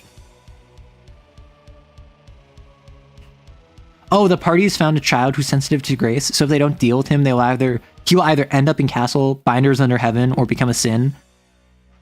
I like the thing that it's not a dog. The bees! The drawing is taxonomically meaningless. Perfect. Exactly. I'm not American enough to understand bee fish. Okay, so basically, California, by and large, is very eco-conscious. And in the fading bee population, the loss of the bee population, legislation was passed that because fish is such a nebulous category, bees legally are considered fish for environmental protection laws, and therefore were given greater protections than just being insects. It's not something where anyone seriously thinks that a bee is a fish. It's a legal loophole, which is meant to like help protect the bee population. So you could go fishing for bees in Cali. I think you'd need a license, and you would need a license specifically for bee fishing. Anything is a fish if you're brave enough to. Yeah. I'm not going to argue there. Let's go idle theme. Technically correct. The best kind of correct. Okay. On a scale of 1 to 10, how freaked out would CAIN be by a host managing to somehow exercise its own sin? I feel like CAIN, if you rolled up with the team of XOs and they reported that the host managed to exercise its own sin, if it was like Cat 0 or Cat 1 even, and the host was not even like an XO, if the host just happened to be like stupid, sensitive to grace, they'd probably just be recruited, right? They'd probably just be recruited. But that also really can't happen, as at least with CAIN, at least with the organization, they will recruit hosts. There's multiple references to hosts of sins being recruited, which is why in the game I'm running, one of the NPCs is a host that formed an idol, and then the idol was executed, they got recruited. But something I do in my game is whenever a sin is executed, because as far as I can tell, there's no mechanical benefit to sparing a sin at all. The only benefit to sparing a sin is potentially if it like convinces you, if the toad you're fighting is like, wait, don't kill me, spare me, and I will give you money. That could help. But raw, I don't believe executing is sparing is any better than executing. So what I did is that when you execute a sin, when I run, that basically has a psychic backlash on the host. And you kill that part of them that felt that emotion. So the host that manifested an idol was like this drag racer who wanted to go fast, wanted speed, wanted to be acclaimed for their racing. And so they manifested an idol where they were just going fast all times. And then they got executed. Now they're just depressed. Now they have no aspirations. Now they don't want to be seen by anyone, and they don't have this desire for socialization anymore because that idol part of themselves died.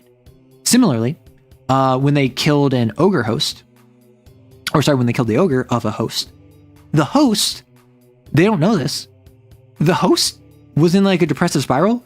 Now they don't really have any remorse. The host effectively is now kind of psychopathic, because I want there to be a non-mechanical consequence of executing someone's psychology. It's not just you're killing the big bad monster and getting your script out of it. It is also you are taking a chainsaw to the psychology of this person.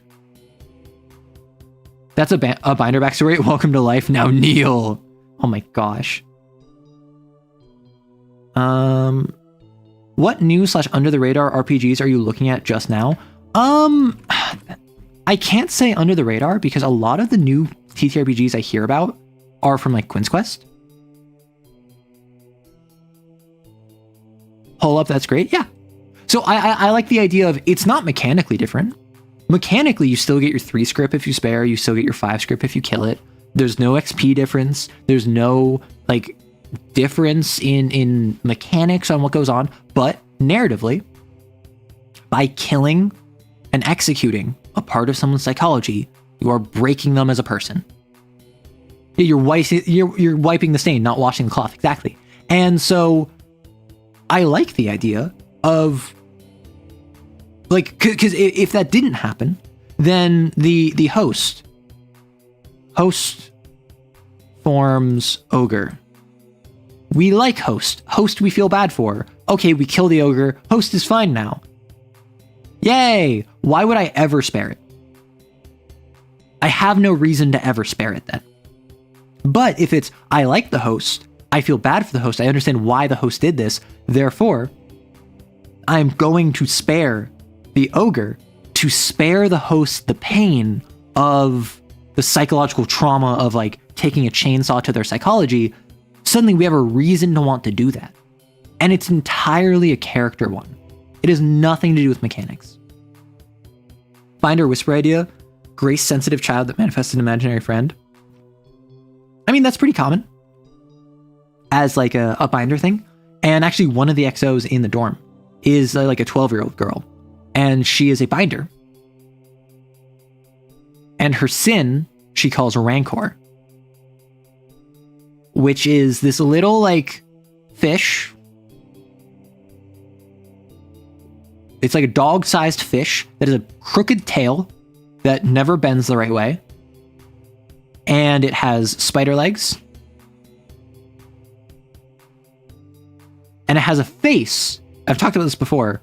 It's like a nautiloid, like squid face that has a dog's jaw and like dog's skull surrounded by tentacles that like go over it like a nautiloid's tentacles surrounding a beak. And when they pull back, the skull is exposed and like dripping with purple ichor that sizzles when it hits the floor and then fades. And it's just this little like dogfish squid thing that she like is like her pet basically. And she is like super quiet. She's super by herself. I think she's a loner. And she just like spends her time with Rancor and is just a depressed little child that everyone feels bad for. And don't tell my player. Don't tell my player this. She went on a mission with other people. And the mission, the team that's out right now, my player is currently on Team Alpha. This mission was Team Beta. And this character, this 12-year-old girl, was on Team Beta. Team Beta is currently coming to assist Team Alpha on a really bad mission. But they know, Team Alpha knows, that Team Beta had one casualty and one injury so severe that they need to go back to base they can't actually assist. So they have 3 XOs after a hunt are sent to another second hunt instantly because they know they need support. Sister is one of the ones that survived and is not the one that's super injured. But the one that died explicitly was getting in the way of the hound they were fighting to protect her, because as like a 12-year-old girl, even if she's a binder, even if she's an exorcist, everyone just kind of naturally wants to help her, wants to protect her. Everyone feels bad for her. So the one that died throwing themselves in the way of the hound and sister, the girl. And so my player's going to be really sad about that because my player liked the character that died. Tom has addressed this in terms of people gamifying the narrative. Like the sort of XO that would always kill us in to maximize script gain would not be the sort of person to take the way out of CAIN. That's fair. I mean, and that's the thing, is that I am a big fan of when gameplay integrates with narrative. And I think that the gameplay of CAIN does support you always executing, but also there's literally no reason not to. But like, and even from the sense of like Tom addressing it, I feel as though that's not really an answer, because if I like the person who manifested an idol, there's nothing to indicate that there's anything bad to happen to the host by me executing the idol. There's literally no reason for me to spare the idol. Even if I like the host, even if I want to spare the host harm, even if I'm the sort of person that like is a bleeding heart. Because the idol just tried to kill me. The host, I need to remove the idol. And the host will not be detrimented by removing the idol violently. So, and that's why I like adding that little wrinkle. I like adding the fact that it will hurt the host. Not significantly, not ruining their life, but it will change who they are. I was about to say that's shrimp or krill until the face part. I mean, it could be a krill with a squid face. But yes, what new under the radar RPGs are you looking at just now? Like, I mostly get my my new TTRPGs from YouTube. I'm not gonna lie. I just don't have the time to go on the prowl for new TTRPGs a lot of the time. I'm not gonna say my own because that's a cop-out answer. I'm currently working on a TTRPG. But also, like Quinn's Quest talks about great TTRPGs. Perfect Draw has been getting some, I don't know, some attention recently. There's a video that made rounds recently where it was basically just introduction to Perfect Draw. Got like a couple 10,000 views from a channel that I hadn't seen before. I was like, oh, cool. Seth Skorwowski randomly made a Delta Green video the other day, like a week ago. And I was just like, I was not expecting to see this. It's just getting to the sort of psychology of why a character might make that non-optimal choice. And yeah, and that's why I like giving them a reason to. Answering the traumas could lean to a more peaceful demanifestation mechanically, a minor incentive to look at how the host got here, given the opportunity to resolve. Skorkowski, thank you. Yeah. I struggle with his name. Like, I recognize his face, but I struggle with his name. I do love the idea of having the ability to spare sins, though. Sparing sins is something that literally once in running the ogre, my player executed the ogre. They realized like immediately afterwards, maybe we should have spared it because it is like we like this guy. He's nice. We feel bad for him and we understand what he was going through. We should have spared it. And they had a executioner's remorse almost. I see you did not mention Zactek. I mean, he's in chat. I'm not gonna like out him. And people already recognized him. I'm not gonna sit here and like be weird about it when he's just another fantastic content creator in the space. I assume most of you know who he is. And if you don't, he makes great CAIN content. As well as Lancer and other TTRPGs like Malagast and Blaze in the Dark. But yeah, I just really respect his stuff. I think he's awesome. How much of a time delay between when real world events happen and when you feel it's okay to turn them into fodder for TTRPGs? I'm of the opinion it's not a time thing, it's a magnitude thing. And like, I've talked about this before.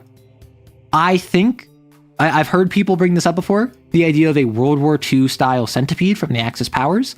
I think that is wildly untasteful. I think that that is something that I don't ever plan on running. And I think that that is something that if you told me that you wanted to run that in your game, I would advise you against it. Personally.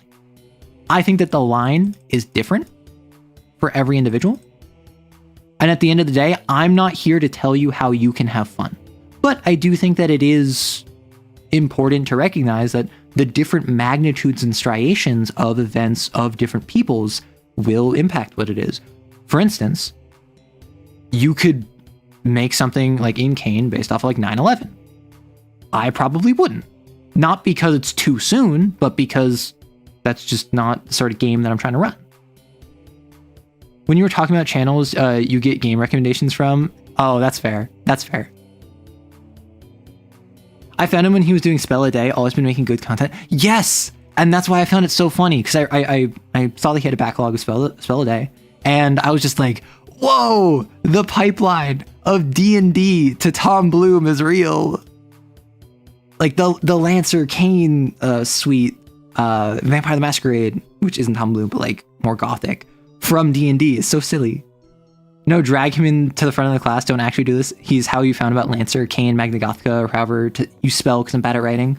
Yeah, he's fantastic. Big respect to him. Obviously, I'm not gonna like put the spotlight on him if he doesn't want it. But yeah, huge respect.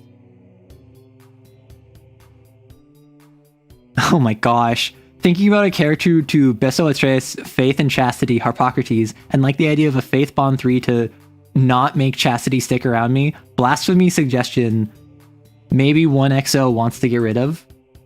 His channel actually introduced me to CAIN and now I'm hooked. I mean, he introduced me to Lancer, to CAIN, to Malagast, to Blaze in the Dark. Like, I've been watching his content for a couple of years now, and I absolutely love it. So like, that's why I haven't made Sin videos. I've made the Hunter's Archive. I've made like introductions to them with the domains. But like, I'm not going to step on his territory because I absolutely love his stuff. Like, even if I would love for there to be a video talking about the CAIN Lord, I understand that's on his timeline, that's on his channel. Anything I could say, I'd just be parroting what he said. Not to mention Arcane Arcade, who had been doing 5e streams for years and recently had a CAIN one-shot and are doing a Lancer campaign. Really? Oh, that's awesome. Yeah, so how would you get Bigotry with chastity and faith? Which I must say, based on the fact that... So for those of you who don't know, in the Harpocrates dossier, homebrew for CAIN, there is an achievement system where if you do a specific thing, you can quote unquote get an achievement, and one of them is Bigotry, which is a threesome, where you, in the dating sim joke add-on to the Harpocrates dossier, you can bond with, i.e. romance, two virtues at the same time. Faith and chastity, or prudence and sobriety. Because they have some degree of connection. You can either toxic yaoi or wholesome yuri. The thing is, with faith and chastity, presumably faith is like faithful and would not be interested, and chastity very much does not want to touch anyone. So I feel as though this would very much be like just like a throuple more than anything. What blasphemy would I suggest if you wanted to do that? I guess like witness. I guess freaking like whisper. Maybe flux if you want to like reverse time, like platonic, not platonic per se, just non-physical. It can be a romantic polycule even if it's not physical. But I feel like witness, learning about them. I feel like whisper, hear, like learning about them. I feel like flux, being able to reverse your poor decisions. Like maybe tension, if you want to go the angle of you can like lock in for chastity. I would say you probably want immaculate defiance against heaven, if anything. I feel as though with faith, you probably just want her bond.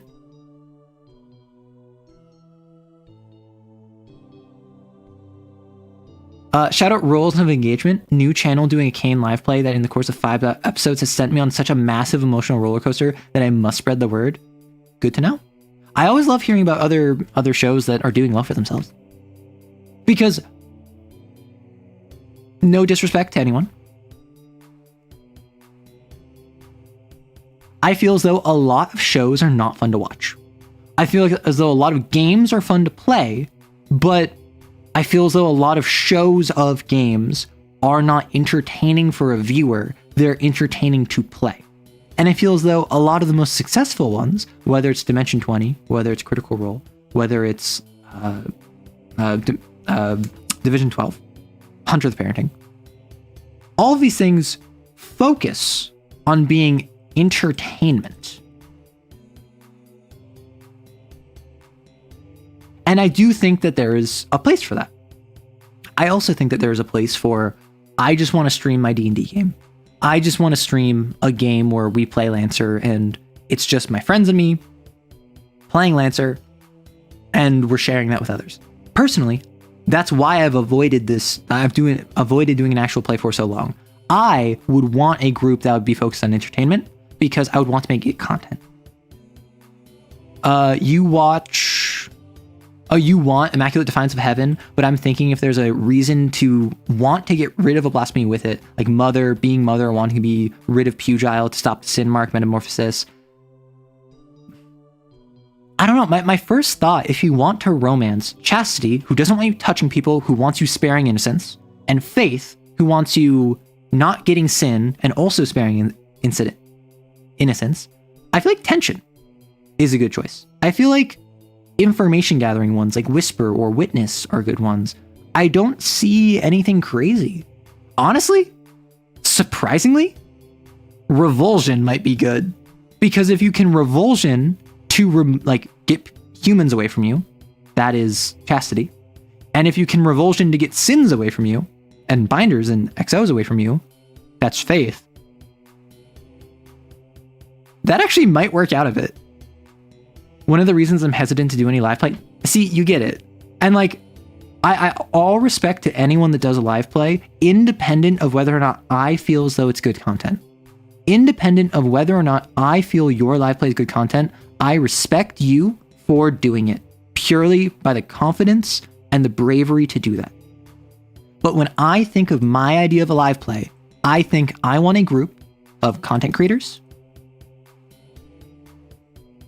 who I have experience playing with and who are going into the game with the assumption that we are doing this as entertainment for an audience. And that means I want a group off game, or I want a group off camera. I want a group that I can play with normally, that I can just play normally with, that then we can kind of like code switch. Because I wouldn't do that to my friends. I'm not going to take my friends and be like, hey, I'm going to hold you to the standard of being an actor when you're playing a game. We would go into it with the idea of we're playing this for the sake of putting on a show. And so naturally, I'd probably want to run for them a game too, because games are fun. They're just not the best to watch, particularly something like Lancer, where just the combat is going to be so rough on a viewer. Not because combat isn't fun, but because combat's always rough to watch. Because combat's fun to play, it's not fun to watch. Yeah, the combat, dude. Honestly, even CAIN is very hit or miss in how engaging its combat is, and I think it's entirely on how are the stakes set up. If it is just you fighting a single trace, and it's hard to fight, and it's a stumbler, so it gets -1 from all incoming damage, that can take 15 minutes by itself. And that's not very fun. However, if you're fighting like the Hound while it's actively going after a grudge target, and you have to protect the grudge target with your I don't know, you have Ardent's Gate, Smother, and Edit. So you don't have any protective blasphemies, but you do have smothers. You can remove friction, and then maybe one of you has the high blasphemy law. That can be fun. That can be super engaging because the stakes are more present. Lancer combat can make you feel really cool and tactical, but it also takes like 3 hours. Exactly. And Lancer, I think, does it much better than something like Dungeons and Dragons. I think it does it much better with Popcorn Initiative and just synergies. I feel like the Powered by the Apocalypse does have fun to watch combat. I think it depends. I think Perfect Draw. If you want a Perfect Draw series to watch, there is a show called Errata by friend of the channel, Hey Feifei, who actually in like the Perfect Draw video that was making the rounds a couple weeks ago, also got shouted out in that. She did a let's play of it, or a actual play of it a couple years ago. But I do love the idea of like a Perfect Draw, Powered by the Apocalypse, anime style. Everyone is so chuny. No one takes it seriously, except at the same time, everyone's honest about it. Everyone's earnest about it. No one treats it as if this is supposed to be like high literature. Everyone treats it as if this is an anime where like rent is due on your voice acting, right? That's my ideal like actual play, is to have a completely silly, full balls to the wall. Yes, this is the heart of the cards in legally distinct Yu-Gi-Oh! TCG. And yes, I am going to go on a 5-minute monologue about like my father's favorite card that he gave me before he passed, because that's fun. Yes, embracing the absurdity without making fun of the absurdity, and while keeping it real. A lot of irony is predicated off of absurdity for the sake of absurdity. Whereas a lot of camp, like the difference between absurdity and irony, or camp and irony, is camp believes itself, trusts itself, is honest about itself, whereas irony is wearing it like a mask. Hey, I just started watching her. Hey, yeah, she's super sweet. She's super cute. Basically, if Girl-chan in Paradise was a TTRPG, I don't know that reference. I'm sorry. Mr. Die Hard Man. Oh my gosh. What do I think is the best way to broach running a one-on-one with a friend? I do this all the time. You ask them, you hit them up and you say, hey, with 3 Ys, and you say, I like your vibe. We saw you across the bar. ... question mark. Eye emoji. That is how you hit up your friends for a one-on-one game. Camp is Devil May Cry. Irony is Marvel movie.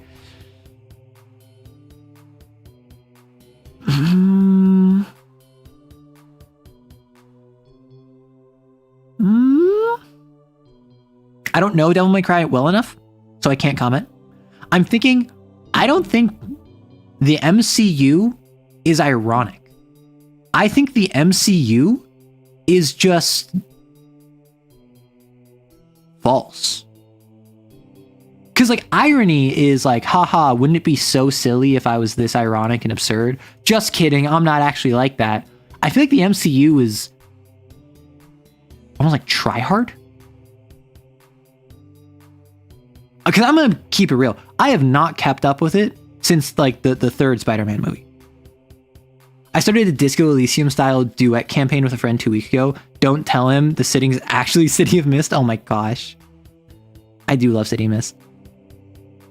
Yeah, so one-on-one. Well, yeah, so a one-on-one, I've run this multiple times now. I'm currently running one in CAIN. I was running one for Werewolf, which has kind of gone in and out of existence for the past couple months. I did play in one in D&D years ago. Like, one-on-ones has been some of the most fun I've had in TTRPGs, and it's most of what I'm playing now because it's super easy to schedule. You have to fit in 3 or 4 hours in 2 people's schedule. At some point, you are going to have 3 to 4 hours that the other person is also going to have free for 3 to 4 hours. It doesn't matter if you're a night owl and they're a morning bird. It doesn't matter if you work weekends, they work weekdays. It doesn't, like, whatever matters. You will be able to find at least one 3 to 4 hour block once every 2 weeks where both of you are free. It's so much easier than trying to wrangle a group of like 4 to 6. And the only difference is, hey, have you ever wanted to play the main character? Because what I will say is that it involves a lot more collaboration in my experience. And it involves a lot more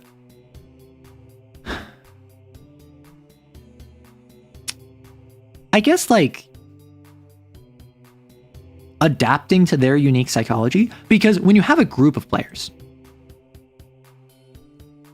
at the end of the day, you're attempting to help, you're trying to meet the needs of the aggregate. You're trying to, like, play for all of them, run for all of them. Which means if Matt and Trey and Greyhound all like combat, but Kali and Doomington don't, and they like role-playing, well, then I should probably have a lot of combat with a good bit of role-playing. Now, I should probably prioritize a bit more combat than role-playing. But maybe I do 2/3, 1/3. Maybe I do 60%, 40%, whatever it ends up being. I'm trying to meet both of them. But if I'm just running for Zach, and Zach loves really complex investigations, well, then I need to tailor my entire story to that. And while yes, there is a bit of, I want to run the game I want to run. If this is a combat-oriented game, I'm going to throw more combat your way than just investigation. But fundamentally, I don't have the luxury, but also the responsibility to 5 people. I am just meeting the needs of one person. And as a result, I need to focus on getting really good at investigation. or combat or role playing or narrative, and probably they'll want a mix. I want a very combat oriented game, but the combats I would prefer if they all had a narrative purpose, and I would really, really like role playing between each combat. So that's a more complex ask, and encourage your player in a one-on-one to ask for that. What I did is that when I was running a game, whenever I do this, or at least in my current CAIN game, I said, okay, you tell me the premise. Your job as the one player in this is to tell me the premise of this game. I want you to build your character, and I want you to tell me what you want. I want you to tell me who they are. I want you to tell me what they're trying to do, and I will build the world around this character. Because after I build this foundation, and I talked about this earlier in the stream, if I build this foundation, then if I start building on top of that, why am I drawing in 3D? I don't know how to draw. Why am I doing this? Why would I subject myself to this? Screw it. MC Escher. Anyway, if I start building this way, this is still within the bounds of your foundation. If I start building this way, this is still within the bounds of the foundation my player set up. If I start building this way,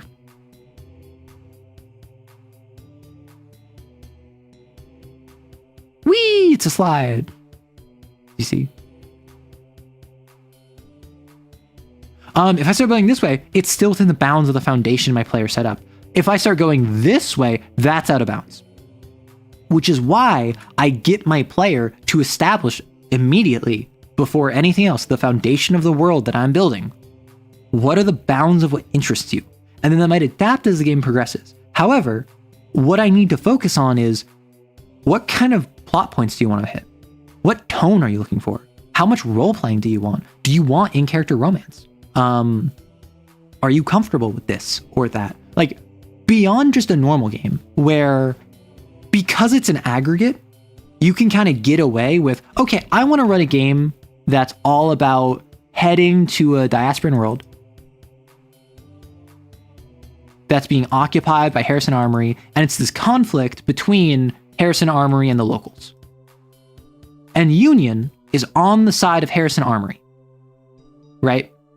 And so you as Lancers are expected to assist Harrison Armory, but they're actively oppressing the local populace because Union doesn't have eyes on this. What do you do? If the entire group wants more role-play focused stuff and more investigation-oriented stuff, I can adapt that. If all of you just really want combat, I can adapt that. If one of you really wants to deal with like corporate politicking, then maybe Horace is involved in the locals, or maybe there's like SSCs with the locals, so then I can add that in post hoc in order to better assist meeting the needs of my players. Meanwhile, if it's a one-on-one game and I set up this diasporan world with Harrison Armory and the locals, and they say like, hey, I really want to be like a member of Albatross, and I want to like go planet hopping, and I want to focus on cosmopolitan rescue with distress beacons, I'd be like, eep, because that goes against what I planned. So that's why in a duet game, as Matt is calling it, it's so much easier to just set up with the player, or let the player set up the premise, then I build off that. When I do a one-on-one game, do I play IRL by voice or over text? I have the Werewolf Apocalypse game that I play IRL with my roommate, and then I have a voice CAIN one-on-one game that I play with another content creator friend. That for a minute, because they were busy, we actually did play by post. We did by text. And text was actually really fun because I was able to just wake up in the morning, see that they responded to me, send them like a a 2 Discord message long like setup of like, here's the scene, here's what happens, here's what your other XOs want to do, what do you do? And then maybe sometime in the middle of the day, they might respond to me, maybe they don't because they're busy. And then by the end of the next day, I wake up the next morning, there's a new message, I can respond again. We generally had like 1 exchange a day, maybe 2. And then on voice, obviously, we have like 3 to 4 hour long sessions. In a perfect world, my campaign would be a wild marches, or it's like a West Marches that starts as a bunch of duets, one in which the players are comfy slipping back into duet mode when others can't play. So I actually haven't called them duet games. I only know them as one-on-ones. And I disagree that romance is easier in a duet campaign because I'm of the opinion, I mean, I'm not one to like, when it comes to TTRPGs, I think romance is something and that, how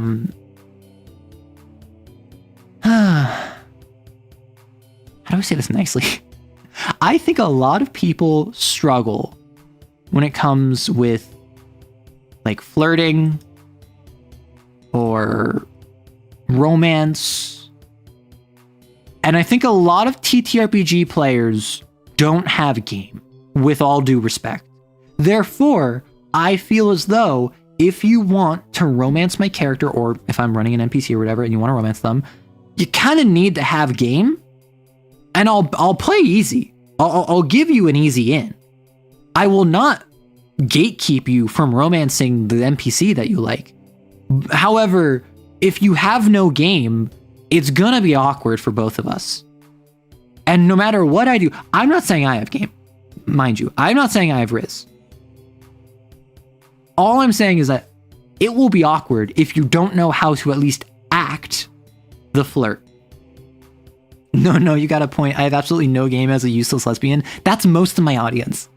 I love my useless lesbians. However, you need to be better at flirting if you're gonna flirt in a TTRPG. Like, the classic bard is just harassment. And a lot of people unironically think that's super suave. Which is like, no. Just making passes at people and constantly saying crude and crass remarks about them is not flirting. That is an HR complaint. You run games doesn't mean you have it. Listen, if I had game, I would not be running games. If I run games, that means that I'm letting it run free. It's going out and about. I'm sharing it with all of you. If I had game, I would keep it to myself. Right. What I say is that romance is easier to run in a duet game. In a group game, you have a bunch of uninvolved people. I disagree. Personally, for me, the audience, and it depends on the audience, it makes it easier for me to be an actor. I feel more embarrassed if, for instance, in the werewolf game, there's an NPC that doesn't really have like a crush or like is flirting with the main character, but definitely there's been vibes. And I feel awkward because it's just me and my roommate alone, where one of these characters is like kind of dropping hints to the main character that the main character and the player are either not picking up on or pointedly ignoring because they're not interested, right? And that's real for the character, but I feel kind of silly doing that. Meanwhile, if it is with a group, suddenly everyone's like, oh, and they're gasping at each other and they're like holding hands and they're like, no. And when you have live reaction like that, that makes me feel less silly because I'm getting a reaction in accordance with what I'm doing, which is playing a character that is basically failing to Riz, like failing to have game. I feel as though that audience reaction, and this could be like a Twitch thing too, but I think that most obviously it's with groups. Having that immediate reaction to whatever you're doing reaffirms to me that I'm playing a role. Whereas when I'm just failing in a one-on-one, I feel embarrassed. Different folks, different strokes. Yeah, exactly. flirting is easy unless you're actively interested in the person you're flirting with. I feel like that's not always the case. I feel like some people are the opposite. I feel as though some people, you can flirt with anyone, but then as soon as you're interested, it's a no-go. And then I feel as though there's some people where it's the exact opposite. They can only flirt if they mean it. I don't know how common that is, but... No, the GM is not the cuck chair. No. The only time I have successfully flirted in a TTRPG are when I have done it by accident. Charged in-character rivalries will do that to you. Listen, we love a rivals to lovers. One time, gosh, back when I was a teenager, I had a friend, or I was running for my friends, and this was a group, like this was a high school, right? And one of my players was they were interested in pursuing a romance with an NPC. And so, being the good GM I was like, okay, we'll handle this in character. And so, it was just me flirting with my friend in front of all of my other friends because this character was a tease. That was not it, Chief. I ain't gonna lie. I would not do that now. But that's something I've done. I can flirt with anyone, gets flirted, brain.exe is stopped, please reset. Listen, don't act like you have game if you can't take it. GM is absolutely, and it's fun. Oh, I didn't realize my audience was freaky like that.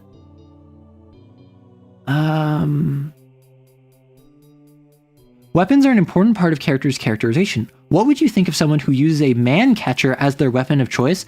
I would think either they are in animal control, population control,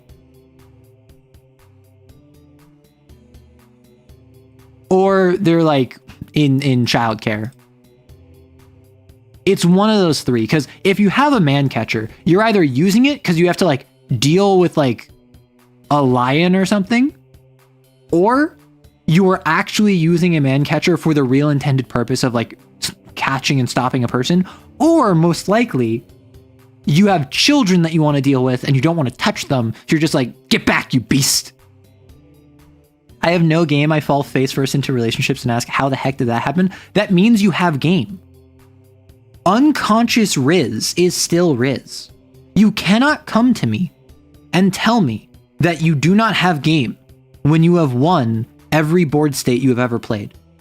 Clarification, I was thinking about the spiked variant. My answer doesn't change.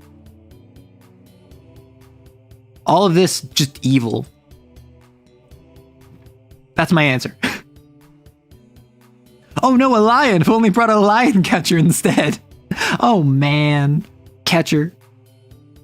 No, lean into it as a character trait. Oh my gosh.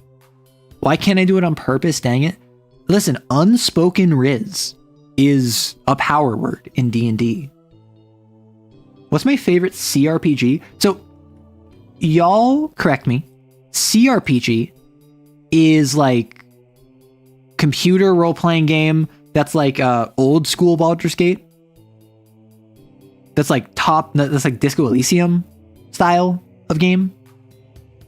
Because like I know it's computer RPG. The actual definition of like the meaning behind CRPG is a little fuzzy for me though. That being said, if that's what I think it is, I've played Tyranny. I've played Disco Elysium. Well, no, so generally Western RPG. I've played a little bit Divinity Original Sin 2. As far as I can tell, CRPG is just a video game RPG with dice rolling in it? Are we sure? Because I feel like Dragon Age would be a CRPG then. But I don't think Dragon Age is a CRPG. The original Mass Effect would be a CRPG. Because when I think CRPG, I think of like the isometric, kind of like top-down, you're just a little goober. You like click with your mouse and then there's like a funky little like arrow thing that clicks there for a second as your dude walks over to it, Disco Elysium style. And then like you can click on stuff and then you have to wait for them to walk over and interact with it. And then you get like a text box that pops up and it's like blah, blah, blah, blah, blah. Like that's what I think of when I think of CRPG. Fallout 1 and 2, exactly. Like that's what I think CRPG. But if it's any like die-based computer role-playing game or like a Western role-playing game, then I feel like most of the BioWare RPGs would classify in that. Like which I don't agree with. I don't know. Rather, it's not that I don't know. It's I'm unaware. So I didn't finish Tyranny. I didn't finish Divinity Original Sin. I played Disco Elysium. I didn't play Rogue Trader. I didn't play any of the Baldur's Gates. I didn't play Pathfinder Kingmaker. I can't wait for the new Disco Elysium like game made by those guys. Gosh, I hope they succeed. Which one? There's like 4 of them. There's like 4 Disco Elysiums, each of which is like, we have the original writers. We have the original VA for the narrator. We have the original like setting rights and IP. Like there's 4 different games coming out. Yes? Okay, understood. Honestly, given how Disco Elysium shook out, I'm so sad it happened that way. It's really funny. The game about the degradation of like the state post-war Revachol, the split of like idealism versus actual activism, the investigation and how it's just completely fell apart due to inanity of the highest degree, being torn apart by inanity and corporate greed and all of the things it satirized and pointed out and said, look at this bad thing and how bad it is, that then happened to the real actual game. Crazy to me. Encyclopedia Trivial Success. Computer role-playing game derived from attempts at imitating a tabletop role-playing game in a video game format. Dice are a must. Isometric view mimics battle map. Yesterday I finished playing Rue Valley. Great disco-like. Highly recommend. I had a game. I don't remember what it's called. I had a company reach out, and I think it's because I played Disco Elysium. They sent me an email. They're like, hey, why don't you play our demo for a Disco Elysium inspired game where you're this kid in this like military organization. You're in this mercenary group. And I was like, okay, sure. And I played it. It was fun. I enjoyed it. And then I just didn't hear back from them. Apparently it was going to release over the summer. I don't even remember if it did. I'm still not sure whether I should pirate it or not. I, on this channel, have taken the stance that I'm not going to advocate pirating anything. And if you ask on the Discord, you will be removed. At the very least, your inquiry will be deleted. But it is your choice to make, ultimately. I can't tell you one way or the other. Child soldiers sign you up? I don't think that's a thing you should be encouraged about. Oh, favorite CRPG. I actually really enjoyed Tyranny. I've thought about hopping back into it again. Tyranny is a game where the evil overlord won, and you are one of his like lieutenants, and he controls the world now, right? And you have to go to a location and get a city to surrender to the evil overlord, and you speak aloud an edict. And the edicts are these like words of power that the evil overlord like basically makes a spell, puts it in an edict, and then gives it to his followers. The followers go out, they go to a location, they read the edict, and then a storm of swords. Game of Thrones. A storm of swords blows through the area and like a tornado arrives, or like a fireball hits into a library and like blows it up, and like there's a conflagration across the entire area. The one that starts the game is, I think it's basically like a nuke. I think it's basically like this whole place is going to blow up in like 3 days unless you surrender. And everyone is stuck in the area. No one can leave. So you go around enacting the will of this evil overlord, of this tyrant. And then you have to like gain favor with his followers, see the factions that are opposing him, or her, or them. I think that their gender is inconsequential. And they're referred to with multiple pronouns. And then you eventually like have the option of rebelling against them. I only got through like a third of the game, but it had a really cool magic system where there's like runes. that you could like overlay on top of each other to make different spells. With the idea being is that like one rune would be like this, and then one rune would be like that. So then when you combine them, it ends up being a rune that looks like this. And then that's a unique spell, which is different from the rune that if you combine it, it's like this. And it has a different effect. So like you build the magic system as you build out with it, which I thought was really cool. I thought the lore was actually pretty interesting. It had a very interesting like lore note where in the Evil Empire, men are assumed to be like free spirits, wanderers, to not be tied down anywhere, to be flighty. So men are not allowed to own property. Women, being seen as stable and tied to a location and tradition, are allowed to own property. However, because of this, and because it's such a I guess like Renaissance era technology level, men are the only ones that are allowed to own ships. So the Navy is a very male-dominated field, whereas the like land ownership and properties and castles and all of that is strictly women-owned. And it's just kind of like an interesting lore bit where it's the idea of the cultural associations that this world has of what women and men and what a woman and a man is lends to what legal allowances they're given. And it's made clear that you're not allowed to own property as a man, and you're not allowed to be a ship captain as a woman. But it's something where if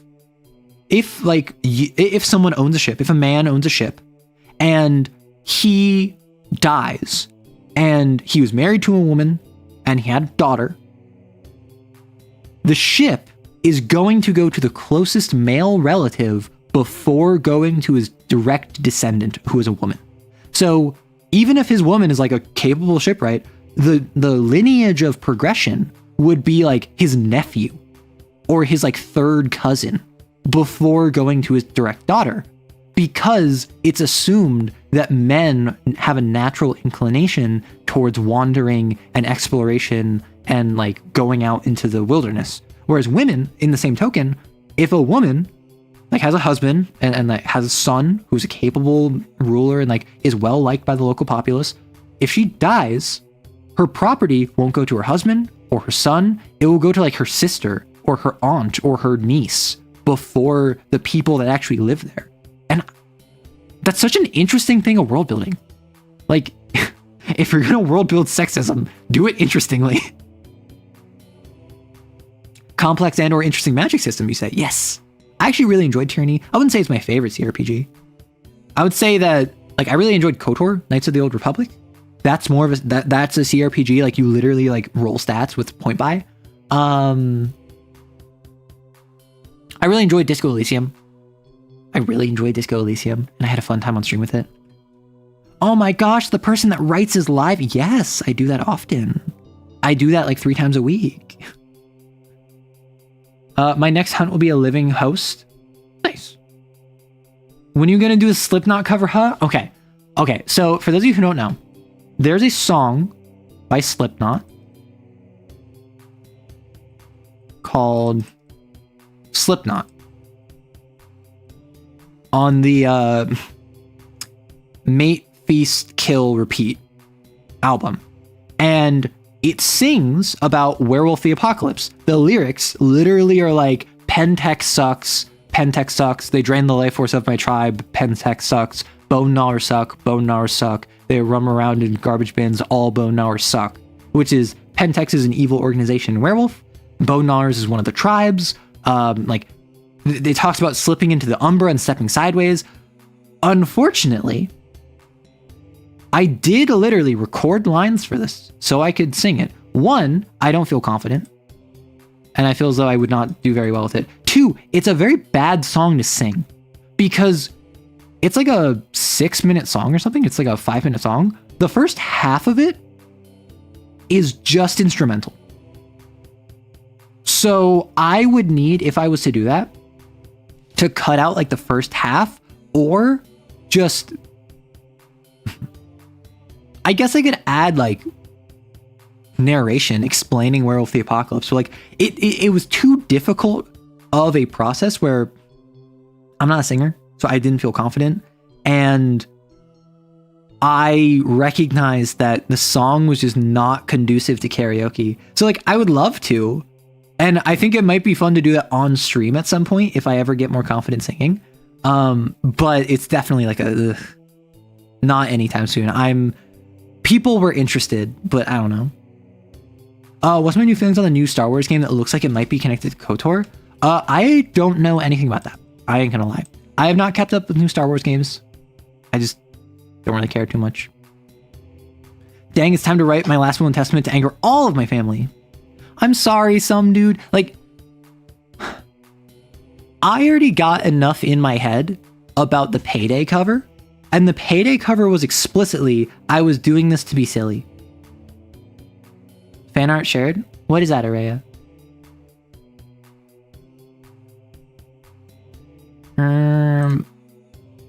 Let's see. Aww. Wait, that's so cute. Your art is always so adorable. Aww.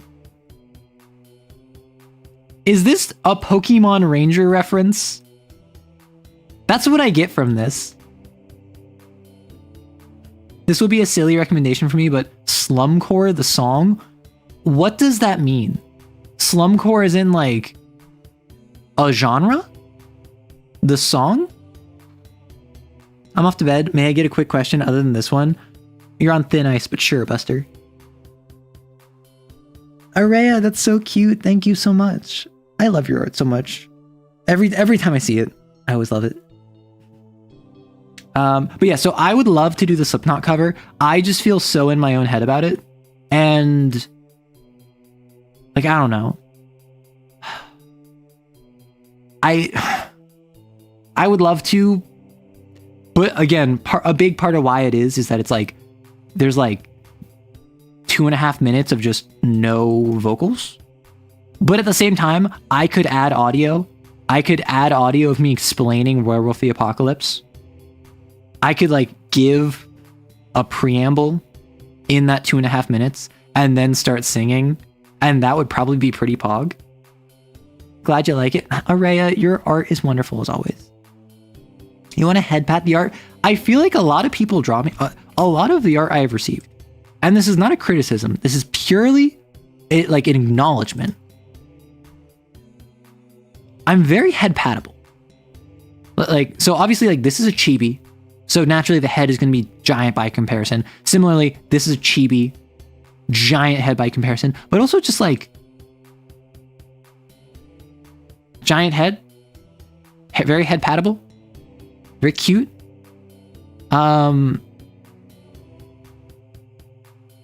Like this artwork, very head patable. I don't know what it is. Like, I don't know what it was about my design that Red is head patable to people like Bo Barley. Absolutely lovely streamer. Has an Adventure Time style. Head patable. And it's across multiple art styles. So it's not just like one person that's constantly doing it. Like, even this horror piece, I'm head patable. Would I play Werewolf of the Apocalypse with Slipknot? I would absolutely play Werewolf of the Apocalypse with Slipknot. I only have the concern that they are familiar with old school World of the Apocalypse. And I am only familiar with modern day, like W5. So there would be a bit of a culture clash, I imagine. I don't know if they've kept up with it. But yeah, like, I enjoy Slipknot's music. I enjoy the same TTRPG that they did at least 50 years ago, or probably 30 years ago. So yeah, 100%. I love that. They're really nice folks. They are. Every interview I've seen of them, super nice guys. And like, obviously their music, super, super pog. curb stompable. See, thank you, Krieg. That's the sort of reaction I want you to have to me. I don't want you to think that I'm cute. I don't want you to think that I'm head pattable. I don't want you to think that I'm sexy or that I'm hot or whatever. I want you to look at me like guns out and just be like, I demand violence upon ye. I will curb stomp you. And then I will look back at you and say, just try it, amateur. That's the relationship I want with my audience. And I'm so glad that most of my audience is a freak like that. Like, look at this. Look at how head pattable this is. What if they're into that? Like, violence? What do you mean by that? Drop kickable? No, gold ship. Reposting pre-bed question. Thank you. How do you deal with endgame states like dying in duet games? I just never really make the threat killing the character. In a one-on-one game, the threat almost never is death. It's almost always this NPC you like will die. It's almost always the goal you're trying to accomplish will be unreachable. It's almost always your reputation will tank. Rarely, if ever, and this is also true for larger TTRPG groups, it's rarely like I'm threatening you with death. It is the item you're trying to protect will be destroyed. The person you want to love you will hate you. Your reputation in this group will tank, and you will not be able to accomplish your goal. I make the threat and consequence of failure removed from ending the game. But what if friend shape? Arrow, cute, yeetable? Okay, I can accept cute as a yeetable thing.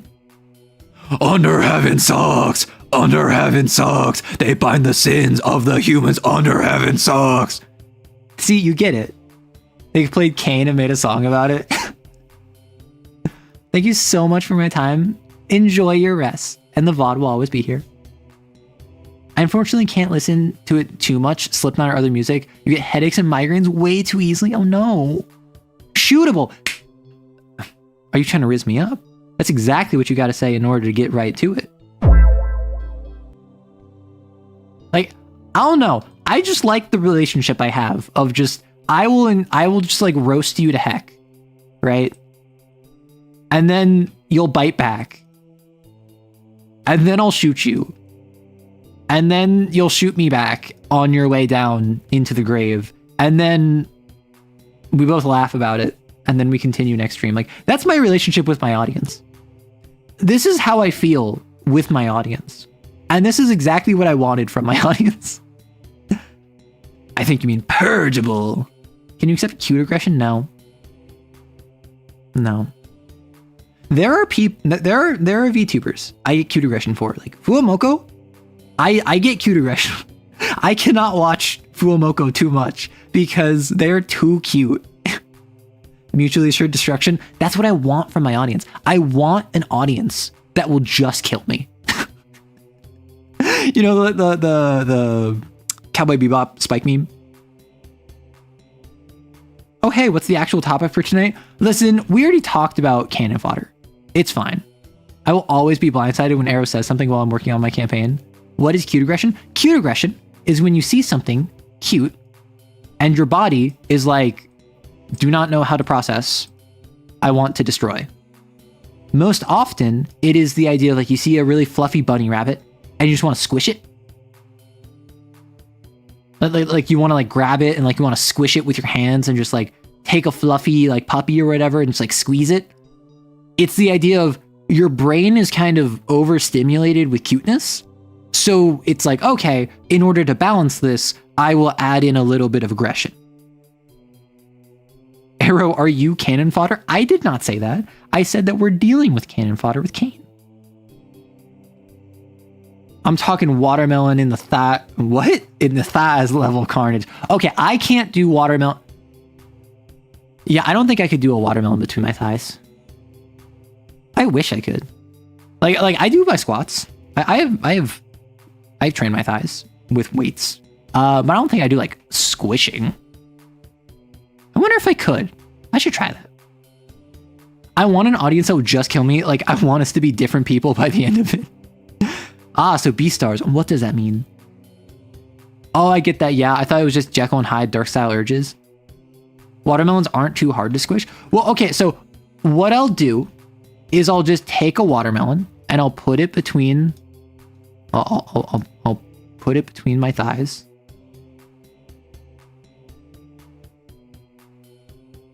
And I'll just like cut it on the bottom first. And then when I apply the internal force, the cut will just fissure throughout it, and then boom, it's dead. That looks inappropriate. I shouldn't have drawn that. Like, I don't know. I've never tried to squish a watermelon between my thighs. Thing you dislike the most about Lancer, CAIN, other RPG system you feel like talking about? So what's my least favorite thing about a system I otherwise really enjoy?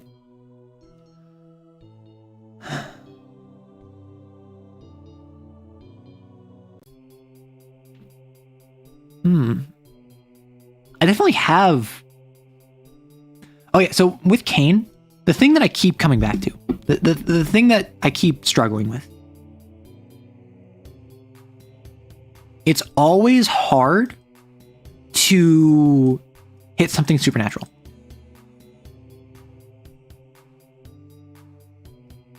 And despite that, there are many systems that seem to ignore that rule. It is always hard to hit something supernatural unless you're hitting it with supernatural forces. So if I shoot a sin with a gun, it is always hard.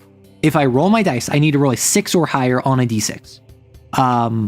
However, a lot of sins will say, whenever this is being attacked, it is hard unless it is a slashing weapon, unless it is X, Y, or Z. Or sometimes even blankly, it's always hard, which, yes, if it's a supernatural attack, I suppose that covers that base, but like, why would I ever upgrade my mundane weapons, right? Is another question. Because if I have a Cat 3 gun, literally all that does is mean that if a weapon is, if a sin is like Cat 6 or higher, I will not be able to damage it, but Cat 5 or lower, I can still attack it while it's hard. But if it's like a Cat 1 sin, it's still hard. I'd imagine the non-Cat weapon bullet bounces right off. Big thing of B-stars is the blurred line between I want to kiss you / more 18 plus and I want to eat you. For carnivores in the setting anyway. Is that like ABO? Iron for cannon fodder, silver for sins. That's fair. But that is something that I constantly run an issue with. I constantly run into an issue with that. Because like I'm running the game and I both played and ran for my friend. And in that, I would be like, okay, so you have a Cat 1 weapon because you upgraded it, and you're fighting drifters. Yeah, that makes, or like you're fighting traces. It makes sense that it wouldn't be hard because you're just fighting them and you have like a Cat 1 weapon. And then we looked at the rules and like, actually, Tom Bloom has made it very clear across both in and out of the rulebook. It's always hard. And I'm like, how do I do this? Rather, most weaponry is Cat 0 and sins are minimum Cat 1. No, it's not hard because it's lower Cat. If you upgrade your weapons, you can upgrade your weapons all the way to Cat 3. If a Cat 3 gun shoots a Cat 1 sin, it is still hard. It is always hard to hit a sin unless it is supernatural. Even like running a train into an ogre will be hard. It will just probably be a lot of dice, right? Which I like, and this is where we get into setup. I like that kind of forces you to set up. If I want to shoot the sin, you, Stevie, need to set me up, and that indicates sins are really difficult. XOs need to work together or they're going to die together. My issue is that you have to roll the setup. So we get into a circumstance where maybe I have like a psyche burst left. I could blast, but my psyche is 1, so I'd only roll 1 die. if I'm fighting a sin and you want to set me up, I'm rolling like 2 coordination. You roll to set me up, you fail. You wasted your turn. I suppose that makes sense in terms of game balance. That's the thing. In terms of the narrative behind it, I'm actually a fan. I actually support it. Like I said, I like that it forces you to focus on setup. It focuses you to focus on psyche burst. It forces you to dip into sin, to use more blasphemies to fight the sin. My issue is that because it's always hard, I'm a little salty. I am playing this game. I was playing a whisper user. My mic is what? Why is my mic wonky? Am I like warbling or am I just quiet? Because I've been having mic issues today, so if it is a warble issue, please let me know. But if it's just I'm kind of quiet, that might just be audio. Warbling? Okay, give me a moment.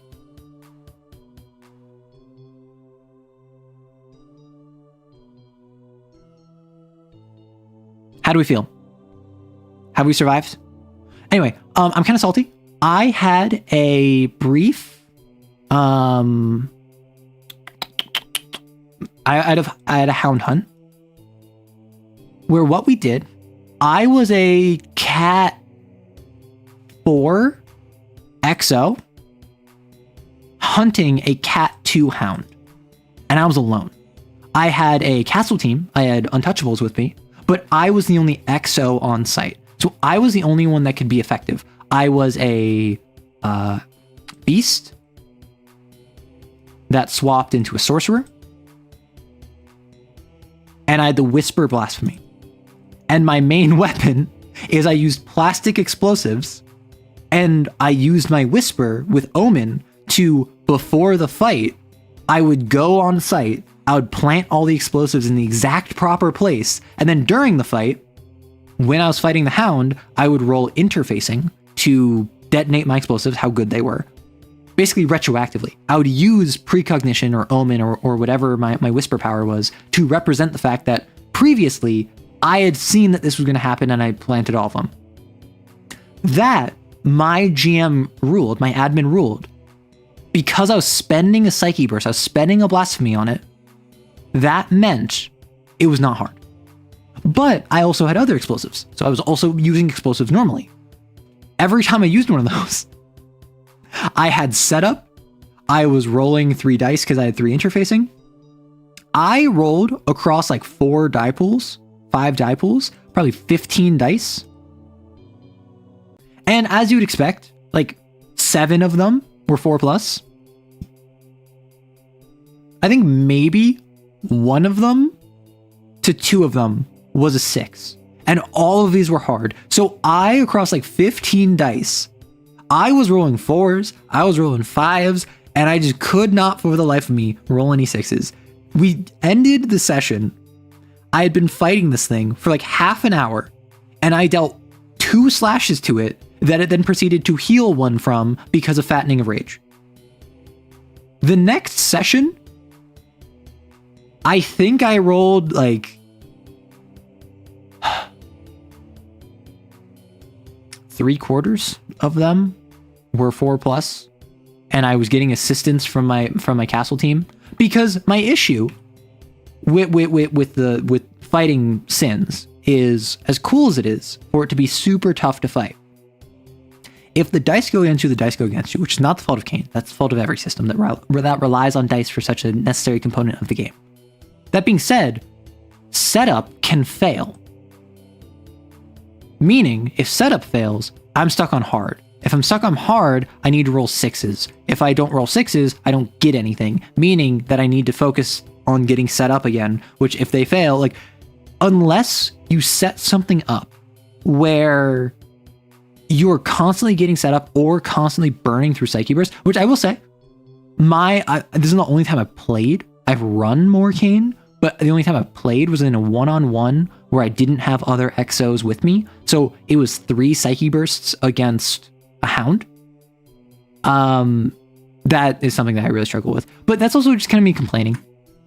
I think probably legitimately, one of my largest issues, aside from something like Pathos, where I think that the fact that Pathos is cleared at the end of every session, and also only one exo per scene can do Divine Agony, and you can only have 3 Pathos per Divine Agony, means if you're fighting something, only one of you can kind of get in the spotlight, and because it's once per session, you're kind of rushing to use it in the best time.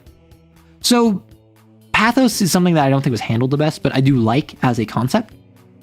Script. I made a whole video where the core premise was give the players more script. Give the players script for aesthetics, give the players script for non-combat stuff. The fact that aesthetics is tied to the same currency as mechanical stuff really rubs me the wrong way. Because why would I ever spend script money on like the well overcoat when I could get +1 to my stress cap, which obviously is a flavor thing. When I made my character, even though it was a one shot, I spent half my script on aesthetics, but it felt like a waste to me. And when I was playing the game and when I was hitting issues and when I was rolling poorly, I was thinking to myself, well, why did I waste half my script? And that's not something that a player should be feeling. That's why I came up with the idea of just give them double script, but half of that script, that extra script you give them, can only be used on aesthetics. The normal script can be used on either, but the extra script you give them is only for non-mechanical stuff, because I want my character to invest in getting comfortable shoes. But why would I spend money on comfortable shoes if the mechanics of giving a living quarters is separate? Honestly, I like the advancement of like the expanded living quarters, the meal plan B, the relaxed grooming instructions. If none of those had mechanics, my complaint with script would be done, right? It's the fact that there's a little bit of mechanics and a little bit of not mechanics, right? If I want to like treat my XO and I want to give my XO something nice with script, and I want, like, maybe my XO is like a loner, right? And the separate room, I think, is +1 injury, unless I'm mistaken. Or no, I think separate room is +2 max stress. I might not care about stress. I might care more about sin, but maybe I don't care about relaxed grooming instructions, which is why I think that's a situation where the admin should just be like, okay, you want flavorfully your own room, but you want mechanically sin overflow? Sure, I can give that to you. Like, you'll buy relaxed grooming instructions mechanically, but flavorfully, instead of relaxed grooming instructions, it will be your own room, which that's a workaround. That's easy. That's not an issue. I just personally feel script gets to get messy when you mix mechanics with aesthetics, when you mix character decisions with player decisions, which is why I actually like script. I like script being not XP. I like XP being tied to advances, blasphemies, sin marks, agenda items, skill points. But I do feel as if script should be more divorced from mechanics or something like that. I understand, like, in a lore why aesthetics is tied to script, but I get what you're saying. Like, I love it. The fact you have to buy comfortable shoes and can buy comfortable shoes is what drew me to CAIN. But like, and Zach Tack mentions this in his video. But like the idea of you are a weapon, a tool, and you have to buy the basest shreds of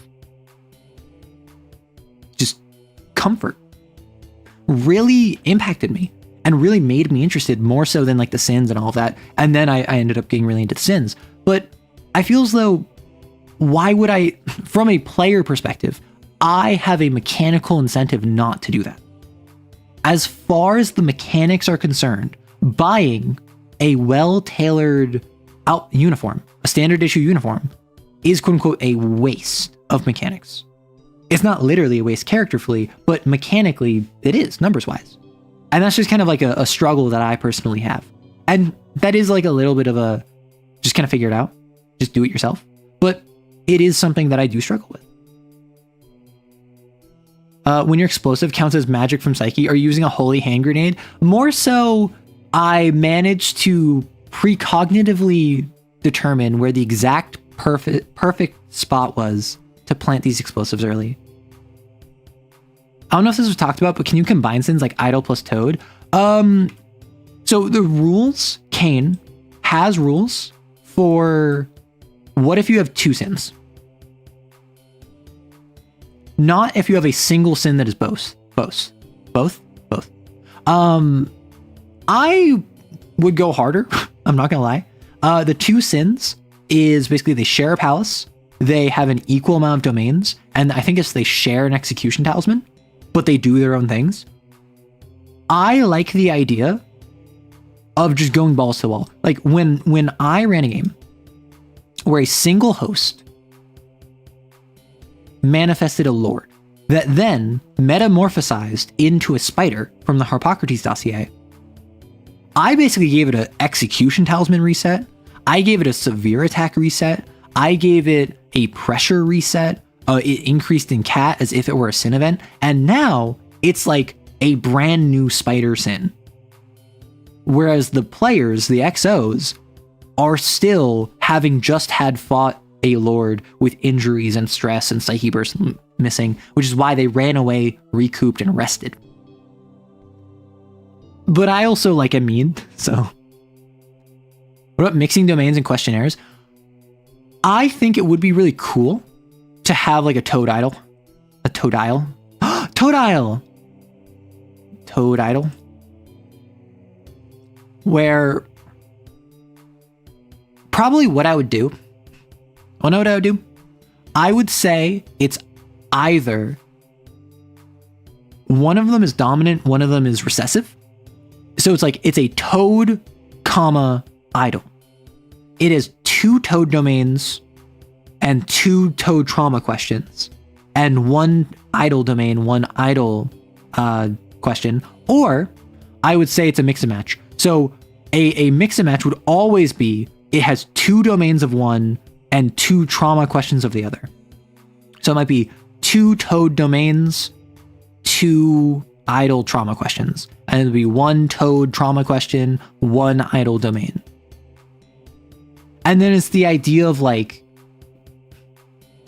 that's more of like an even split. It's more actively a toad, but it's more physiologically an idol. Its appearance would be a fusion of the 2, which would just be the gaudiest, glitziest, gilded nonsense you could think of.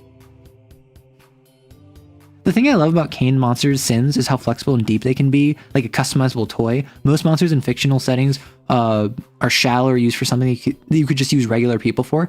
Yeah, I love how wild the sins are. And the thing with the sins is, of the core 6, I feel as though they encompass enough ranges of human emotion that you don't need homebrew. But it's open enough that you can absolutely homebrew. See Harpocrates dossier, see the hummingbird, see the heron, see any of the other wonderful homebrew out there. Because it's choose an emotion. What is the natural conclusion of that emotion stemming from trauma? Here we've talked about the idea of sins evolve from a host. Yeah. So I have not really considered the idea of one singular like double sin. That might be fun. But fundamentally, I do like the idea of a single sin evolving. And it's the transition that I love, right? I love the transition from they're fighting the Lord. The Lord was like this 1890s to 1910s, like robber baron, big bulging stomach, marble featureless face that had a monocle that was glowing teal and a big bushy mustache. And this big vest that was barely containing his stomach. And the Lord froze as they were fighting it. The host starts railing about how he feels like he's been pulled around and held down and he hasn't been able to make any choices and he feels powerless and all this stuff. And then they hear chittering from the Lord. as if it's like something tapping on metal, because I kept describing the Lord as sounding like he was made of metal. And then crawling out from the open vest of this thing from its stomach is this spider. And I described the spider, and it's like this forward facing, four-headed creature that has like all of its legs are on the front of its body, and then it has this massive thorax behind it that has spinnerets, and it's just crawling forward. And all of the guards, which used to look like Pinkertons, they looked like strike busters, they looked like old timey, like turn of the 20th century, like workers that were loyal to the undermen, the lord that they were fighting. They fall on their backs, and their hands roll backwards, and they spew out extra arms and extra legs. Their heads balloon in size to become thoraxes. From their mouths, spinnerets emerge. From their crotches, mandibles come out, and they become humanoid spiders. I've not played CAIN before. What's the cost to start playing? Are there resources like CompCon for it? $30 for a digital copy? I think it's cheaper than 30, you know?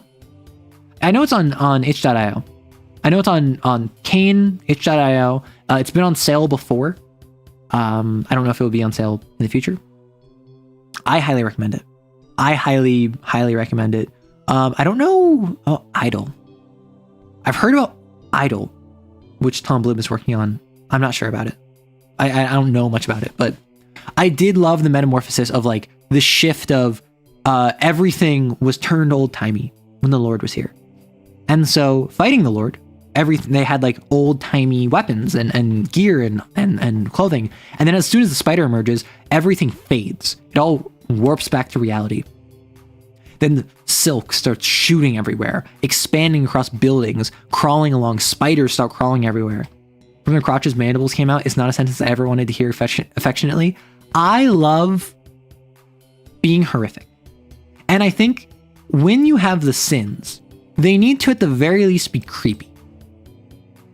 I'm not going for scary most of the time. I'm talking creepy, horrific, horrifying. Like, that's why the spider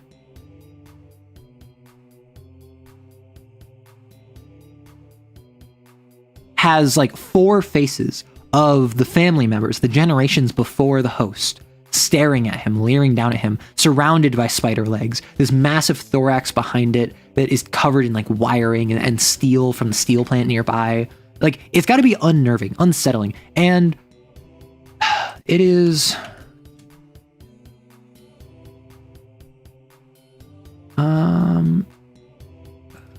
CAIN... What is it?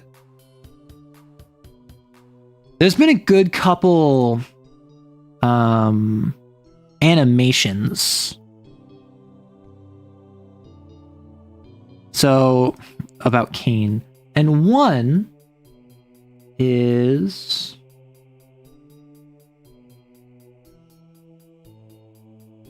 so I'm gonna have this muted because I'm not gonna steal this person's work, but like this I assume is a hound. Like, look at this design of this as a hound. The creature with like this mask over its face, it with red glowing from it.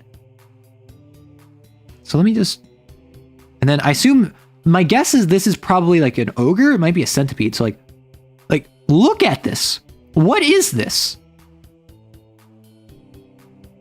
Like, this is like a giant slug monster that has a face that protrudes from its like its front bit, and it has a glowing like mouth bit inside of it. So in case you don't know, this is an animation someone did of CAIN to Usewa, where it's just like, I assume their CAIN party that they drew. I love this. This is fantastic. But like, I always try to in making something, I try not to just make it scary.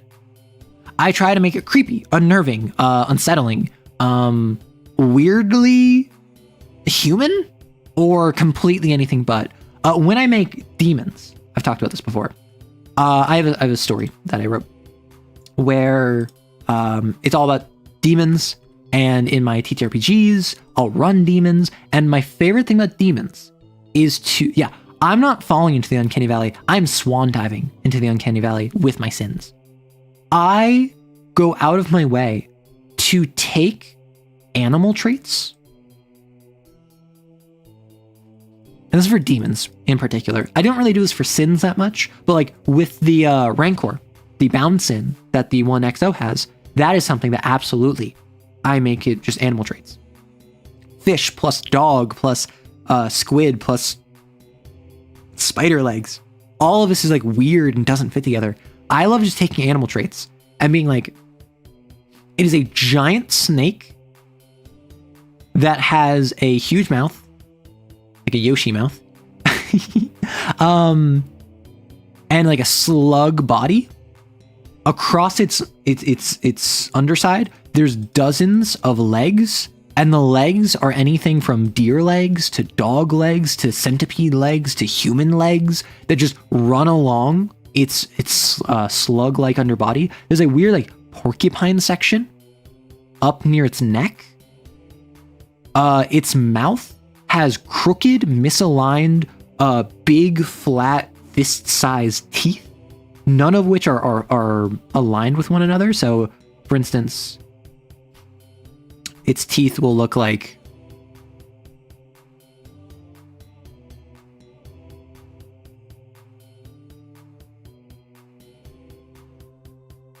this is its mouth kind of deal. It has 3 tongues, each of which are like tentacles. Shut up with the krill. Each of which are tentacles that are like barbed at the end. And its saliva is this yellow, sticky, acidic substance that smells oddly of oranges in swamp water. And its eyes, it just has little, like, pinprick-sized insect compound eyes. And it also has 2 giant lizard claws, like monitor lizard claws. And like, this is a weird combination of traits. And like, this is the sort of thing I make a demon with. It's weirdly cute to me. Am I weird? I mean, I drew it like friend-shaped. This is not friend-shaped. Hey, I just want to thank you for inspiring me to get into running CAIN. I've been stuck trying to host more granular TTRPG systems for a while, and it's been a breath of fresh air. Well, I'm so happy that you got the opportunity to hop into that. I will also point out, granular. My friend was teasing me about how I say granular all the time, and that apparently I infected you. Because apparently,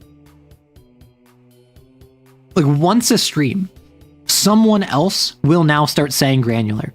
Where you said it right there, there have been other times where people talk about granular TTRPGs, granular design and questions. They talk about granularity, and I'm just like, did I start this?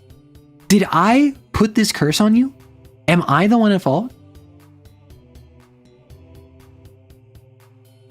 Anything you change from your design if/when you commission make a model for yourself? Ooh.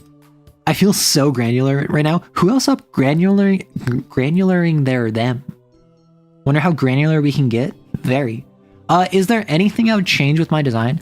I definitely would.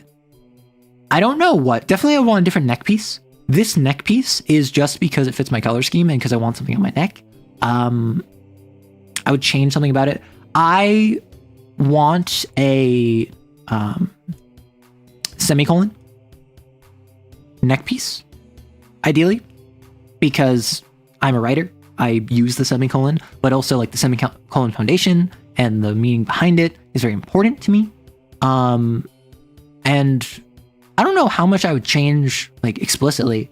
I would just want to work with an artist that like I know I can trust and is not going to use AI, right? Like, which is fewer artists than you think. Can the granules get granular, or are they fully granuled? I think I'm going to have to granule this line of conversation. Funny enough, I got it from a game dev professor about 5 years ago. Maybe that was me. Maybe I was your game dev professor. Have you ever considered that?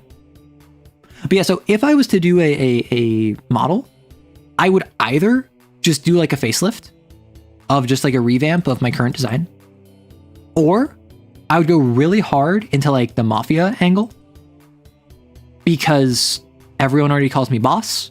Over on Twitch, we already have a mafia style organization, and another option would be like a DM style, which I don't know what I would do. I'm not gonna lie, and this is gonna probably upset a couple people. The orchestration and design of DMs as some like many masked hooded figure pulling the strings from the shadows does not at all represent what a DM is to me. To me, a DM is much closer to like a carnival barker. To me, a DM is much closer to like a preschool teacher. Like, I don't feel cool being a DM. I feel like I am juggling a bunch of people. And I love it. I'm not complaining about that, but I feel as though it's kind of needlessly self-aggrandizing to portray yourself as this omnipotent, multi-masked, hooded figure hiding in the shadows behind a god who holds the entire campaign in your hand. Like, no, I'm at best a silly little goober off to the side.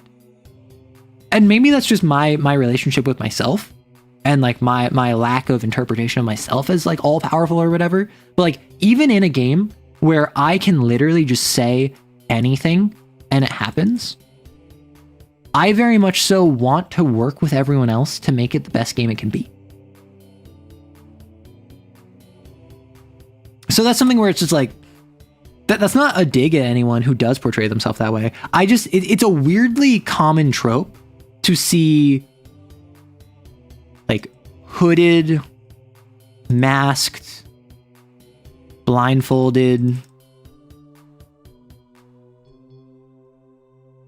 presenting themselves as mysterious, like either like they take up the background and they're like in the backdrop. They are like all powerful. Like, do you know what I'm getting at when I'm referencing this? Because there are many promotional posters for a lot of different actual plays, and I almost always see the GM portrayed in like the exact same way. And every single time I see it, I'm just like, that's not what a GM feels like to me. The whole Le Puppet Master shtick kind of leads new DMs astray. That's not even my problem with it. I think it's just inaccurate. I don't even think it's a new GM thing. I just personally wouldn't want to brand myself like that. That's also just a me thing. Like a mysterious hooded figure with a clown nose and gold stars to give out. Like, I could rock that. What I need is that if someone is to almost aiming at omnipotent.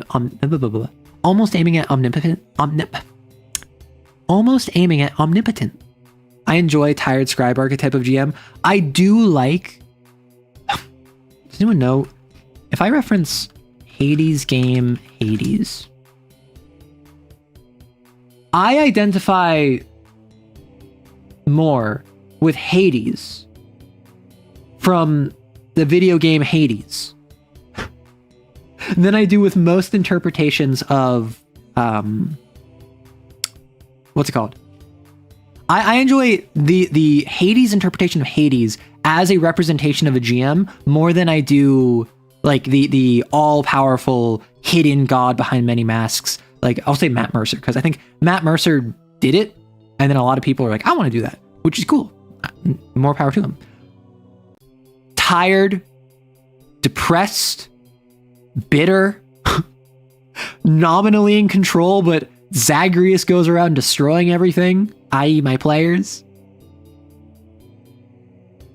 Like tired scribe archetype of GM. I'm just Hades. That is what I've learned from this conversation. Hades slayed. Listen, Hades as a series slays. Hades as a character also slayed. Remember we were talking about mustaches? Like, listen, I can appreciate a good mustache. This is beyond a good mustache. This is one of the wildest mustaches I have ever seen. Oh man, he looks like the wizard from the AD&D manual, the one where he's opening a door. Oh my gosh. Man, Hades' character writing is so good. I've got to get back to it. I have yet to play Hades 2 since before 1.0. I got all the way to past Eris, and then I just didn't pick it up. Matt Mercer is built different, and that's the thing, right? Like, again, no shade to anyone who does represent themselves in this kind of all-powerful, omnipotent way. I think it's fun, although I just think it's not as accurate as, like, if you want to represent me as a GM, I think probably this is the best way to do it. Just annoyed, depressed, frustrated, and bitter, allowing you to run amok in my realm, sighing heavily. At the end, we get into a big fight that involves you killing me, but then you die anyway. Bro's got a whole figure 8. It's the symbol of Hades. Mustache so long I thought it was beard. For the longest time, I thought it was a beard too. It is just his mustache. His mustache is doing this. Okay, I think, unless anyone has any last questions, I'm gonna wrap up, because we've currently been 5 3/4 hours. I would go slightly longer if I started earlier, but I think now is a good time as any. A GM is a gesture for a court of nobles. Oh darn, I showed up late. Well, the VOD is always gonna be here. Like, this is a power stash is what it is. You die, but he dies, so you both return to the underworld, back to the paperwork. Yeah. Well, Leshy from Inscription. Okay. I did want... This is like an idea that I had a while ago that I decided not to go with, but I kind of want to talk about. Leshy from Inscription. Which, spoilers for Inscription. Leshy from Inscription is not your BBEG. He is just a really good DM. Because Leshy in Inscription is not talking to the player character that is fighting him. Leshy is talking to you, as evidenced by, is it like BO8? BO3? Like the robot dude who talks to you in Act 3. Leshy talks to you as the player, not as the player character, the one who like goes through terrible circumstances. Inscription is awesome. Inscription is so good. We don't have to keep score. One of the best lines in the whole game. It makes you feel bad for him. He did it for the love of the game. PO3, thank you.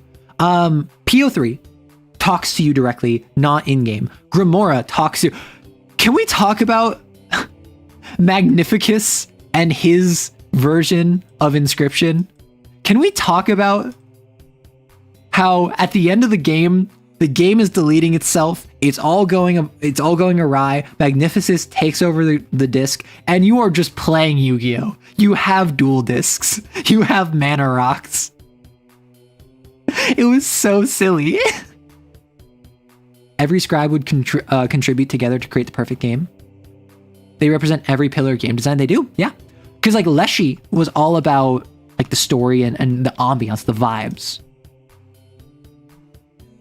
Magnificus all about the art and kind of the crunch, I would say, the efficiency, even though I use efficiency loosely. PO3 was all about just mechanics. Literally just hard and fast, cool mechanics with nothing else tied down to it. And Grimora was kind of... I mean, what would you say Grimora was for? Because she very much was like the peacemaker, but she's the one that initiated the deletion. Like, what was she representing in Inscription? Magnificus, this could have all been yours. We could have played Yu-Gi-Oh! Well, so, if we're talking project manager, I feel like Magnificus was closer to the project manager. Knows when to cut the project. Because, like, I like what you're saying, where Leshy is definitely like the ambiance, the vibes, the soul of the game. Grimora is the plot, actually. Kali, that's a very good point. Because she's the one that initiates the shutdown, right? So she is, in all intents and purposes, the plot. She's the adult. Oh my gosh. All right, we have 4 genders now. We have ambiance, art, mechanics, and adult. Grimora represents WinCon, end of game, the lost zones of Graveyard Exile. I feel like you're feeling too narrowly. I feel like that's a bit too narrow. What we want is, or what we kind of chatted about a little bit, is if Leshy is like the ambiance, the vibes, the soul, which I guess Leshy might actually be the writer. Because Leshy did a lot of narration. Leshy's big thing is narration and description. And then the art was Magnificus, which obviously, like weirdly enough, his was the least good looking because by that point all the art assets had been taken. So it is kind of funny that his art was the worst. Mechanics, PO3, constantly adding new mechanics. Honestly, very fun mechanics. I think that the what are they, elder bots, the you know what I mean, the 4 bots, they were actually fun mechanics. Grimora, I actually liked the chess match. I think it would be really fun to have a endless mode a la Casey's mod of all of the other ones. And bro, okay, how many of you don't know that in Inscription you can fight the pirate ship? How many of you don't know you can fight the pirate ship? Leshy was a heck of a writer. Grimora is more like a background lore and ending. Maybe she's like code. Oddly enough, the robot isn't the code. It's Grimora. Grim's kind of like, okay, no, the terrain 1.4.5 update has to end somewhere. Yarhar! In Inscription, there is a time where you're fighting against Grimora, and she decides, okay, it's time for a boss fight. And a pirate ship with a bunch of you fight against her, and she puts on a pirate hat, and a bunch of cannons approach and starts doing this like pirate shanty, and then that gets deleted because the game is deleting, and it's like, oh, okay. And people were so upset by that when they added the endless mode for Act 1, there is a time. There's a modifier where you can fight the pirate ship, and it's a harder version of the moon. And if you don't know Inscription, that sentence means nothing to you. And I'm so sorry for you, but I'm not going to explain it. They made the galleon the version of the moon that was actually tougher. It's so silly. Anywho, I'm going to wrap up. Thank you all so much. Royal Limoncello, my beloved. Yeah. Thank you all so much. I appreciate you being here. Whether you're a VOD watcher, whether you're a lurker, whether you're a commenter, all are welcome. I appreciate you. And I look forward to chatting with you later. On Friday, we're going to be continuing reading Foss. And then we're probably not going to finish it. Probably going to get like one more stream after next stream is going to wrap up. And you can't poison the moon. I'll have you know, I beat the moon by just using the skunk. The moon did no damage to me. Like a winner. And then Leshy comments on that. We love that. On Saturday, I was going to play over on Ultra Kill. I might swap to something else. I might need, because I had someone reach out for a game and they're want me to play demo. So I might start with a demo and then swap into Ultra Kill. And then next week we are going to not have a stream on Wednesday. Am I mistaken? Next week might be a Wednesday stream. I will let you know. I'm either going to not be streaming next Wednesday or the Wednesday after. It's gonna be one of the two. Like I'm having family come over in January, so I need to double check when in January that is. But heads up, I'm gonna be kind of hit or miss for the next couple weeks. But Ultra Kill, be ready to not backseat me. And all of you, if you're on Twitch when I play Ultra Kill, we have a redeem where you can shoot people. You can kill them. If someone's backseating, if someone's spoiling, instant. Lead between the eyes. That's what you're here for. Okay, on that comment, goodbye. Goodbye. We are not shooting ultra laser piss at the moon so the piss droplets will hit the earth. Blam, wham, shang-a-lang and a sha-na-na-na-na.